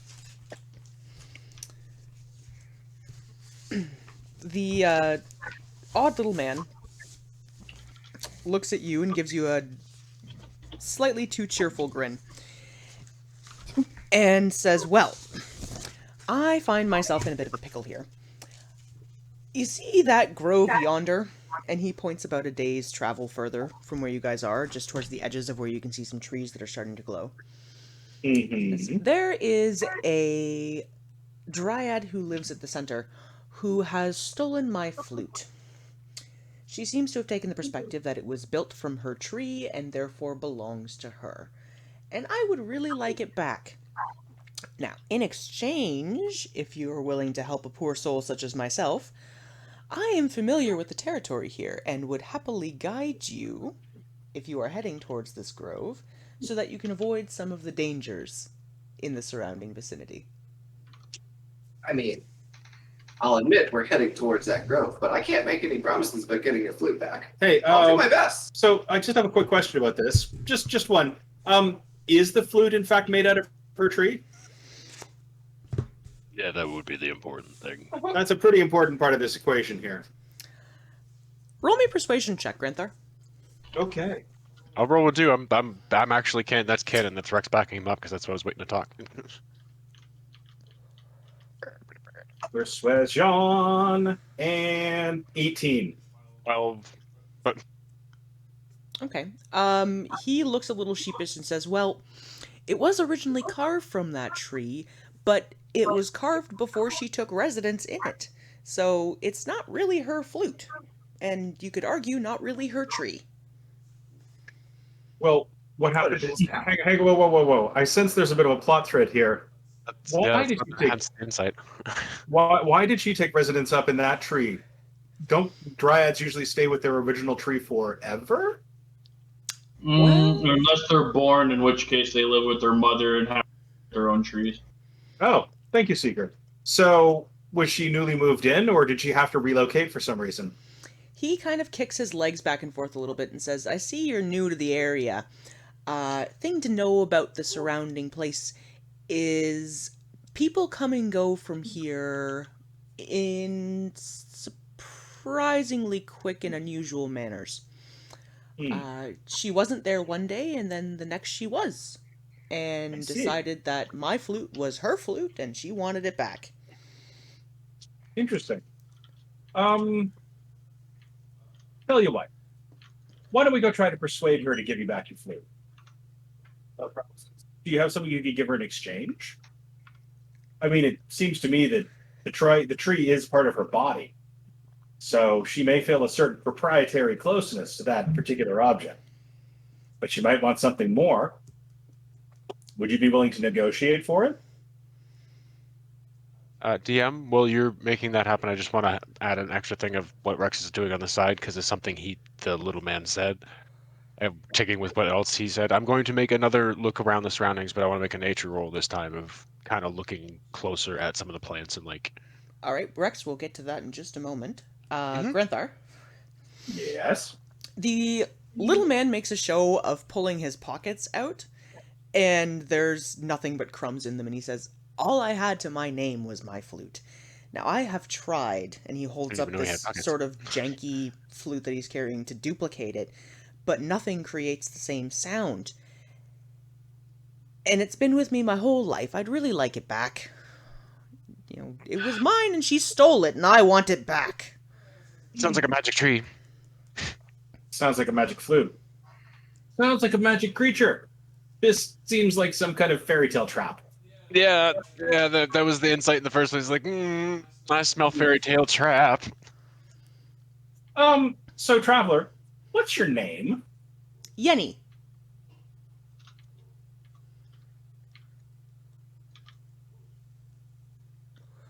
Might I have the pleasure of yours? Well, some people call me Skoolsmashir. And that is not a word of a lie. He gives you a cheerful little grin and sort of hops down from his rock, and he really is a small little fellow. And he says, "Well, if I had something to offer her to get my flute back myself, I would have done it months ago. But as you can see, I have nothing to my name, and I don't know if she would accept something from me. So, I will, reiterate on this one my offer. I will happily guide you and your party through any of the dangers we may encounter along the way, if you can get my flute back for me." I see. Well, I'm not killing a dryad to get the flute back. I'm telling you that right now. I was gonna say, Why do I feel like he's gonna try to make us like as a trade? I'm going to lean in closer, lean far down because I'm a lot taller than him, and I'm going to say, "Well, let me tell you where my position stands." And I'm going to say, "Friend, I'm showing you this not to threaten you, but to make you understand my position." And I'll take Bloodseeker out of its sheath and hold it flat, like in both hands and flat towards him to show him the blade. Say, "I'm the ruler of the tribe that lives here in the Oblivion Forest, and my people need the goodwill of all the creatures of the forest to live in harmony with it. So, I'm not going to kill a dryad. That would lead to disaster for my people." He holds up his hands and starts waving emphatically, No, I don't want you to kill anybody. But you may have a way that you can convince her to give it back. But I'll talk to her. But let be this known. If you are trying to trick me or trap me in some way, you will feel the wrath of all of my ancestors. And I'm just warning you in a friendly way, in no way threatening you. Just what a bad idea would be to try to control the mind of me. tried it once, didn't work so well. Take it from the angry elf. He gives But we'll you go a talk to cheerful little smile and a nod and closes his eyes and extends a hand forward and says, "The terms are simple. I will guide you through the grove and back here in exchange for the return of my flute." And I'm a simple man, so give me your name first, traveler, and I will agree to this bargain. My name is Yenny. Yenny. Pleasure to meet you, Yenny. And I'll shake his hand. Granthar, Yes? as you do, you feel a swirl of energy around you. Uh-oh. Yep. And a small... Sorry. And a small brand of a ram's head with two horns appears on your arm. The guise of the cheerful little man fades away, and you are left staring at a still small in stature, slightly furry-looking individual who has the upper half of a man and the lower half that forms into two goat-like legs. I told you, it's fucking Philatides. What was his name again? Yanni. Yanni? He lied to you. His name's Philatides. He's the goddamn trainer of heroes. He gives The you trainer. a still friendly, but now less overtly friendly grin and says, "A deal struck is a deal made. So, you want into the grove, and I have promised to guide you there. Let's do that, shall we? You can get back my flute. I'll bring you back here safe and sound." I would like to lean into Yanni and say, I don't like you. And show him my hate. Sorry, that was cut off by someone tinking a glass. Yeah. So, like, yeah. But lean in and tell this guy, like, Yanni, I don't like you. Show him my shield with the middle finger in it. Say, I'm not afraid to hurt those I don't like. I'd start walking away. As we move along, I'm going to look at him and go, I'm coming along because we need to go there. But since I have a feeling you'd like to make deals and like to honor the words in the contract of the deal, the barbarian is the only one who shook on it. And keep going. He gives Oh, Yanni, a you chose the wrong member of the party. He doesn't like me. he gives a sly little grin. Just out of curiosity, who tried to walk away? I'm about to walk away because I kind of, like, intimidated him a little bit. I said it to him and I went to walk away. Okay. Like not walk away, but like away from Yeah, looming over him. And like, I'm giving him a threat that's not really a threat, but should be taken as a threat. Oh. Okay. I'm not trying to walk off because I don't know where the hell we're going. I just step away from him. I mean, He gives a kind of a tip of the head towards all of you, having well heard your perspective on it, and says, "You see, though, deals work in funny ways. You work as a group. One of your group members has agreed. By proxy, you have all agreed." Don't make me kill you for fun, you little shit. And I keep walking. Kel, roll a perception check for me.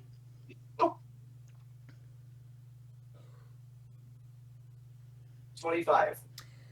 You take about 10 steps before you realize you are exactly back where you started. Oh, now I'm angry. Oh, You could see the fury. You could see the fury quite obviously on my face. no. okay, can we get back to something? Oh, it's before. Because this is jumping me back to something that I had got Rex. to early we didn't get around to. You were making a roll. My nature check of the surrounding, starting to be a little suspicious forest. What was the last one? I'm gonna kill this one. What was the last one? No, we can't kill And the last that's one. a natural 20. Okay. Rex, the minute you concentrate on it, you pick up on it.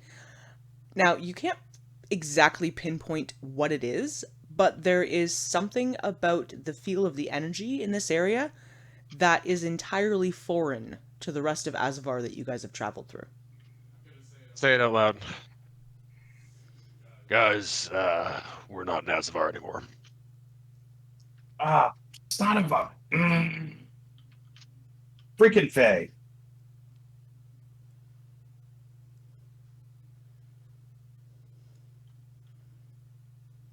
All right, the only way out is through. Come on, guys.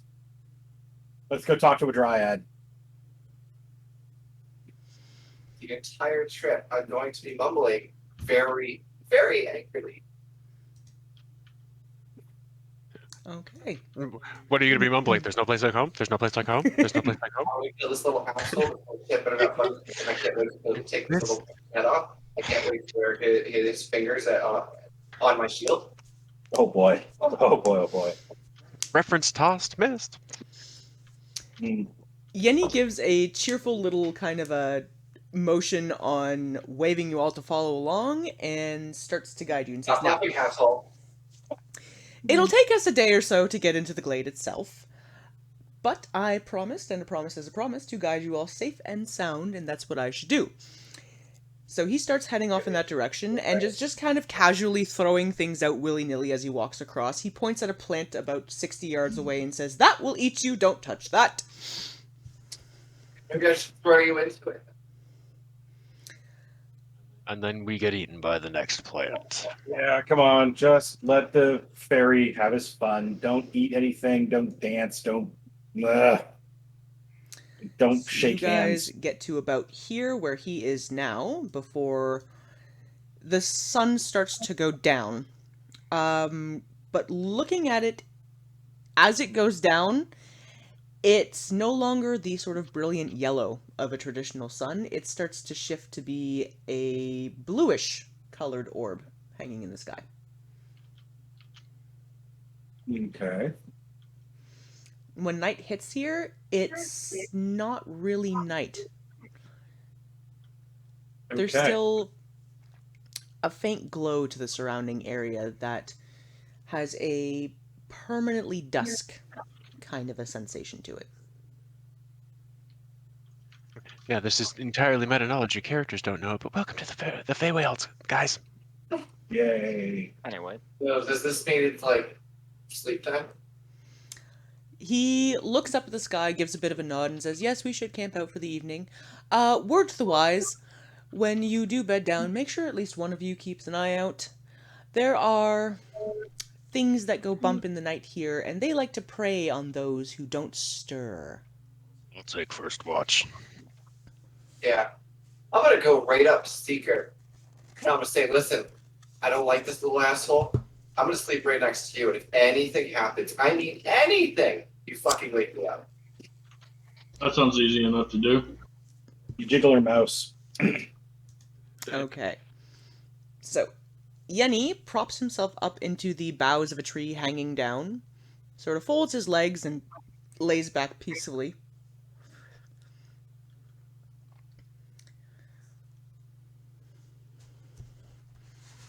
I'm gonna take a movie nap. Rex is on first watch, and Seeker is on first watch, correct?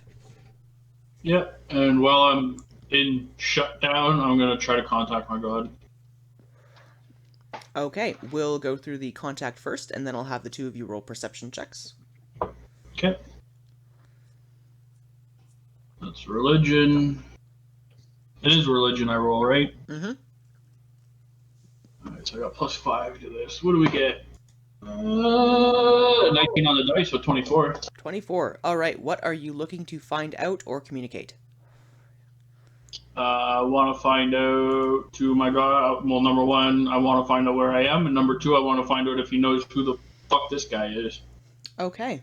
Contacting your god, it's almost like there's static on the line, or that you have a bad connection. And part of what you get is slightly garbled. But you are able to get the gist that you are in a dimensional intersection that merges the world you come from with the land that the Fae come from. And that as long as you are in this territory, the rules of both worlds apply, but the closer you get to the Grove, the less like your world it becomes. Okay. When it comes to the question about Yenny, you get sort of an unusual response back where it tells you they are tricky, he may be what he seems to be, but you don't know for sure. I know. I'm starting to get worried about my dice. I had the one shit like 1-year-old. I've gotten a couple clutch nat 20s, and I'm really worried about what that means. So you have Okay, sort I'm of gonna keep a them- proceed with caution warning. Oh, I'm not. I mean, I meant my dice.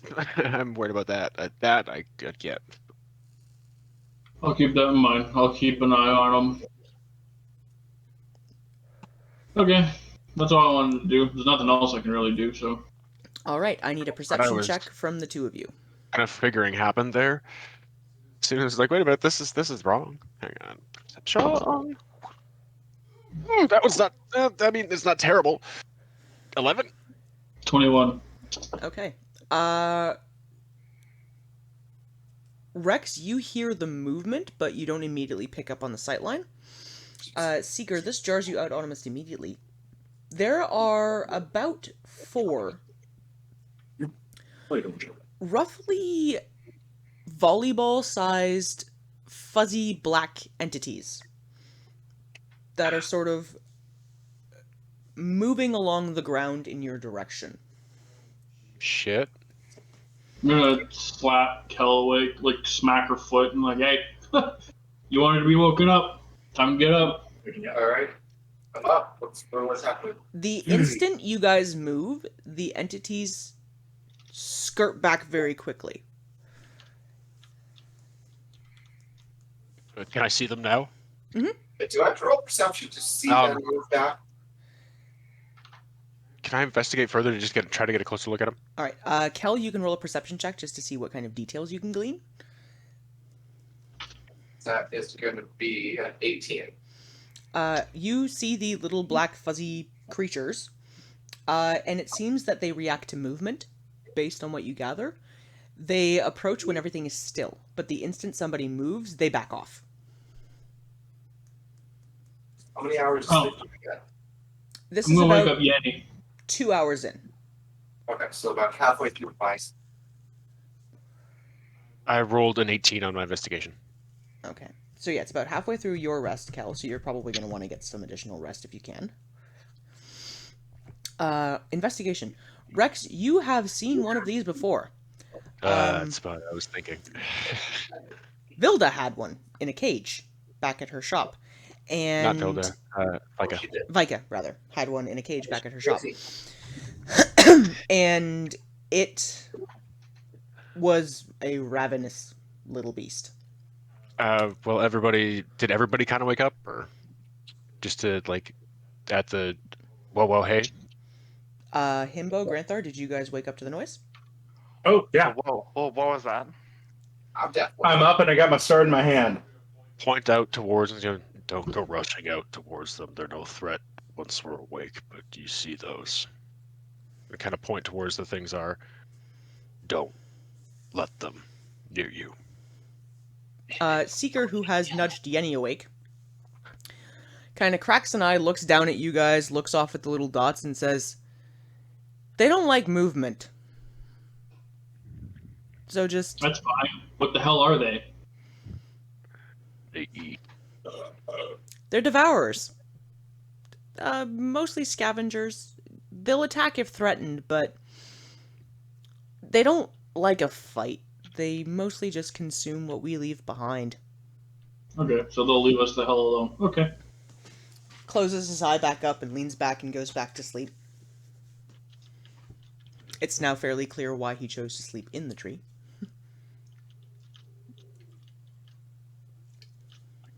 The last one. I could at least hit me for more. I'm gonna fucking kill him. I'm gonna chop that fucking tree down. I hope it falls on him. So, Attacking a tree in the Feywild is not the best idea. are those of you who still require it going back to sleep? Well, as long as the people stand and watch, yeah, I'm gonna go to sleep. Again, I say the seeker, same thing still stands. I go back to sleep.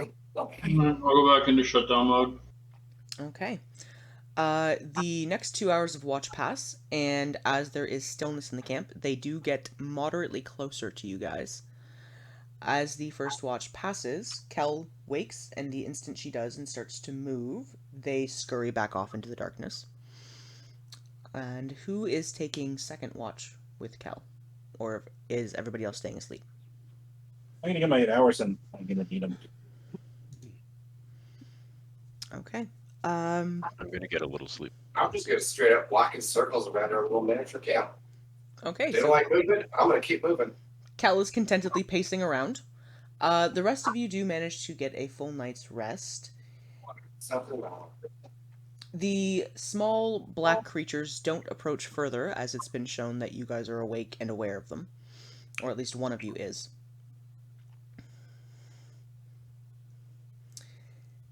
And as dawn approaches and the light begins to come back up, everyone comes to.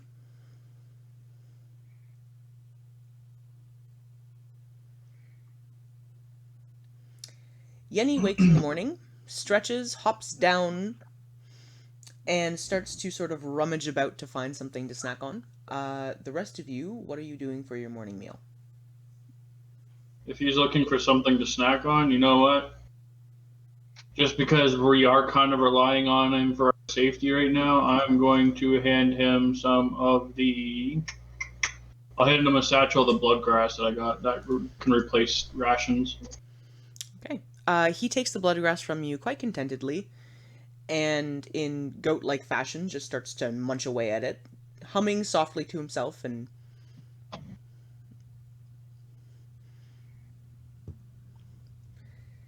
once he's finished, he gives his stomach a bit of a pat and says, "Okay, let's continue along, shall we?" I'm going to ask him, while we're walking, is it safe for my bloodhawk to go get something for itself to eat? He gives a glance at the hawk in question, looks at you and says, "Keep her to the top of the trees." I'll kind of ask the same thing about Hexfeather. He says, "Well, flightless? I'd find an alternative. Things on the ground have been known to bite back." All right, well, I don't know. I figured she was weird enough that she might be able to catch something out here. I'll send Volley up after, like a squirrel or something. Volley comes back with a weird little rodent that has 6 legs. Interesting. Consumes it without question. She seems fine.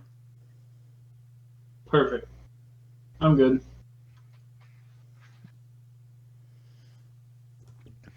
All right, continuing to the southwest. Open up the next section here. You guys travel for about half a day, a little more than that, before you start to enter what is clearly the grove. The trees in this vicinity grow tall, tangled, and gnarled, and each one gives off a faint glow of energy on their own, but also has seed pods that grow from it in large, sort of cantaloupe-sized bunches. And these seed pods are giving off a very bright glow that pulses on and off.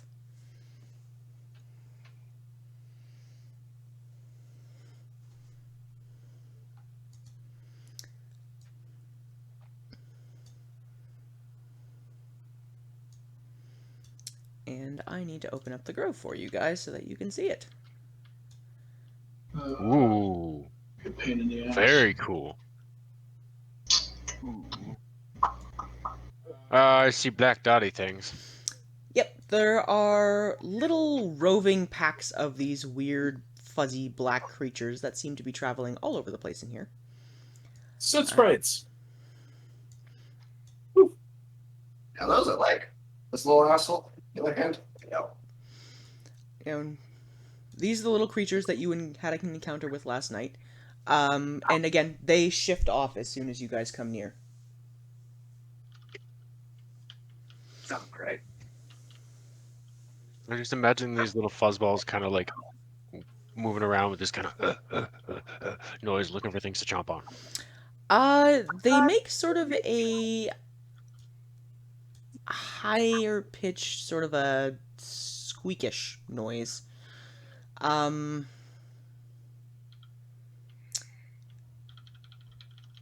Think fuzzy versions of those weird little chomp chomp creatures from Mario. Oh, Chain chomps. It's a fluffy chain chomp.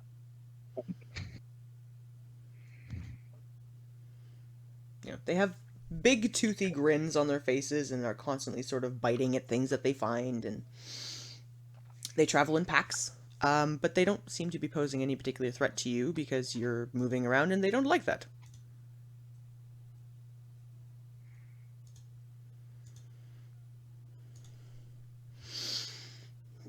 Alright, I'd suggest we find the dryad first. Probably a good idea. So, Yenny continues along and sort of points out in different areas. He points to the area that's just over here, to the left and up a little bit from where you guys are. Here? Nope, further out. Little further. Yeah, hang on. I gotta zoom out. Yep, Ah, right there. what you doing, man? Yeah. A few over from there. There you Okay. go. He points to this area first and Map says, now, that part of the forest you want to avoid at all costs, that's where the phase spiders live. They're not friendly. Stay out of there. Oh boy, that sounds pleasant. He gestures kitty corner on the opposite side of the grove from where you guys currently are and says, now, the blink dog's taken up territory down there. They're a little snarly, but if you don't disturb them, they might be okay. I've always wanted a blink dog. And he points directly to the south from where you guys are, which appears to be between you and where there is the grove entirely of one kind of tree, and says, now that bit of the forest there is where the awakened ones live. And That they don't doesn't ask sound questions, they just consume.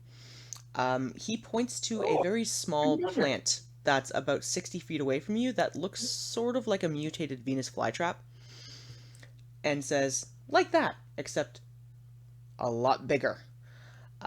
You don't fun. want to tangle with those if you can avoid it. They're real good at hiding, and they will bite your limbs off.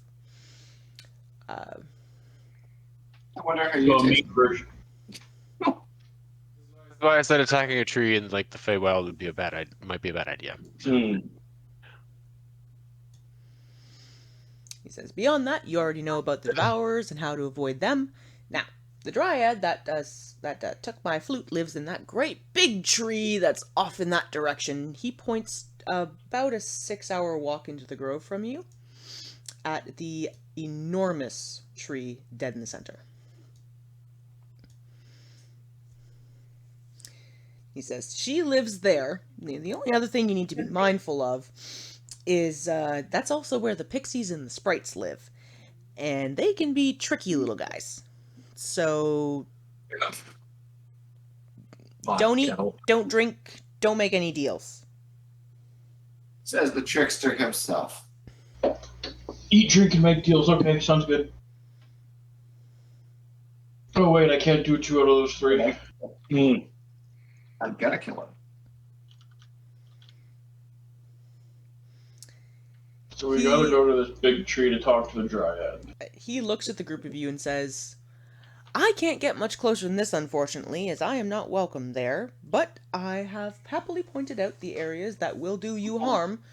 Can't imagine why. Go get my flute, please. Of course you're not welcome, you little shit. Towards this tree thing.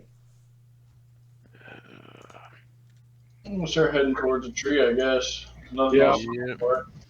Yeah, he lets you know that he'll wait right where he is and perches himself up on a kind of a fallen branch and continues sort of whittling away at a flute that he looked like he was trying to carve. Alright.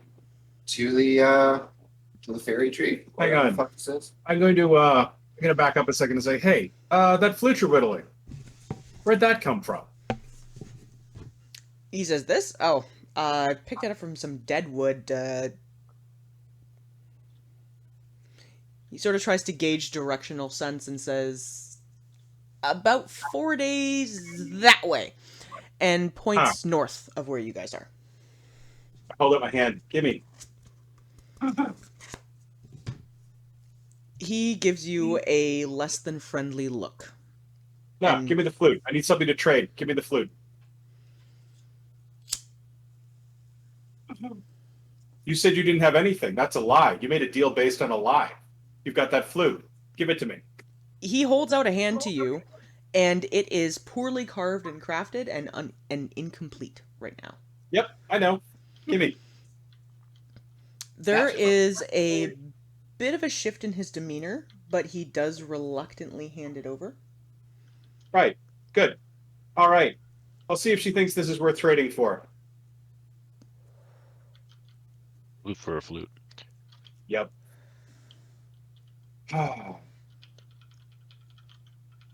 And then as we walk away, I'll murmur to Kel, You know, if there's anything I've learned about stories from the Fae, is if you can get an object from them they've given you willingly, it might actually have some power.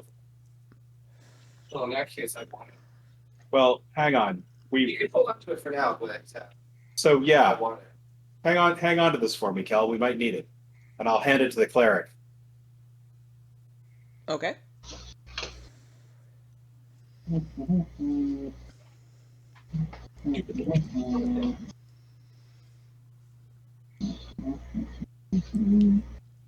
So, could I have everybody roll perception checks, please? I was just gonna say perception. Perception. Let's see here. Yeah. 8. Dirty 20. 15. I'm gonna go get myself some more food. Okay. What do we roll? Oh, perception. Yep. 16. I rolled an 8. Okay. I rolled a 2. Everyone who rolled above a 15, looking around the grove in question, you guys are struck by the fact that there are thousands of trees here, but they seem to be made up of a core 15 kinds. And the largest of each one of these trees contains a handful of dangling seed pods. I think we're in the place we need to be. Visible. Those are people who need to be gathered. Hmm.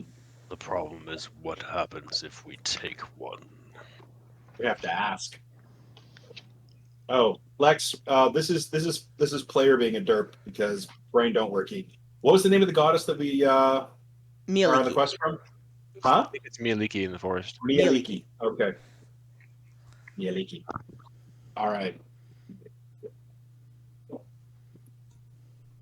Okay, so here's my reasoning in taking this flute, guys. I don't think this being would have taken an old piece of driftwood to make a flute from. I think that this is. I think that it was important enough for him to lie about. Right, but everything else. He has lied about everything else. So I don't know if it's going to actually have any power over him or whether it has any meaning to him. But Fae are weird, man. So this might actually have some significance. Might be able to use it as a bargaining chip with the Dryad, no less. I don't know. He seemed awfully angry I was taking it. Yeah. Well, how do we find a Dryad here? I mean, it's all trees. A big flowing tree. Yeah, Wait, she's in the biggest one. Yeah, let's go talk to the tree. Oh, I'm going. Anybody here speak Dryad? Seeker, I assume you do in some way, for some reason. No, I can speak Sylvan, but that's probably as close as I can get. I was gonna say I think they speak Sylvan though too, because they live in trees. Yeah, I speak Sylvan as well as Celestial Oh, and Elvish and Draconic, probably. I probably shouldn't have taken that Draconic elective at school. All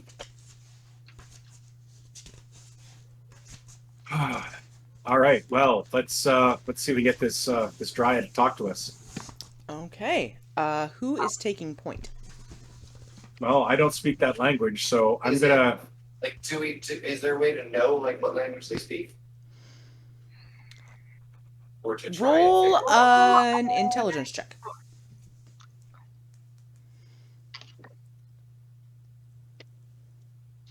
Oh shit! A 21. You vaguely remember from your studies that Dryads speak either Elvish or Sylvan. Oh, Well, I speak both. maybe the elf should try. So, in the way that someone would speak Franglish, a little bit of French, a little bit of English, I'm gonna speak a little bit of both, and I'm gonna just waltz right in there like I know what's up. And I'm gonna say that there's this little asshole, Gary or whatever, who seems to think that he took a piece of wood from this tree before you, whoever the leader person is, you claimed ownership of living there, and he wants it back. but I don't trust this little asshole, and I kind of want to kill him. Oh. But on another note, I realized that we are in a place where we need some seeds from all of these trees. This is a separate quest from a god, We've been sent by Mieliki. Mieliki. And we're trying to restore her throne. And we need some seeds from all of the trees in this area. So, what can we do? You hear a soft, lilting voice come from one of the branches above you. And it replies in Sylvan and says, well, the seeds are typically on offer freely, just don't take more than one from each tree. They do help to add beauty to the rest of these worlds. All we need is one. Yeah, we just need a seed from each tree. Now, All we need is one from each tree, so there's no problems there. I don't know mean any of disrespect. the entity you speak of and of the flute you have been sent to retrieve. And shamefully, I must admit that what he says is true. It was carved of my branches before I took residence here. That However, seems to hold back I very, felt very strongly. that as it came from the branches of a living tree, it should be returned to the branches of a living tree. And my friends have made a point to make sure he does not return here. She sort of gestures around, and you can see hundreds of little tiny faces peeking out from the branches. And they all give you a small, impish kind of a grin. That'd be the sprite and the pixies. I'm gonna look straight at them and say, you know what? Whether he was in the right or wrong, I really don't like this guy. So maybe we can work out a deal, and you can get to keep that flute anyway. No deals, no deals. The pixie closest to you perks up slightly and flits out of the branches to speak to you, and she says, deals are always a possibility. You could tell me what you want, and I can tell you what we can do. Deals are always a possibility, but you see, we've been screwed over many times, and I'm not willing to have someone try and manipulate the terms of our agreements. I'm not trying to make solid, deep deals. I just want to make a simple offering. Her face falls a little, and she flits backwards and looks up, and you hear what sounds sort of like the wind through the branches. She floats back out and says, well, my mistress has taken the perspective that if you would like this flute returned to you, you need to offer us something of equal worth to it. Well, he did happen to have this so-called flute that he whittled out of driftwood. I highly don't believe him that it's actually made out of driftwood. But He's played it, Gadassis. he's been using this flute for some time now as a replacement. I'll show them this flute. She lets out a sort of sad, impish giggle and gestures to the base of the tree where you can see a pile of probably hundreds of similar-looking flutes. And says, these are all dead wood. There's nothing special or identifiable about them, and they are of no further use or value to us. What we seek is something that is of equal worth to the music from a living tree. Hang on, I stick my hand up. Hi. I will translate anything he says to them. I have a question. But are you able to use, like, say, sap or part of the living thing in your magic? She kind of quirks ahead at you in a sense of she doesn't understand what you're trying to differentiate. Okay. He's played this flute. His spit is in it. His sap. It's not the flute that's valuable. It's the fact that it's his. I thought fairy magic worked like that. She gives Can you not- a an understanding kind of a chuckle and a giggle and says, "What you carry, like so many more that have been delivered here, have been crafted and never played. Oh. They are dead."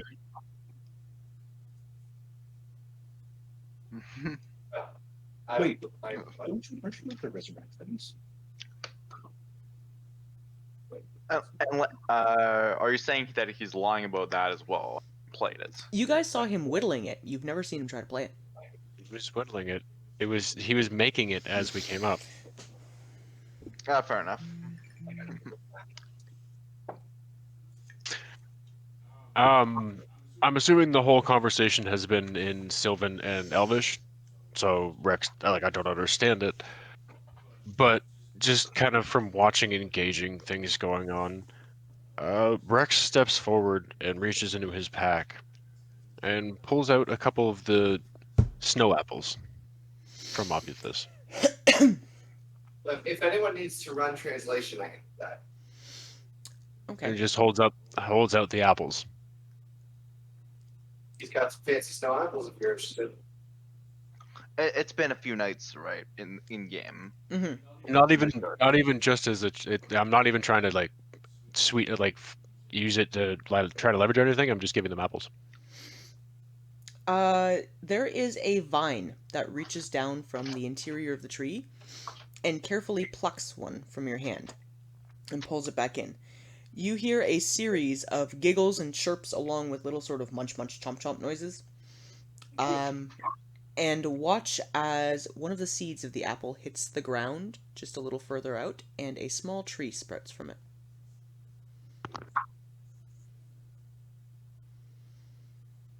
So we have given them the gift of snow apples, just like that.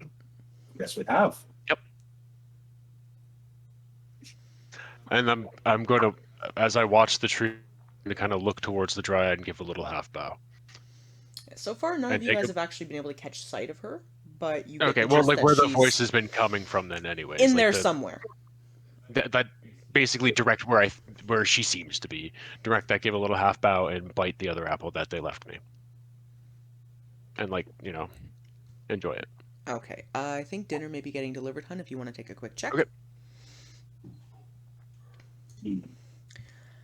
Okay, so there is a murmur of sound that sort of rings out amongst the branches as the residual of those little chomping noises finishes off. And Kel, you're going to have to translate because it's going to be in Sylvan. But the voice of the Dryad calls out again and says, "We appreciate the contribution to our grove. It is not often we get a new plant or species. In light of this generous gift, we are willing to offer you a proposition."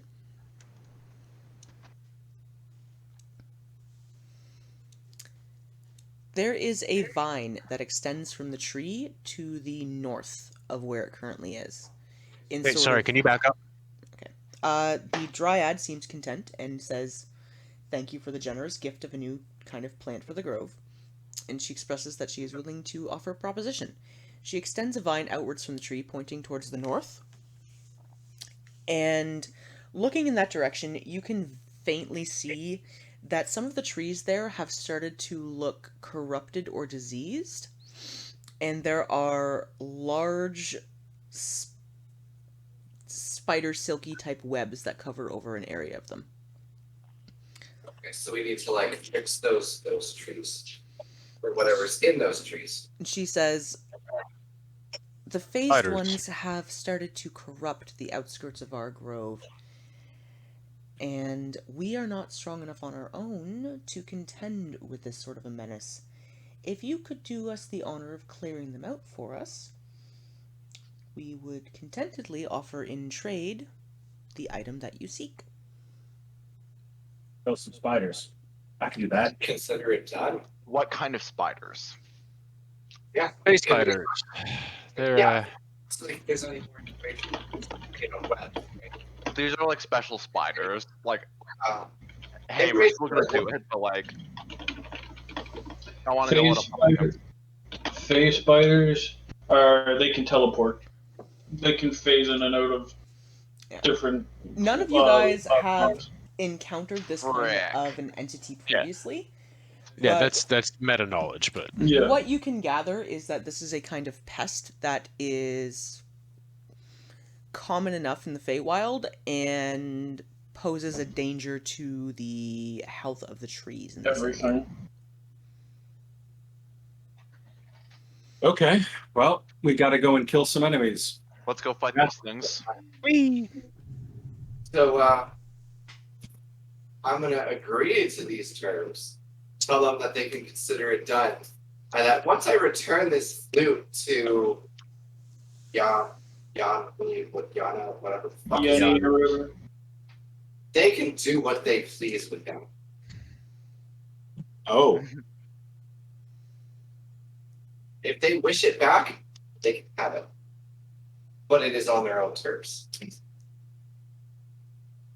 There's a murmur of agreement, and the grove, while very densely packed, almost seems to open slightly, leaving a distinctive pathway that leads in the direction to where the home of the Fey Spiders is. I'll offer, as the famous Rex does, I'll offer them a nice kind bow and I'll walk along. give it another half second, just check to see if that is food coming, because nothing was there before. But if I'm assuming you got a text that it's on the way. And there I was think we're nothing checking on for the food that's coming. The spiders. there was nothing on the porch or anything. Did you order from Skip? They may have just left it on the steps. Did you order through Skip? Yeah. Tell him he sucks as a driver and that I'm the. All right. So we're heading up and to the left. Where the levy webs are. Yes. You can. I've opened up the area. You can see the webs now. All right. Yeah, I'm just gonna go take a quick peek here, so I'll be right back as you guys move your characters along.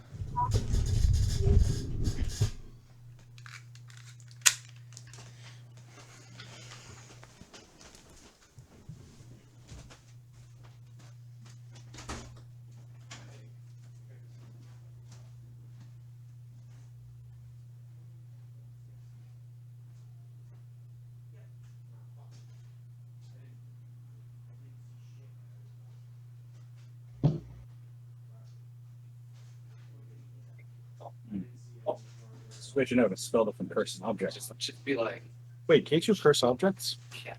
oh, but yeah, like I want to rightfully give it got to him, and then she'd be like, well, our deal was fulfilled.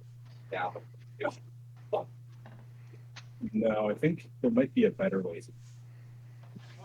Jeez, apparently we had one of those assholes who does a ghost delivery. Just dropped it on the front porch, like on the front porch step, and just fucked off. That's what we're supposed to do because of COVID. We're not allowed to, unless the instructions specifically say to knock or ring the doorbell, we're supposed to drop it and leave. They could at least put it inside the porch.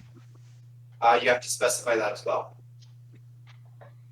Because that would be entering someone's premises, and that's trespassing.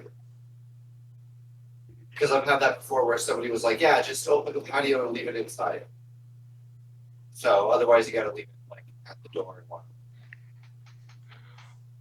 Okay, I see what you mean. Like because like it's because it's an inside patio, you have to like knock first, Because you're actually opening a door. or you have to like. Okay, I see. 9. Not like knock or anything, but just like leave it Tried to commit there suicide. before it. Maybe. Not that everybody follows instructions, but yeah, I get a lot of orders where it'll say specifically like, do not knock, do not ring doorbell in the instructions.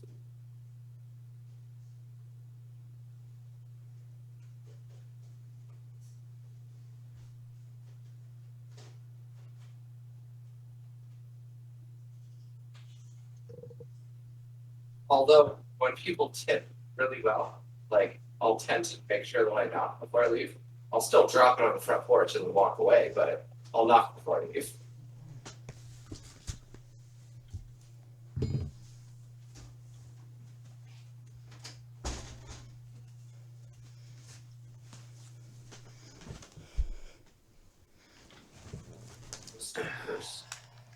Yeah, but what I think we'd actually need you to do is put a geese.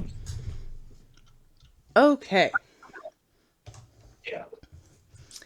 Stokers. So, you guys have been instructed that you need to go kill a bunch of spiders. Spiders, yay! My favorite. No, you'd have to issue a geese on it. That's Om nom chupa thingy.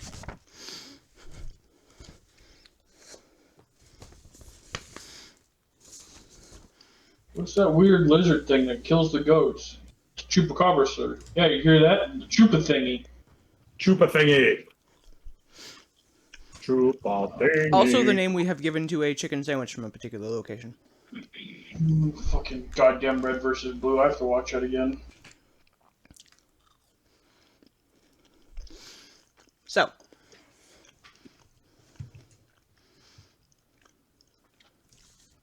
how do you guys want to approach this situation? I want to murder some things because I'm angry.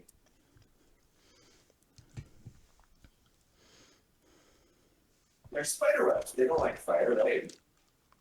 They got lots of fire. spider webs don't burn. Nope, real spider webs don't burn. I don't know how fantasy spider webs burn. But yeah, real cobwebs don't burn. I was gonna say, plus we might not want to set fire to, spider webs here in case they do burn, and then the whole grove catches fire, and then we're in a whole bunch of trouble. Yeah. Also, they want us to get rid of the spiders because there's trees here that are being affected. If we set the webs on fire, then, oh boy. But I'm going to draw Stabicus. Sorry, Bloodseeker anyway. I see that happening a lot. Yeah. Shit, that's not its name. Yeah. Yeah. A Bloodseeker. Okay. No. So, are you guys doing any kind of investigation, or are you charging in? Definitely want to do some kind of investigation. I mean, I still want to charge in, but I want to know what I'm charging into. Okay, what the fuck? So, should I roll investigation? Mm-hmm. Yes. All right. That is going to be an 11. From what you can pinpoint, I like it. there's a section of about 8 trees that seem to be affected right now.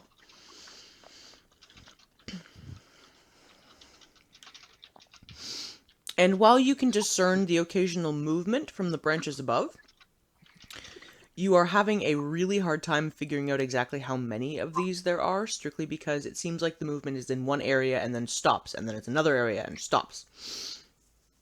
There's definitely a few of them. I want to check some primeval awareness. What does that let me look?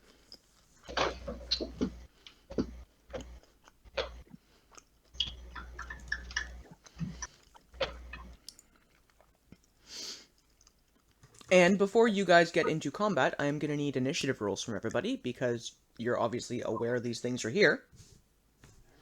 Chupa thingy. Alright, initiative. Let's do this. 11. I also rolled an 11, so we got to roll off. Next turn.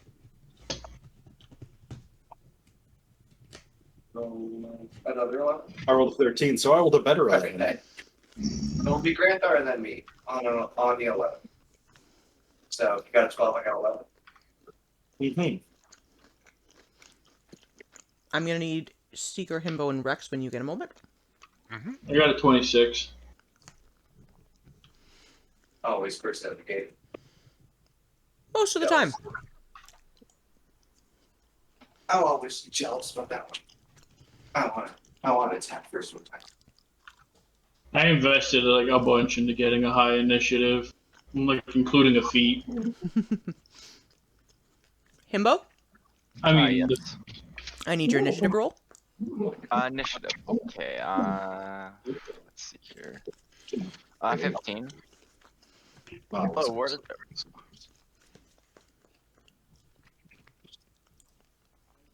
Sorry. Okay, are we over here or something? Or are we gonna move it over to? You guys are going to attack some spiders. I Okay. also have a 15, so What, I'm gonna over here? reroll. We gotta reroll. I also have a 15. Okay. Ah, frick. Okay. Do I just roll flat d20? Just a 20 and tell me what you get. 17. Let's see here. I'm gonna see. 8.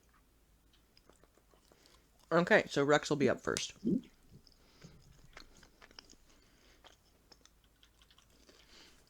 All right. Anyone else determining any kind of investigation rules before you guys get into this?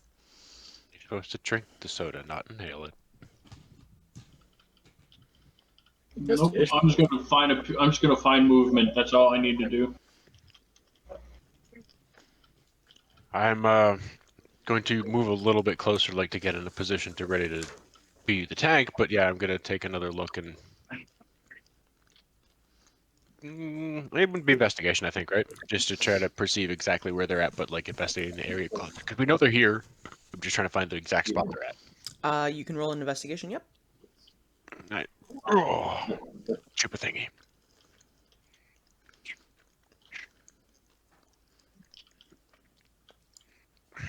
Damn it. Get out of the way. Made that sit all stupid. Ah, what the? And then that did something really fucking dumb. What the hell are you doing? Fuck off. Don't know what just happened. Go away, Norton. Just jumped me out of the fucking game for no reason when I moved my mouse all the way to have it get some of my tray sat flat. Like, what the fuck was that? Stupid program. 17. 17. Okay. Looking around, it is really, really hard to pinpoint exactly where the movement is coming from. But what you can gather is that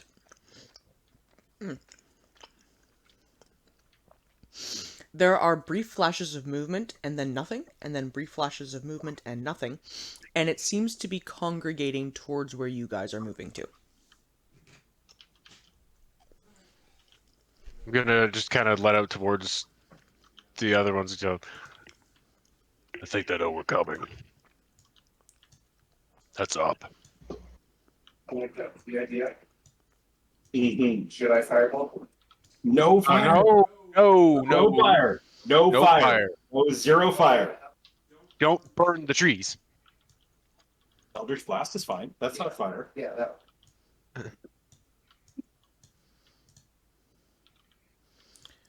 All right. Well, if you guys are ready, we'll get it started. Okay. So, first out of the initiative order is going to be Seeker, As always. and So you need to attempt to locate your prey. nope. I'm just going to hold my turn until one of them appears anywhere within my view, and then I'm going to take my shot. Okay. Well, that's going to be right now. There are a group of 5 of them that blink into existence in the treetops above you. So, Seeker, you're going to get your first shot out the gate, and then the spiders are going to go. Oh, those are large toters. All right, cool. First shot. As long as I hit, it's a crit. That's a 15 plus 8, 23. 23 will hit. Fuck you, spider. Catch this shit right in the face.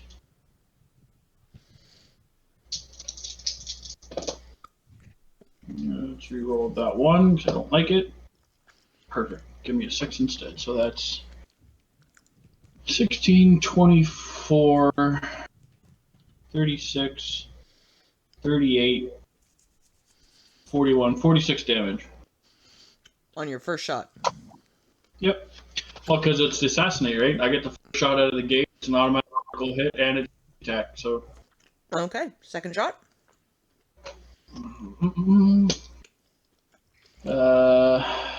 That's 13, so 18, 21. 21 hits.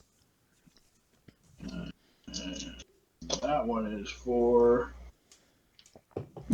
8, 13, 18, 21. Okay. The first spider you attack is limping along now, but still alive. And these guys all start to climb down. He's going to come down here. He's going to come down here. This one's going to come down here. And these guys are going to stay up, but are going to get a little closer too. So, Granthar, you have... Hang on, I have to figure out where everybody is on this map. Seeker, can you just ping your character for me quickly? Yeah, you camouflaged in quite nicely. I'm a ghost. So, Rex, there is a spider taking a lunge at you, and Granthar, there are two spiders taking a lunge at you. All right then. Because you're the closest prey. Okay. So, Rex, that fails miserably, so don't worry about that. Granthar, I have now. a 19 on the first hit, and the second hit misses. Okay. Oh shit, I just realized I have to tell you now that I'm going into a rage. My sword doesn't automatically send me into one. So the one spider that does manage to land a hit does 13 points of piercing damage. And I need a Constitution saving throw from you, please.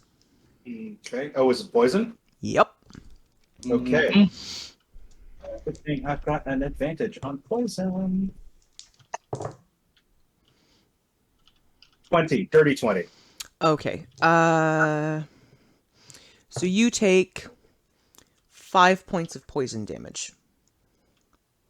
I had a feeling we might end up dealing with these guys anyways, just because as soon as I heard face spiders, I was like, Seeker's gonna want that poison.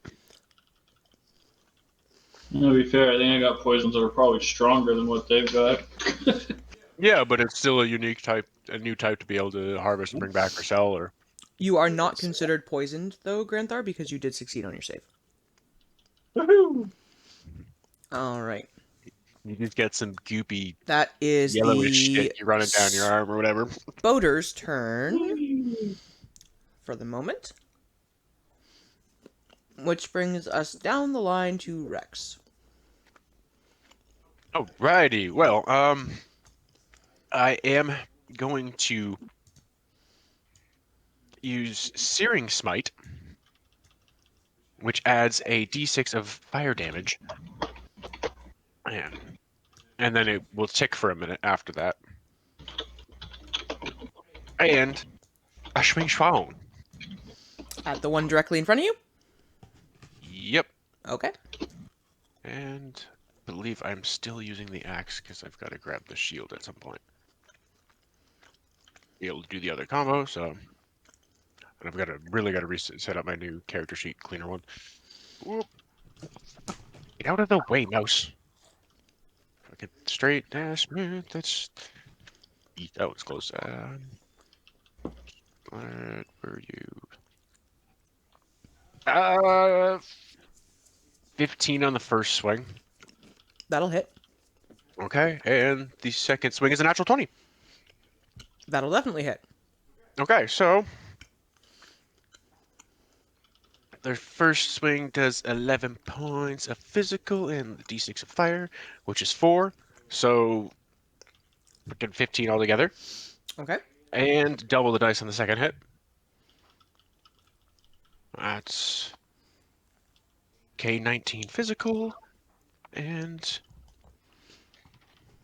5 fire. So 24 damage, and he's now on fire for a minute. He is on fire. Whack, whack.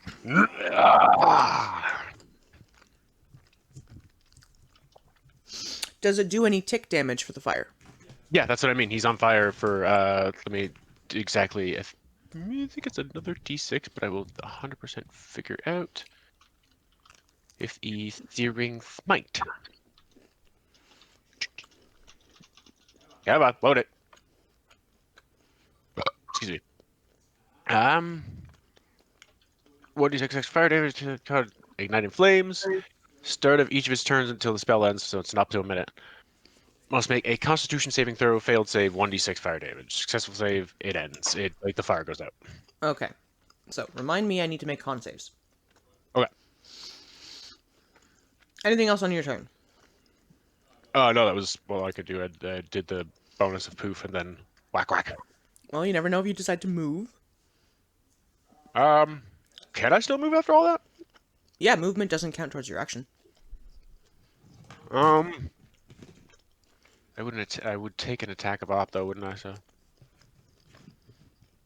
Not at the very moment. I will just kind of hold guard. Okay. Himbo. Oh yes. Okay. Let's Is see it- here.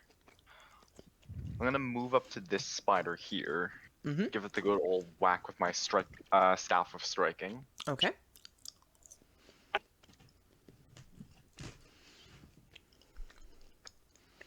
Uh, 29.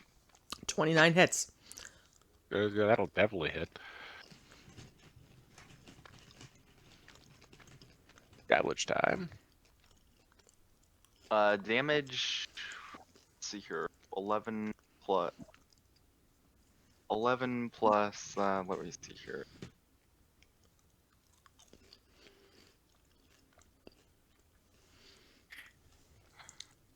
Sorry.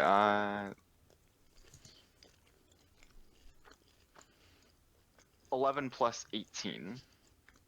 So 29. Again. Sorry, 11 plus 17 for damage. So 20. So it's 18. 28. Sorry, that was 18. Yeah, just 18. Now for the second attack.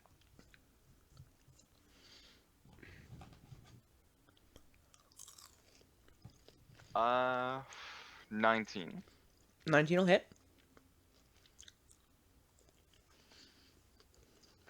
$11. Okay. This spider is also looking very hurt. Just gonna say that spider's taking quite a bit of damage. They're tougher than they look. I didn't think it should be. I'm not saying it should be dead yet. I was like, he's got to be getting fairly close. Anything else on your turn? I'll do my flurry. I'll do my flurry of blows. Okay. So you definitely hit him to be able to go for it. So roll a 29. If you're hit on the first one, you definitely hit it. Roll your attack. Hang on. I'm not sure. Why is it not showing up there? Frick. Is it not showing up?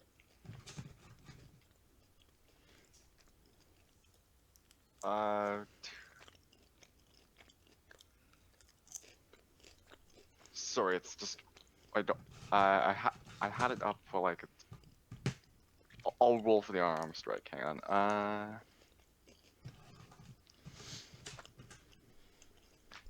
Wow, that nat 1. Okay. Okay, so that misses horribly. Because Because I have that to. could be bad for you. Do something funny with it. Your attempted strike on the spider gets misaimed slightly, and you end up clipping Rex. Oh, okay. Oops. Not enough to do any serious damage, but you will take 3 points of bludgeoning damage. Like to me or No, to Rex will take 3 points of bludgeoning damage. Because I was gonna start laughing if he took bludgeoning damage because he missed and hit me instead. Like I hit your armor or something and like, ow, my fist.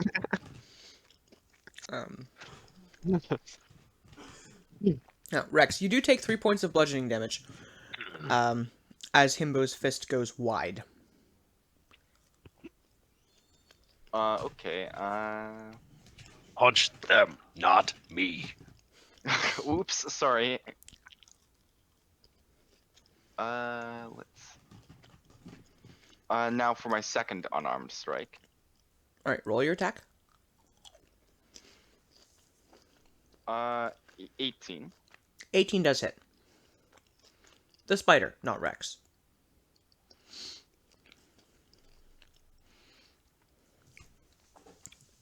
Roll your damage.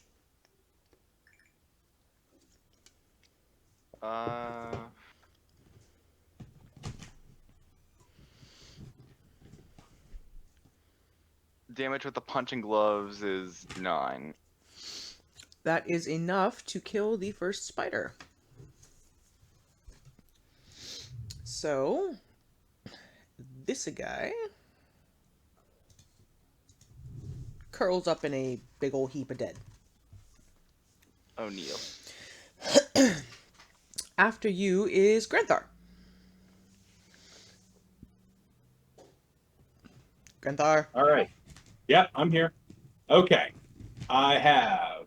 Oh, just move myself individually here. All right. I've got spider to the right of me, spider to the left, and here I am. Okay. I'm going to first drop into a rage. Mm-hmm. And then I'm going to. Well, let's just go with the obvious thing. I'm going to take Bloodseeker, and I'm going to stab this spider right in its spider face. The left or the right? The left one. Okay. This one. I'm gonna assume the one that bit him. Yeah, that's the one that bit me, right? Yeah. Okay, then I'm going to put a yard of magic steel right through its face. Don't have to. Okay, so that's a 34. Jesus, that'll hit. Yep. And it was a 19, so it's going to do critical damage. It's a +7 sword now. And I rolled a 19. 7 plus 19. Plus my bonuses for being a barbarian. I finally have a weapon that's actually useful. Yeah. Okay, so you know how like Seeker rolls all those crazy high rolls for like thiefy, stealthy stuff? Where's mine? You have those things for like your spells and stuff. Maybe you call down the wrath of the gods. All right, so that's a critical hit. And so that is the straight up damage is 29 plus 1d4 necrotic damage. So that's going to do an additional 4 points of necrotic damage, and it is bleeding. 30. So 33 points of damage for those necrotic. Nice. And I also now have insight into it if I want. I don't know if you'd want to look inside a Face Spider's mind. It would probably fuck up your own. I can just ask what its vulnerabilities are. Yeah. All right. So. I didn't know if it was like a soul gaze type thing or something like pen and stare. All right.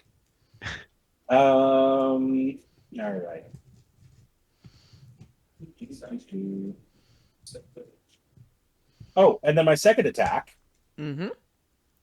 will be 31. Just a little bit. Yeah, okay. That's a 16, so it's not a critical hit. So that'll do 21 points of damage plus an additional D8 necrotic because I hit it before. So that is going to be altogether 27 points of damage. Very nice. So I've done a fuckity amount of damage on this thing. Yeah.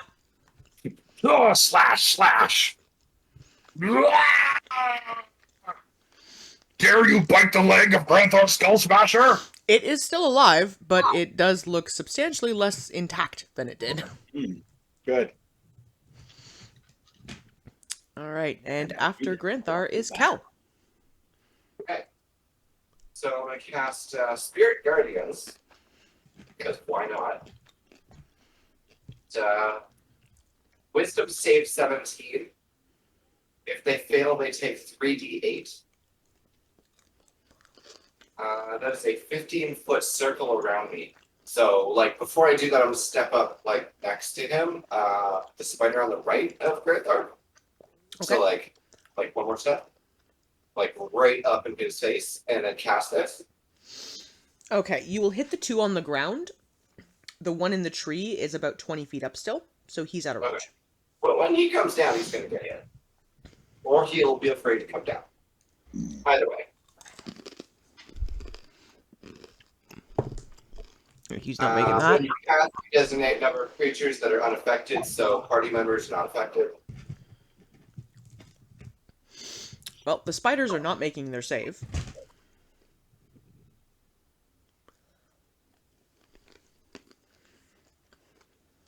It lasts up to 10 minutes too, by the way, so it's going to be here a while. Yes. So, Okay. Click. oh, except no. All right, and does that do damage the first round it is cast? Yeah. Anytime they start turn, where is it? An affected creature's speed is capped in the area. When it enters the area for the first time on its turn, it takes a wisdom save. On the failed save, it takes 3d8. It takes half as much if it actually saves. Okay, so they'll take damage on their turn. And then for the bonus action, I'm going to cast Spiritual Weapon. Okay. And I'm going to set it up to that one in the trees.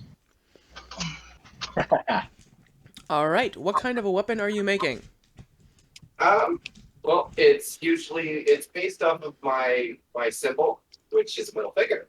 So it's a double-sided middle finger blade. Oh, Okay, roll your attack. and I rolled a 22 to hit. That'll hit. And I get that extra necrotic. Uh, Like 1d4. you do like 24 radiant damage, I think. I don't know. I don't remember what it was. I'm going to pretend it was a d4. Yeah. So that was 7, 8, 9. So 11 damage. All right, that is enough. That spider, previously injured, falls out of the tree, dead. Told you I was going to kill something. You did. Well fought. Which brings us Yeah. back around to the top of the order with Seeker. Circle thing is I'm gonna shoot one. Which one would you like to shoot? That's a bonus action. It's freaking hard to I'm trying to find out where I am. I can't find myself on the goddamn map. You're over here. Okay, maybe. You hid too well, Seeker. I know I ghosted myself apparently. Oh, no. Realistic map camo, everybody. Let's take a step here, so I'm out of range of them, and I'm going to shoot this one. Okay.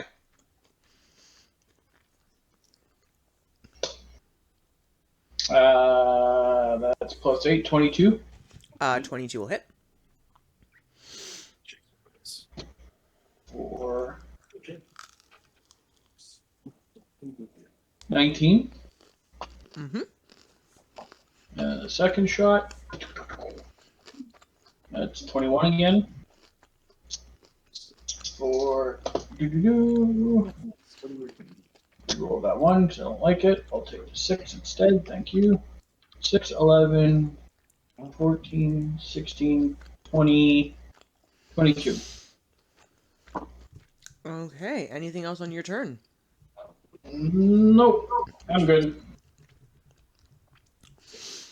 All right, after Seeker is the spiders. And let's see here. This guy is going to poof out of existence.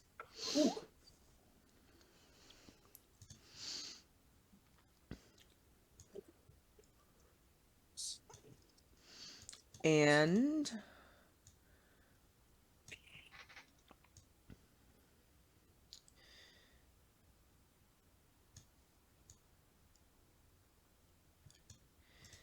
there is one that is going to appear here.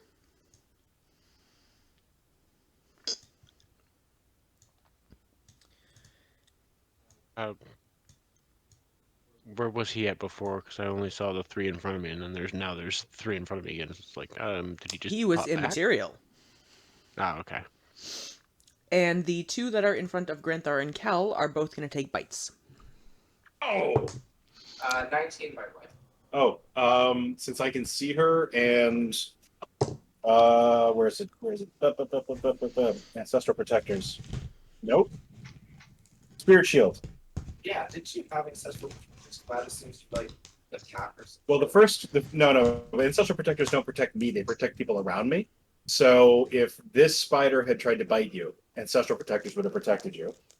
But instead, spiritual shield or spirit shield will reduce any damage that I can use my reaction to reduce the damage of this spider biting Kel by 3d6 points of damage.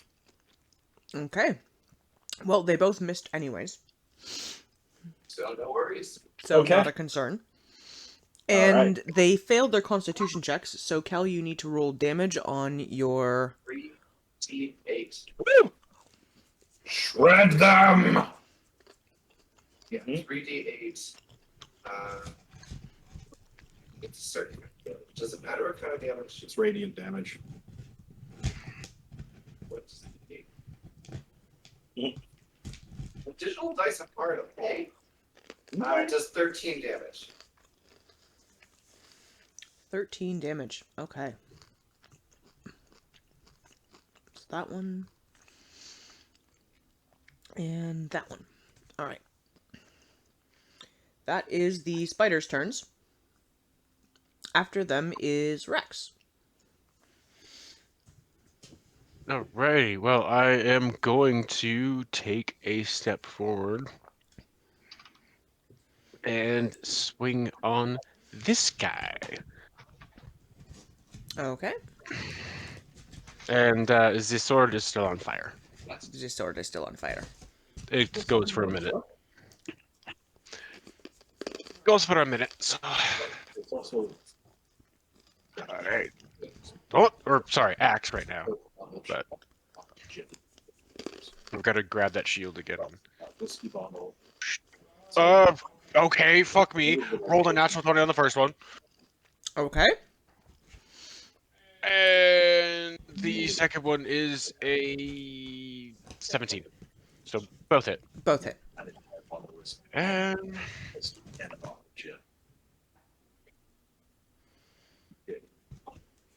hey, 12. Sorry, 15. Yes. So 20 damage on the first hit altogether. 5 of it's fire damage. And where'd you go?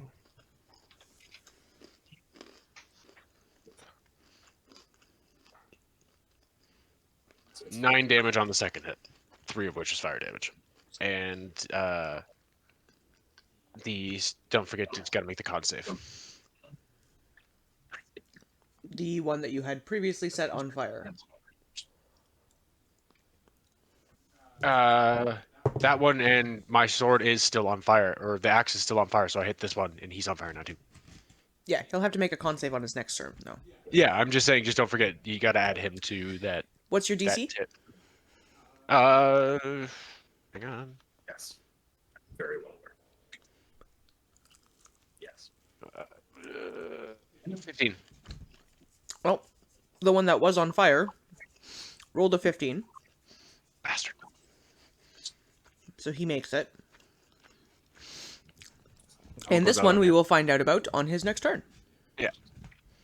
So the other one is no longer on fire. Which, ooh!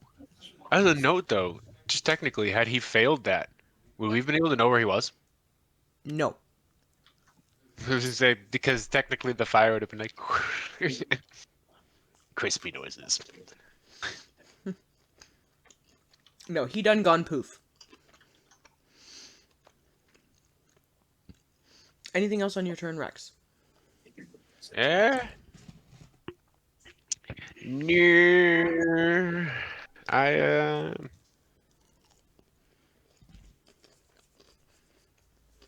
Nah. I'm good. Himbo, Yes. what are you doing? I'm gonna run up and go hit this spider over here. Okay. Thwack. Oh wow, that's a freaking nat 20. Apparently, the Enchanted Forest and the Grove especially is just like, here, look, have all the nat 20s.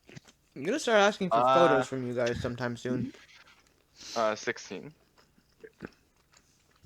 Okay, that be a dead spider.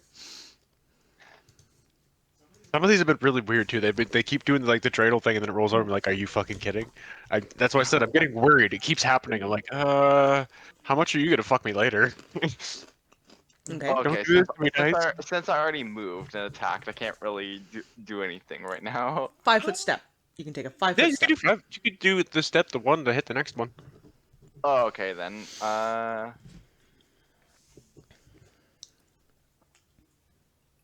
Do I want to do the whole bonus action thing for that? Nope, you are allowed No, to take a that's 5-foot literally step. you're just allowed that, and then you can do a bonus action or whatever after once you're there. Okay, because I already attacked once. Yep. D&D No, rules, it's- as long as you don't move further than 5 feet, you maintain your attack. Okay. Think about it in the terms of basically it's like a square around you, like within your.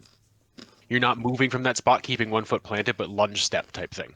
Oh, okay, I see what you mean. Yeah, if you wanted to move more than 5 feet, your attack round would be over, but you can take a 5-foot step. It's considered like a lunge step, what's within your reach type thing. 17. Which spider are you attacking? The one that's near Granthar? Attacking the one near Granthar. Okay, 17 will hit.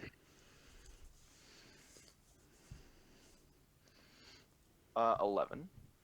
Okie dokie.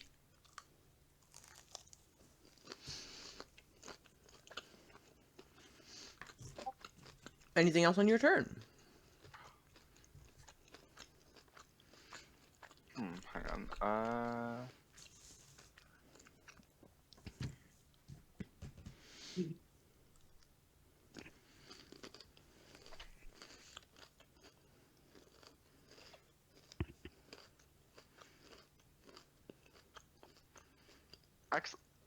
Since I did hit that particular one with that, I'll go with a flurry. I'll go with a flurry of blows. Actually.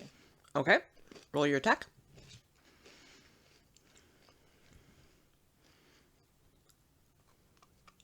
Uh, 16. That'll hit.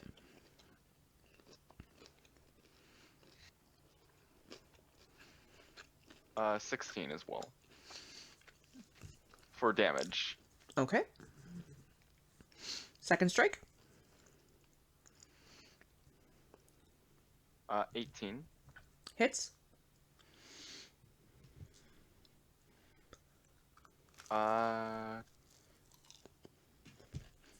Uh, 10. Alrighty. Granthar. It is time for me to smash. It is time for me to smash. All right. Smash it. Only one spider left for me to smash. Oh I man. brought you blue. I brought Okay. you I'll yellow. take a small step in. Yeah. Okay. All right. I'm going to, in a rage, drive Bloodseeker into spider. Raw. 24. Oh man. Hits. And that is going to do 19 plus 3 necrotic damage, so 22 points of damage. 3 which are necrotic. It And kills the swing spider. again. Oh, okay. I'm gonna swing again. I'm gonna swing at nothing. Ah! Slash at. All right. Can I move and take my second attack? It's about 10 feet away from you, so you would forfeit your second attack. I Okay. don't think that's within the step. All right. But we did have another one that went poof, so. Yes. Oh, it poofed. All right.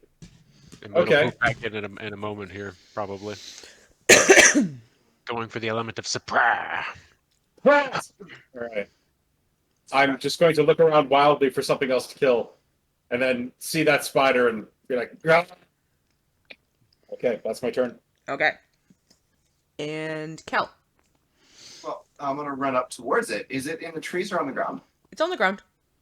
Okay, well, I'm gonna run up towards it. It is now in my circle of spirit guardians. Mm-hmm. I still have my spectral weapon floating, but that's a bonus action. So to start, I'm just gonna hit him with not a firebolt because everybody keeps telling me no fire. So sacred flame, which actually isn't technically fire. No, yeah, that one works It's like my. radiant. Radiant damage. Even if it was fire, the way that one hits works like my sword, where it's a very concentrated, but a firebolt or something like that. If it goes awry, It's a dex. It's a 17 dex save. Doesn't make it. Doesn't make it. Does 2d8 damage then. Okay. Oh my god. Okay. who the fuck's the plus- spider, not dexterous? Okay, so I did 8 plus the 4, which is so I did 8. So I did 9 damage. It's not much. And then my spiritual weapon as bonus action, which was a 25 to hit. Holy shit. So I moved my spiritual weapon straight into him. Bonk. And it does another 13 damage. Okay.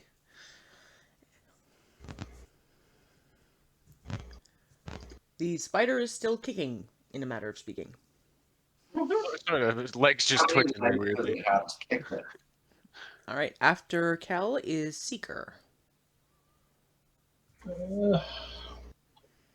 There's still one I can see, right?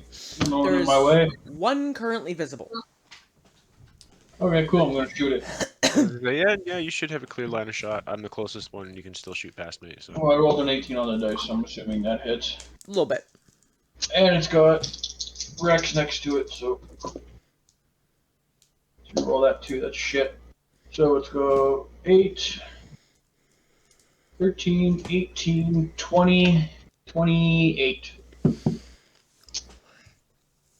This thing is barely limping along. Okay, cool. See, take a second arrow. It's 19 to hit. That'll hit. at this point, I think it's living by pure hatred. More or less. 19, 22. Yeah, very dead spider.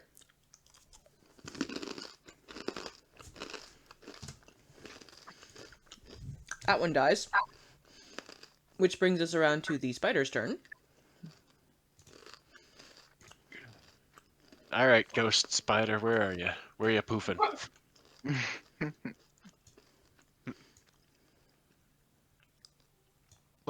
If he's within 15 feet of me, or enters within 15 feet of me, he's going to get hurt.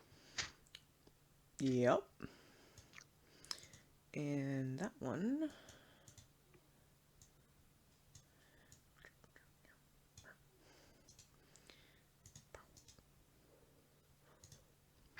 I want out and fight me, you eight-legged freak. There are 4 of them that phase into existence. Cool. More targets. Sorry, Friends. 5 of them. I missed one. More friends! And they are going to take shots as appropriate. There are 3 of them in Kel's Bubble O'Pain. So what's the save on that? I believe it's 17. Yeah, 17 wisdom. Okay, that one does not make that. That one does. And that one does not. So 2 of them don't make it, 1 of them does. Yeah, when we get to this, Okay. as we hit this point, I will remind just again, if you are within 10 feet of me, you get a +4 to any save you make. Oh, more spiders to kill. Yes! Okay, so 1 takes 11 damage. Mhm. 1 takes 10 damage. And 1 takes half of 8, so 4 damage. Okay.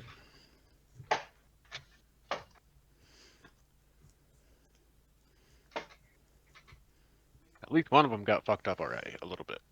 Yeah. Their turn, and they are going to start taking chomps on you guys. So there are 2 of them attacking you, Granthar, 1 attacking you, Kel, and 2 of them attacking you, Rex. Yep. Granthar, that is a 19 to hit on the first strike, Okay, that hits. and a 20 not natural on the second strike. Hmm. So you take... Where's my...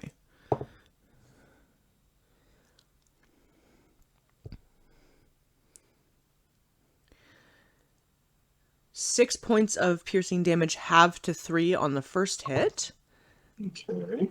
and 5 points of piercing damage halved to 3 on the second hit. Okay. And then I need a Constitution save against poison damage on both. Okay. First one is 17 +4. plus 4. You're within You're 10 feet of within 10 feet of me. Rex. Oh, you so can just- 21. You're fine. And the second one is also 21.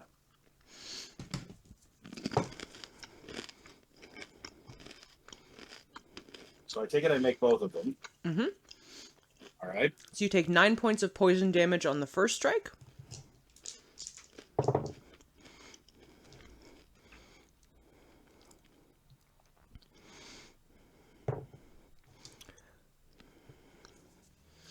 And 8 points of poison damage on the second strike, but you are not considered poisoned because you've made your save. I'm so angry it has no effect. Right. Kel, the one burning taking a just chomp makes out me of you, this is going to hurt, rolls a natural 20.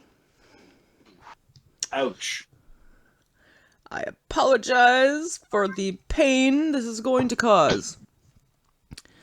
I can't negate that one. I can only negate the poison save. So that's 18 points of piercing damage. And I need a Constitution save from you against the poison.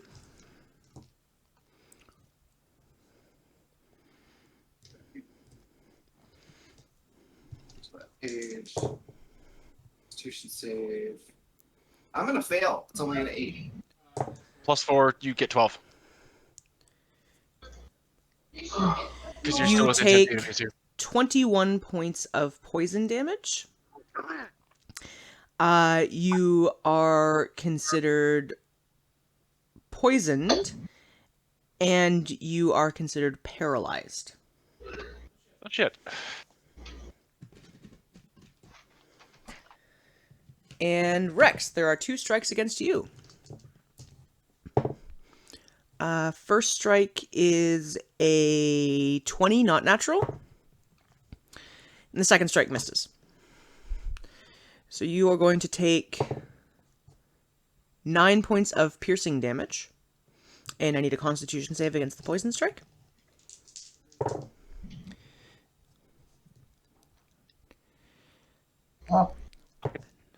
Get out of the way, mouse. Stop bouncing back into that.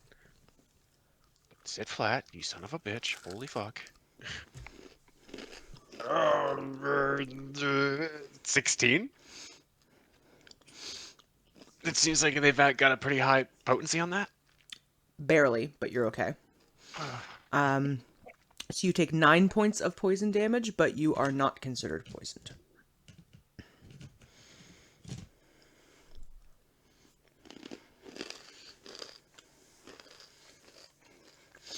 One lower, you were fucked. It feels like they have fairly high potency on that poison. I don't know if I made that. All right. After them is Rex. Well, I am going to swing swung at the first one, and at this point my sword's no longer on fire because I got bit. It was concentration, and the taking the damage would have fucked it up probably. Or axe. You take sword. I haven't switched to the sword yet. I intend to. That's why I keep saying it. Well, that is a dirty 20 on the first one. That'll hit.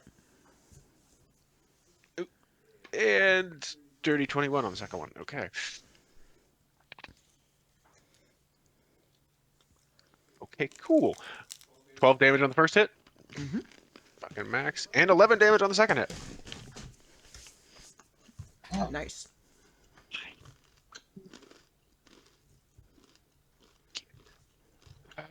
La, la, la. Anything else on your turn? Hang on, I am checking.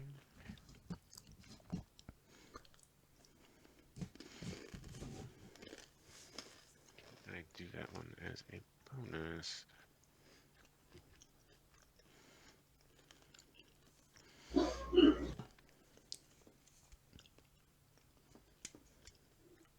I can.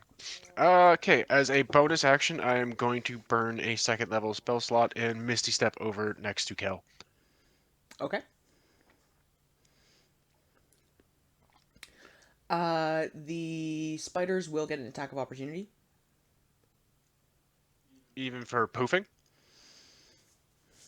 still counts as leaving. I'm gonna say they'll make it a disadvantage because you poof. I was gonna say, because it's not like I normally ran. It was a spell thing where I'm kind of not physically there. That one will miss completely.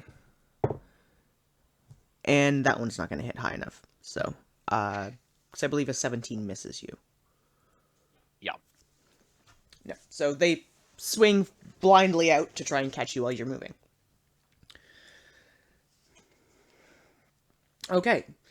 After Rex is Himbo. Okay, let's see here.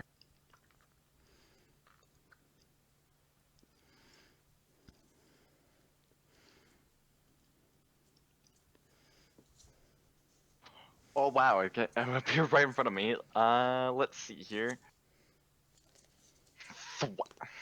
Slam. Let's see if that hits. Freaking 16. That'll hit.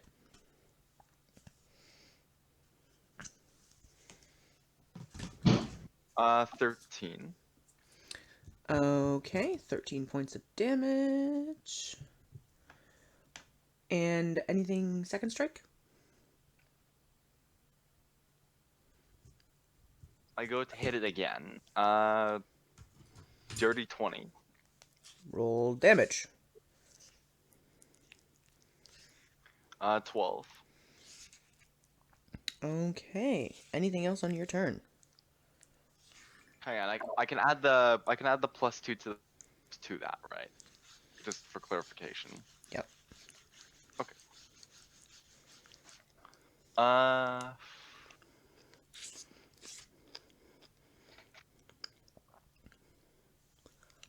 I'm going off with these flurries of blows. Okay.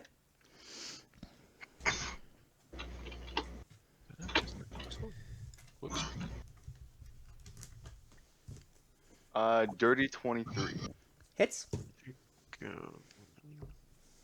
Mir. 15. Okay. And second strike. Dirty 21. Damage. Damage for that is 13. Okay.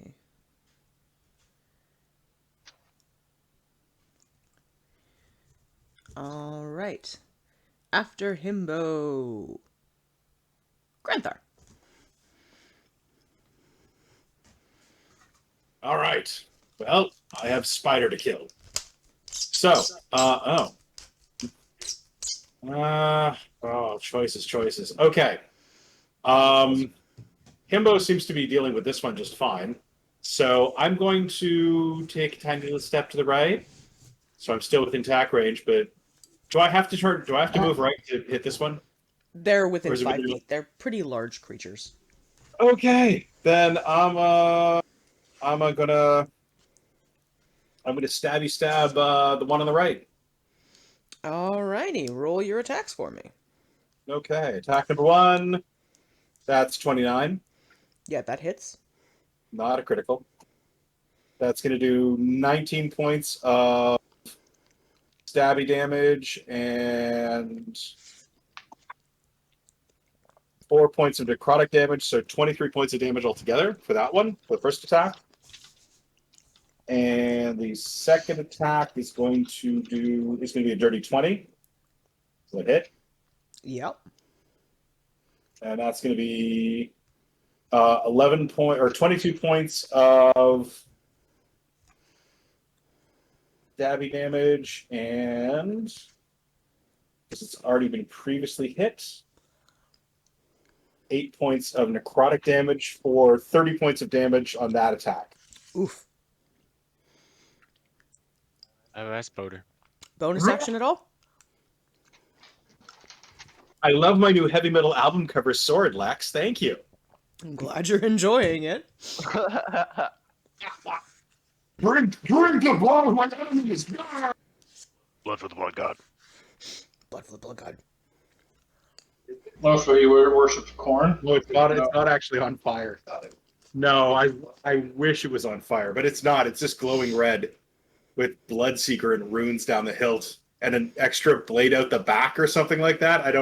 I can't quite picture what this sword looks like, except it's big, it glows, and it's like jaggedy.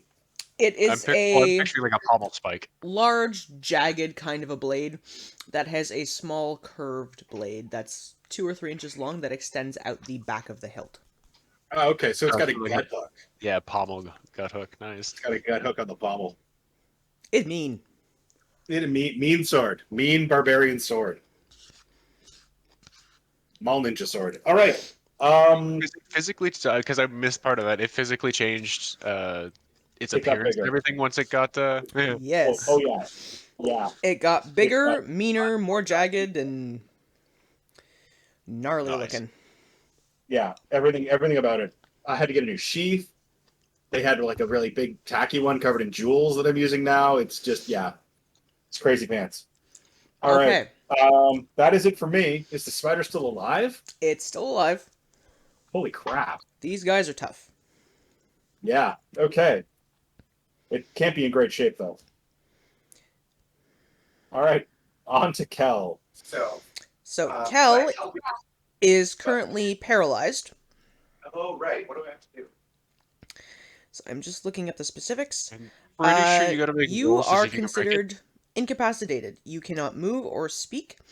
You automatically fail any strength or dex saving throws. And you can't attack or do anything. You're stuck. But would my spirit Isn't guardian...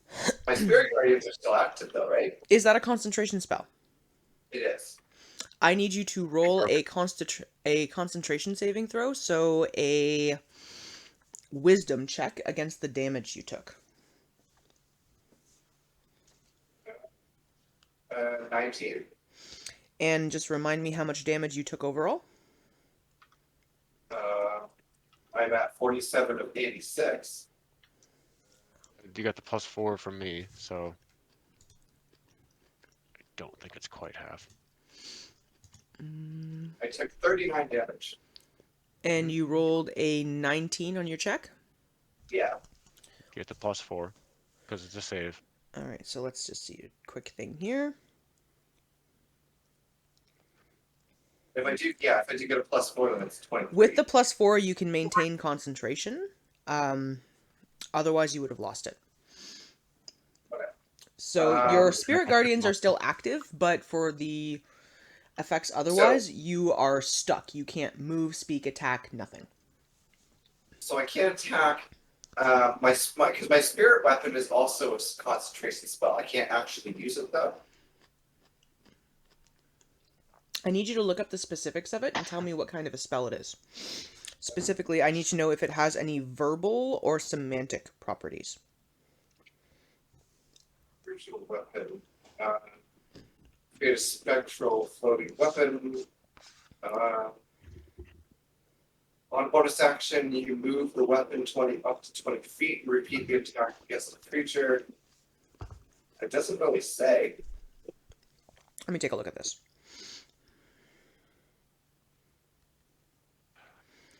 Spiritual weapon.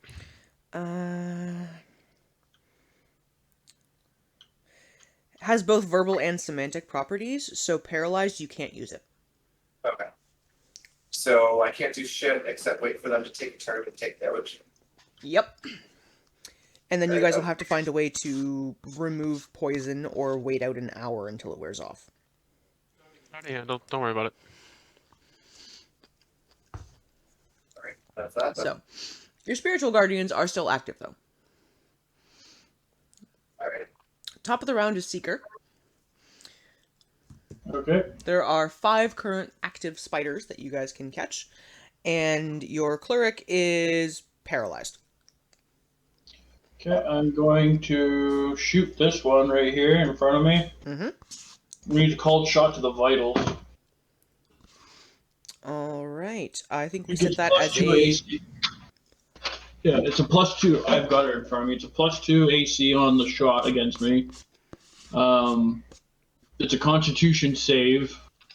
If they make the save, they're stunned for a round. If they fail the save, they're stunned for 1d4 rounds.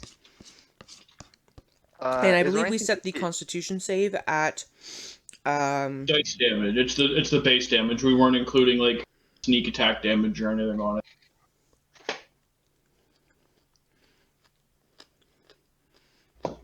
Okay, so I rolled a 25 to hit. That'll hit. So its Constitution save is just going to be against this dice, and then I'll roll these ones to add afterwards. But so its Constitution save, it's got to beat a 17. It does not. Okay, so it took 17, 22, 27. It took 32 damage on that first shot. And it is stunned. I got to roll a d4. It is dead.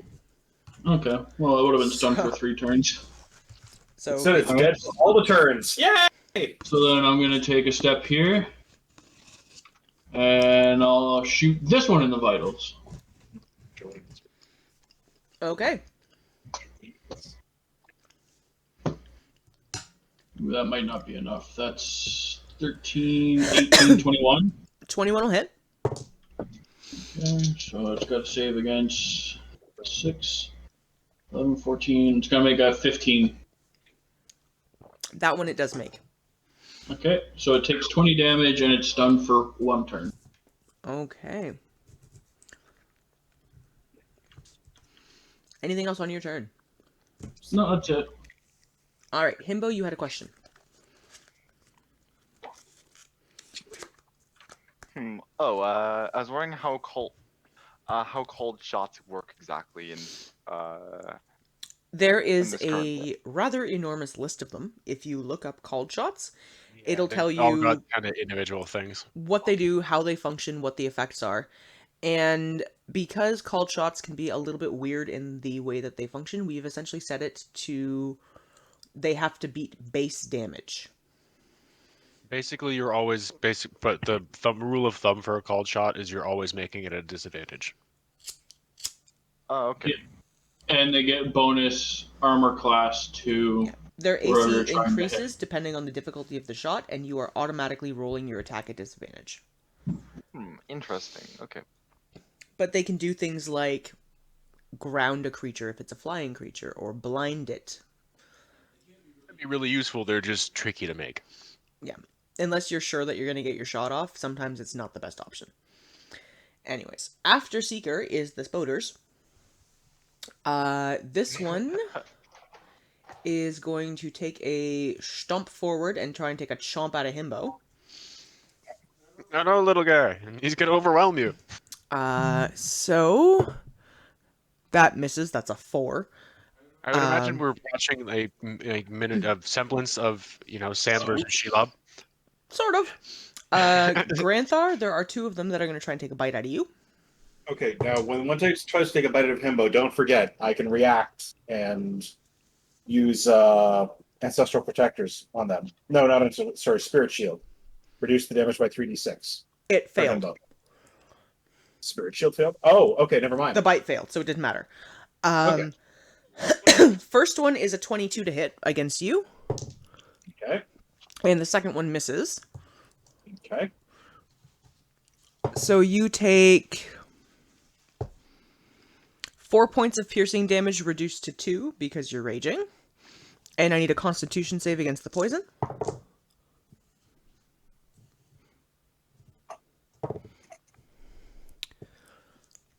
$14. You do not make it. You take 18 points of poison damage. Oh, You are considered poisoned, and you are paralyzed for the next hour. It's gonna help both you and me, but poisoned and paralyzed. Goodness. And Kel, Ew. the Well, spider in front of you is going to take a chomp. It is an automatic critical because you're incapacitated. they're all taking a compensation.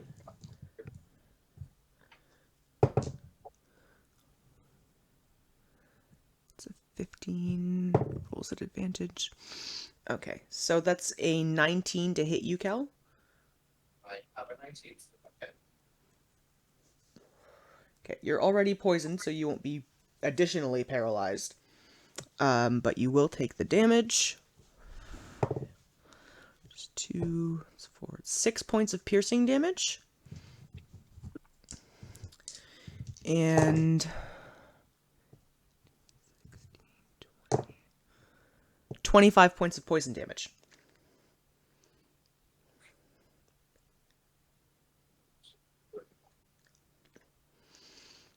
That is the end of the Spoder's turn.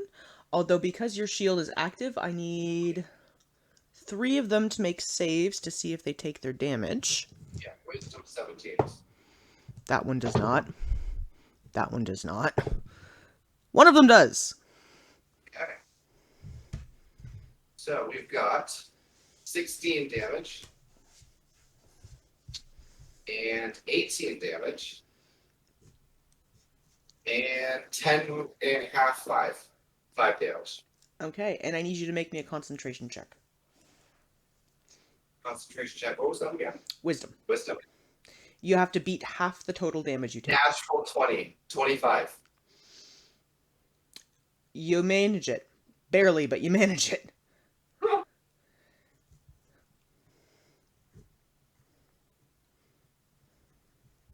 That was awesome.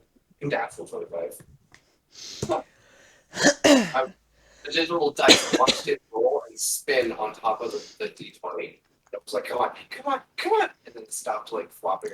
Alright, so after the Spoder's turn is Rex. Okay, I am going to take one swing at the Spoder right in front of me that's on top of Cal. Okay. That And me. Like sooner rather. 17. 17 will hit. Okay. Oop, fucking cocked, you bastard. 410. Alright, that is a deceased Spoder. Okay, that one is dead. I am going to use my other action to... Normally, if it's just a quick heal, I can do as a bonus action, but because I'm doing something more complicated with it, it's actually a full action. I'm laying on hands Okay. and neutralizing the poison. So you... Tell me about your ability that allows that. That's lay on hands. So lay on hands specifically has a you can remove poison.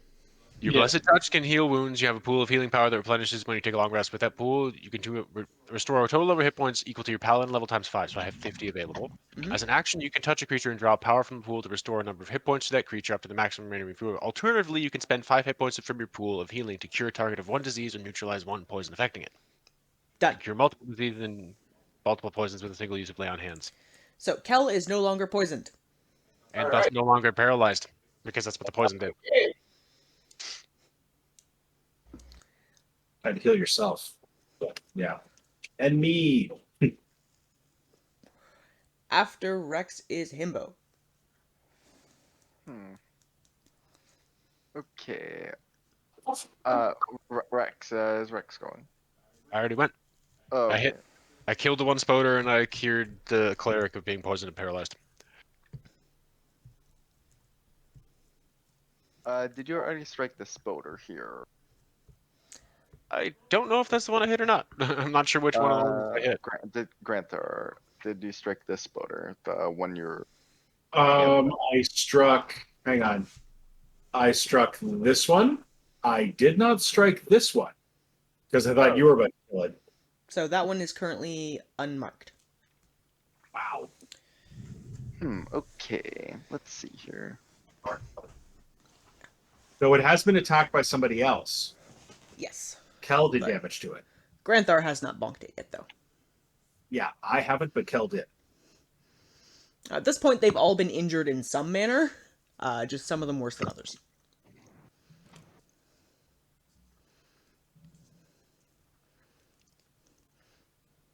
Uh, 30? Yeah, just a little bit. 30 to hit. That's what. Yeah, well, no, that hits it, dude. Like, we were hitting with 17s. You hit it. Rex, could you bring me a Coke Zero, please? Mm-hmm.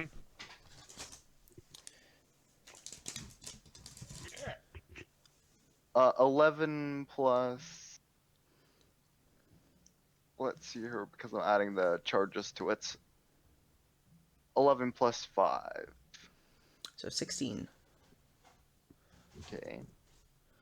Let's see Okay. about the second strike.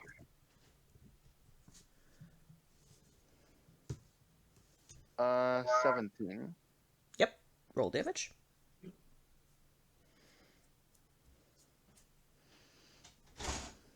Uh, 14. Good job. That Okay. strike I'm not adding charges to. Alrighty. So, anything else on your turn? Watch this and I'm leaving.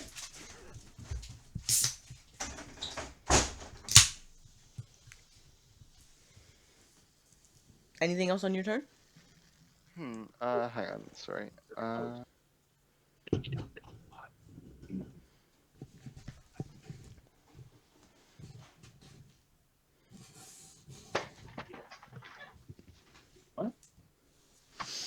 Gonna go for another Flurry of Blows. Alright, roll your attacks.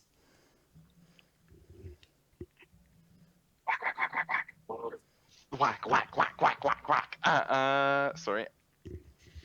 Waka waka waka. A Studebaker. 28 to hit. Yep. Giving that like that. 20 damage. Ouch. Second strike? For the second strike, let's see here. Only 13. To hit? Only 13 to hit. That'll miss. And that'll be my turn. Alright, after Himbo, Grenthar, who is paralyzed. And therefore does All nothing. right. I will drool and twitch angrily. Let me check on the rage properties because you might fall out of a rage. Oh yeah, if I haven't attacked anything in a round, I fall out of the rage. The vein in his forehead pulses furiously. Wait, unless it's damaged me. If I have not attacked or been attacked, I was gonna say, if you get damaged, that keeps your rage up. yeah, if I get damaged, my rage stays up. Or if I get knocked unconscious. So it's if I haven't attacked or or taken damage since my last turn. If your turn if I'm ends not- and you haven't attacked a hostile creature or taken damage. Since then. So if something attacks me and hurts me this turn, I'm still in a rage. Okay. Well, nothing has attacked you Very currently. still rage. But you did get attacked this round, so you're okay for the Yep. moment. You're just stuck. Angry. And So, so, yeah, angry. The vein in his forehead pulses furiously. Oh yeah. Blood's gonna shoot out of my eyes any second. All right. So after Grenthar, Kel. I'm gonna touch myself. Oh. I'm gonna use Cure Wounds on myself. Okay. So I have my standard roll because I'm doing a big roll, and then I get 2+ spell level to add to it. All right. So I did healing for 40 plus 7. So I did 47 healing, Nice. and that's just the main action. I'm still gonna do a bonus action. Just 1 second.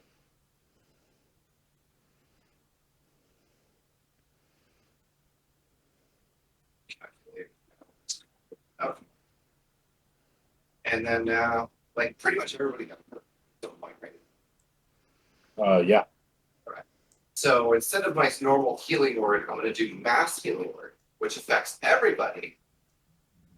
Does 2d4 plus 11. So that's going to be 16 plus. There you go. Now you're raid healing. Group heal. Group heal. So that's going to do 22 healing to everyone, including myself. There Nice. you go. Now you're raid healing. There we go. Everybody gets a little health back. That helps, except for Seeker, who has stayed hidden away in the bushes and nobody has bothered to attack yet, But he hasn't gotten hit. because he's still a ghost. He's part of the tree at this point. Like, Louis, stop sticking to the mic, please. Oh, okay. All right. Anything else on your turn, Cal, or does that do it for you? No, that was my action plus bonus action. I've essentially healed myself completely. be Nice. It's time to fuck some shit up again. So Granthar is feeling better, but still paralyzed. Yeah. I'll deal with that. Seeker, you're up.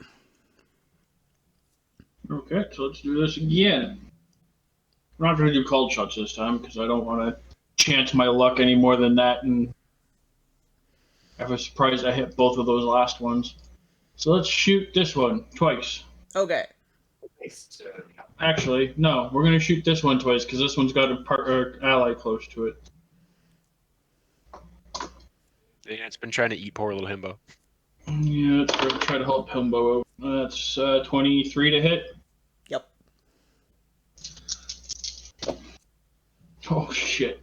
Fuck yeah, I'll take that. That's 8, 13, 16, 19, 25, 31 damage. Ow. Second shot. That's 19. Yep. Or 15, 20, 23. Good. All right. Paralyzed. It is holding on, but barely. That's Anything my else on your... Okay. That brings us to the Spoders' turns, who are all going to take chomps. This one's going to move in. Play on hands that would change. Himbo, I need your armor class. My armor class is 18. Okay, that one misses. Granthar, they attack you at advantage. That one hits. That one misses, unfortunately. But the one that hits as a critical. That'll do it, yeah. You take 18 points of piercing damage, reduced to 9. And...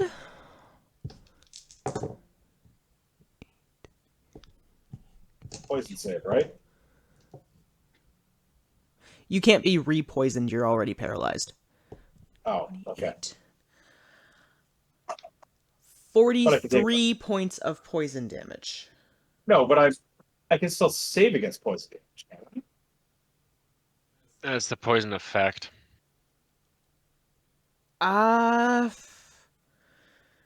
Pretty sure it's just the effect of the poison. I think That's it's so I did. Wait, hang on. Whoa. I'll say say you can 40? try. I say you can try a Constitution saving throw. Okay, then I got Yeah. 19. 43 is what I heard. Okay, so yes, you'll save against it, so you'll take 21 points. Holy shit. Okay. And that is the Spoder's turn. And Rex. Hey, well, I am just going Yeah. to. Did they take damage from the spiritual guardians or whatever they're called? That is still up and running. Thank you for reminding me. Yes, they are still standing in the blender of angels. That one does. That one does. That one rolled a nat 20 and does not. I need damage for 2 strikes, please. 2 strikes. Wow. One of them was 20. Whoa. Yeah, that was Okay. a big one. And the other one's a 12. Well, it kills one of them. So he don't move no more. Then the 2 that are currently haranguing Granthar and trying to take chunks out of him are hanging on, but not well. They're about to not be hanging on at all. Okay. Which Yeah. is their legs off. I'm going to bellow a war cry and just charge the closest one. And swingy. Okay. That is 16. Hits. Okay, and second one. Yeah, that hits. I rolled a 15 on the dice, and that's a plus 10. Yeah, you're fine. Okay. 12 on the first hit, Okay. 8 on the second hit. All right. It's not looking good.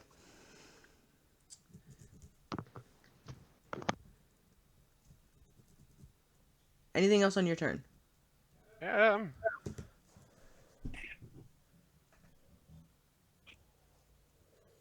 No. Okay. Himbo. 2 spiders. I'm gonna do something interesting.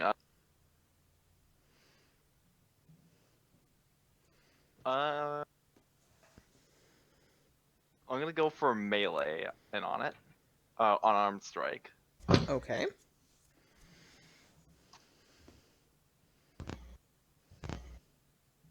14. 14 will just hit.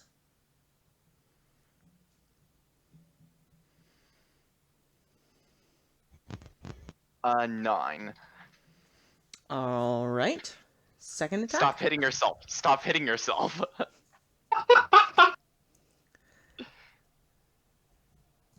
Second strike.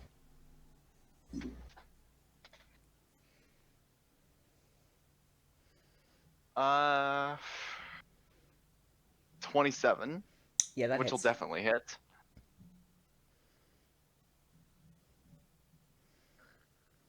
Uh, 8. Dead Hit, spider. but doesn't do a lot of damage. But no, enough. It's enough. It's just hilarious when you get those. Oh yeah, that definitely fucking hits for like pebbles.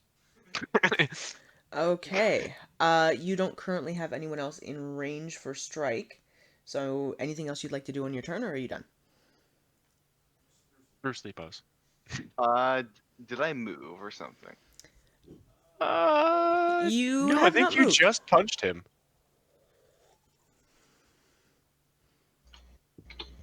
And you only got the one attack, so technically you could get like an actual full movement out. He got 2 strikes in. I'll actually go around to here. Okay. Yeah, because like I can attack twice per, 2 times per action that I use for an attack. Yeah, but you didn't use any, like you didn't dash or anything, so you still had full movement. Yeah. So you get 2 strikes per action, and how many actions do you have? I believe I have an action. So you've used your action. You can't do another strike. No, but you can move in a, basically you could do that. You can move in a position for the next time. Yeah. Of course. No, movement fine. You haven't touched your movement. You are, prepared to punch. Just same thing as I killed those one spotter last time and then poofed over to next time to go over and go boop. Okay, you're no longer poisoned. So, after Himbo is Granthar, who is still paralyzed, but you did get hurt, so you are still raging. Twitching impotently. So it seems appropriate. And after Granthar, who, yells through clenched teeth for the duration of his turn, is Kel. So you gave me lots of restoration. It's a thing I can use once per day with my mace. That counts as a full action, not a bonus action, right? Yes. Yeah. That's a response. Okay. I just wanted to make sure that I could use that as a bonus action. No. Spell that magnitude. So I'm standing right in front of this fucker, right? Or no, I'm not, am I? I'm over there on the map. Okay, so I'm gonna walk straight up to him. And I'm going to touch him and inflict wounds On the spider. on the spider. Okay, that is a attack roll from you or a save roll from me? Attack roll. So it's a 19. Yeah, that'll hit. And it does 6d10. Whoa! 37 damage. Describe your wreckage. I was saving that one. Holy shit, were you ever? I don't even know how to describe my wreckage. Spider, like, do I tear its limbs off one by one and start throwing them in different directions? Does it explode into pieces? Magically, I Therefore, think your it'll rage. work a little differently than that, but I'll Say, come what up. spell is it? Okay. You Kinda missed that. extend a faintly glowing hand forward and grasp onto one of the extended limbs of the face spider. As you make contact, there are ethereal hands that creep up and just start ripping chunks of flesh and limb from limb until there is nothing left but a writhing mass of spider body parts.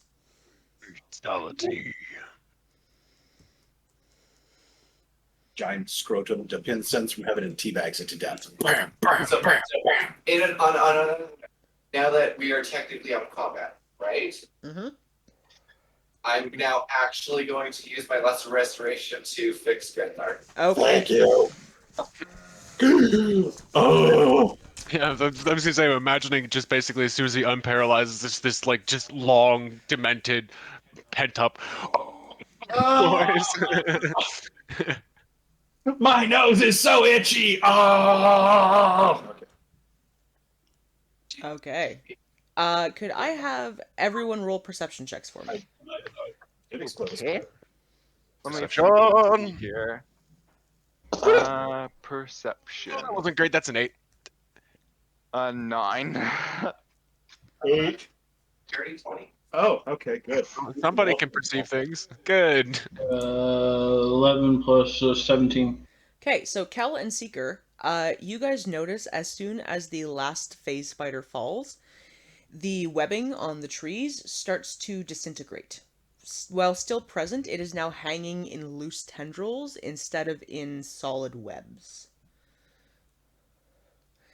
You also notice that while they are not approaching you, some of the swarms of the little black fuzzy devourers are starting to consume entire bodies or parts of spiders. While I watch them devour these bodies and parts, I'm gonna whisper kind of loudly, I got another body you can eat. His name is whatever the fuck what his name is.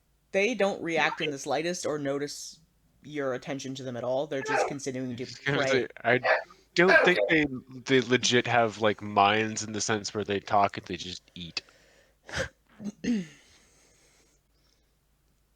By the time they're done, and it does not take long, there is nothing left of the spiders. For shits and giggles, I'm gonna pull out a couple rations, look pointedly at Hexfeather and go, "Stay," and throw them towards the lumps. They greedily gobble them up. Okay. Well, I'm like, I think I know how Vika caught that one. I'm not catching you, Cal. would you like me to Yes, please. check which spell level? 4th level cure wounds 48. That's gonna go to 30 plus 4, 7, 37. Oh, so much better. Thank you. Thank you, Cal. Awesome. Myself. All right. Gonna stagger back towards the tree. Okay. Good. I don't know about you. I feel like crap. So much like crap. So you guys stagger your way back to the mother tree. Oh, everything tastes like sour milk. I've healed myself to the point that I've only lost 11 health. Doing pretty good. Yeah. Paralysis poison. Oh, Better. you know when you fall asleep on your hand and then you wake up and it's pins and needles? No, everything feels like that right now. Oh. I feel fine. It's because you're a goddamn ghost. And spiders not so perceptive. Well, and of course, what are they going to do? They're going to bite metal? All right, go ahead. So you guys make your way back to the central tree, where the dryad has been patiently waiting. And as you approach, looking a little worse for the wear, you've got some bite marks on you. There is a vine that extends down from the tree and drops a faintly glowing wooden flute at your feet.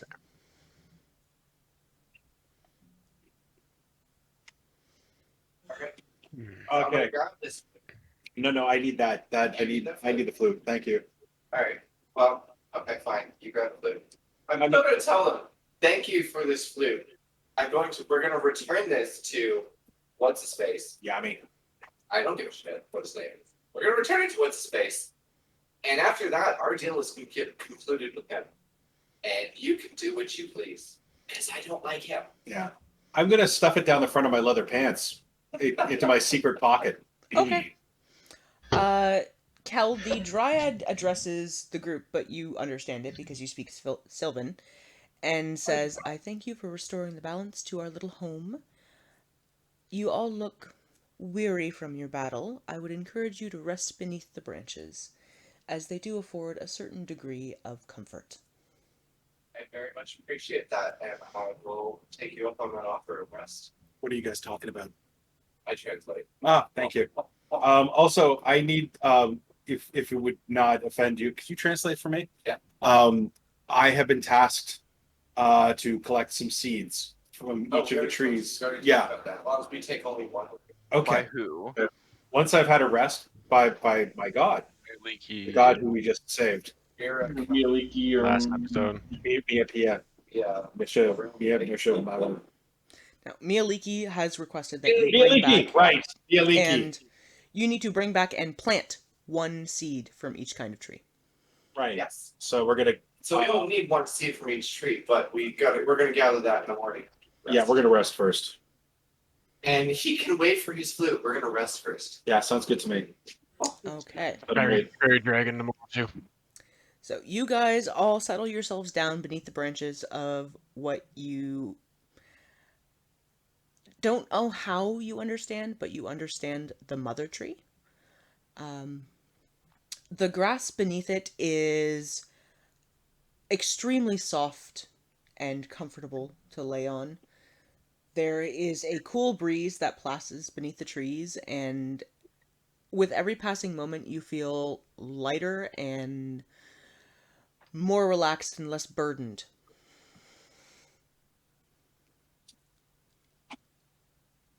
Sitting in a tree, somewhat against the trunk of it. While all this happens, I'm going to kind of pointedly sit there and focus on and rub at the ring from Dahlia, Okay. and think that she would have very much enjoyed it here. Readers. That's it. Huh? Well, 4. Yeah. Oh. Okay. It is pressing towards nighttime, so you guys may want to take a long rest. That will. And I need a consensus from the party on if you guys want to keep going tonight. No. Anyone who does, I will cast a spell on them. No, I think she meant kept playing tonight. Yeah, keep playing. Like tonight, like tonight. We're gonna have a long rest. We got to return the flute. We got to go back and plant seeds. I don't know how. Lex. So we gotta return the flute, plant seeds. We still have to go get the fairy dragon. Oh yeah. So maybe we should just pause here and rest. Well, I was gonna say let's at least finish this up with this asshole, and and then finish up. Okay. So can I march out to the boundaries of this this grove and give him back his flute? I'll go with you. Yeah, you can Okay. go and try and find him. I want to see this. I'm We gonna know try where he one. is, don't we? Yeah, he said he would wait exactly where you left him. Okay, so we're gonna walk back to where we left him. Yeah, I'm gonna trail him. I'm gonna stay at the tree doing my kind of lost my revere thing. Okay. Maybe I'm not gonna leave the grove. I'm gonna walk right to the edge of it, and I'm gonna say, "Hey, Yanni, is that his name? Yanni? Yeah. Yanni, Yenny, something like that. Yanni, Rumpelstiltskin, whatever your name was, Philatides. Philatides. Yeah, that's right. Seeker called you Philatides. What's Didn't his he? nuts? Where are you? He looks at you from his perch on the fallen tree and gives a jaunty little wave. All right. I've got your flute. You want it back? His eyes light up. Yeah. Come here. I want you to take this mark off of me. He approaches without setting foot into the boundary of the glade itself. Okay. And extends a hand forward. All right. I reach into my pants and I pull out his flute. Just draw it out nice and slow. Then I slap it in his hand. You could hear me laughing in the background. Okay. His hand closes around the flute, and he brings it up to his chest. He gives you a wink, and you feel the mark on your arm fade away. And with a low, somewhat unfriendly chuckle, he vanishes. Good. All right. I'm going to loudly say, the deal has been finished. He seems to have disappeared, but he's still fair game now. Yeah, that's true. All right, let's go get some sleep. Ugh. My If I ever mouth, see him again, I will kill him. my mouth tastes like that flute must smell right now. Anyways, who wants to take watches? Nah, I think we're pretty safe here. Oh, yeah, we're good. I mean, we're still going to take watch, but there's not much point. Yeah. Okay. And it's me and Seeker who usually take watch, at least the first two. And then, Yeah. Do you want to do Like- third then, or something? Okay, so Seeker I'm gonna go takes- find the nearest patch of soft moss and collapse face down in it. The entire area beneath the branches of the tree is extremely comfortable. Filmed.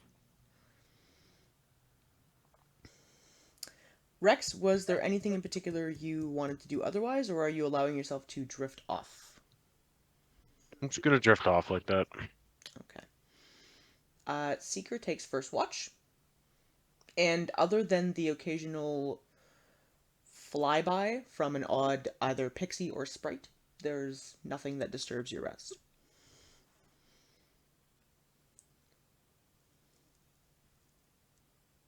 Even the little fluffalumps. They don't seem to approach this closely. Good to know. First rest patches without issue. Kel comes to, well rested. I'd like to once again emphasize that if this guy ever gives them any problems, get a hold of us. Because I don't like him at all. And I have no problems making him vanish. You emphasize the point and get no response. Don't care. Still making the point. And then after I make the point, I'm just going to kind of like under my breath, loud enough that people can hear, like, I'll kill myself just for fun if I have to. And then I go back to like watching. Kel, I need you to make me a religion check. A religion check. All right, that's a little different. Cool. Let's see. Oh, Fear leads to anger. Anger leads to Oh. hate. Hate leads to suffering. 17. 17. You get a distinct jarring sensation, which you can only register as disapproval from your god. I chuckle. Oh. Might as well murmur. My god's obviously watching, so might as well chuckle and just murmur like, you can disapprove all you want. I still don't like that asshole. Going forward, you are at disadvantage on all rolls until you rectify the situation. Yeah. I mean, to be fair, this is Not the god of exactly. this is Yeah, the god you that gotta literally make has a the choice fucking or middle not. finger as their thing. No, she chose that symbol actually. Oh, okay. Never mind then. All right. So I know this, like I feel this, right? Mm-hmm. There has been a distinct break in your connection to your religion. Oh. So can I straight up cast divination and talk to my god? You can try.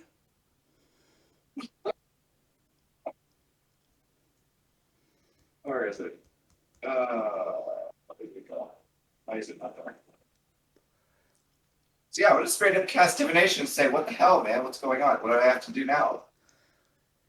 You are not acting within your faith. Murder we do not condone. Right But yourself. he was being an asshole. He was taunting us with his games. Stick to your faith, child. Or the consequences will be far worse. Oh boy. Fine. Fine. I'll let you tell me to do. I'll go back to meditation.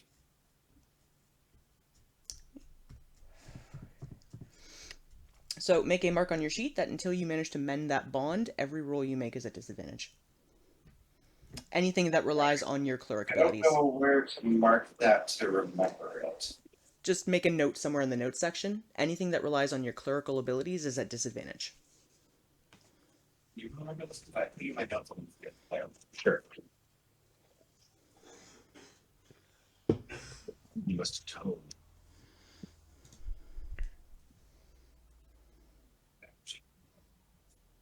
Okay.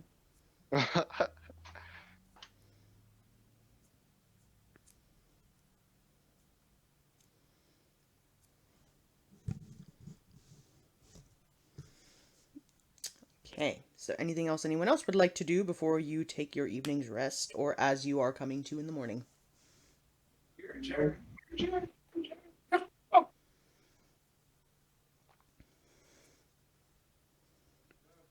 Just I'm going to make sure I feed Hexfeather in the morning.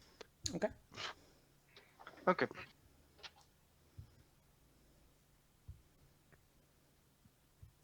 You know, don't want her trying to munch on one of the pixies. You are still a cleric. There we You go. still- Got my charges back for the. You can be an angry cleric. Still a cleric. Yeah, look at all the healing. Yeah. I'll draw some technique to murder. Yeah.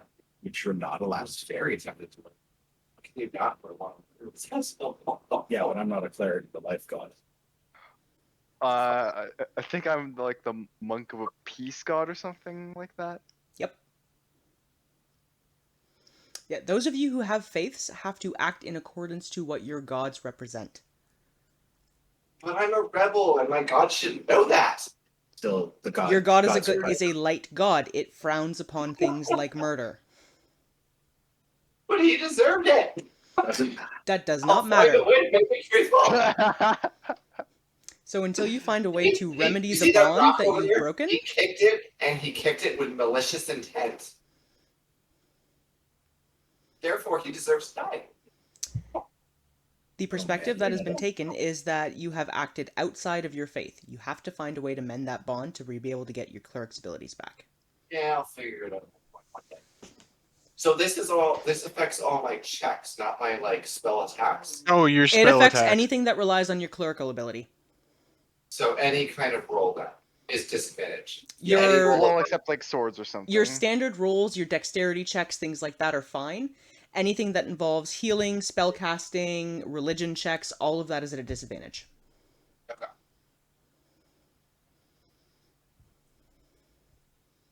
So if I wanted to go swing with my mace, then there's no effect. It's an attack roll, you just won't get any religious bonus. You'll crunk something with a mace. It just won't do the extra spell boof.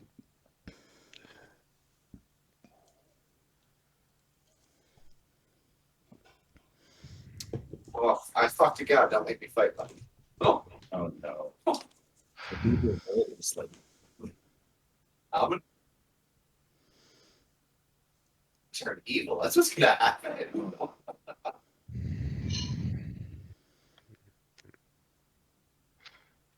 All right.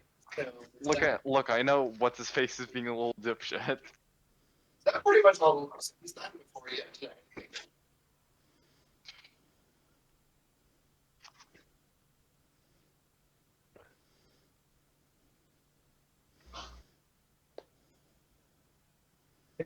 I don't know.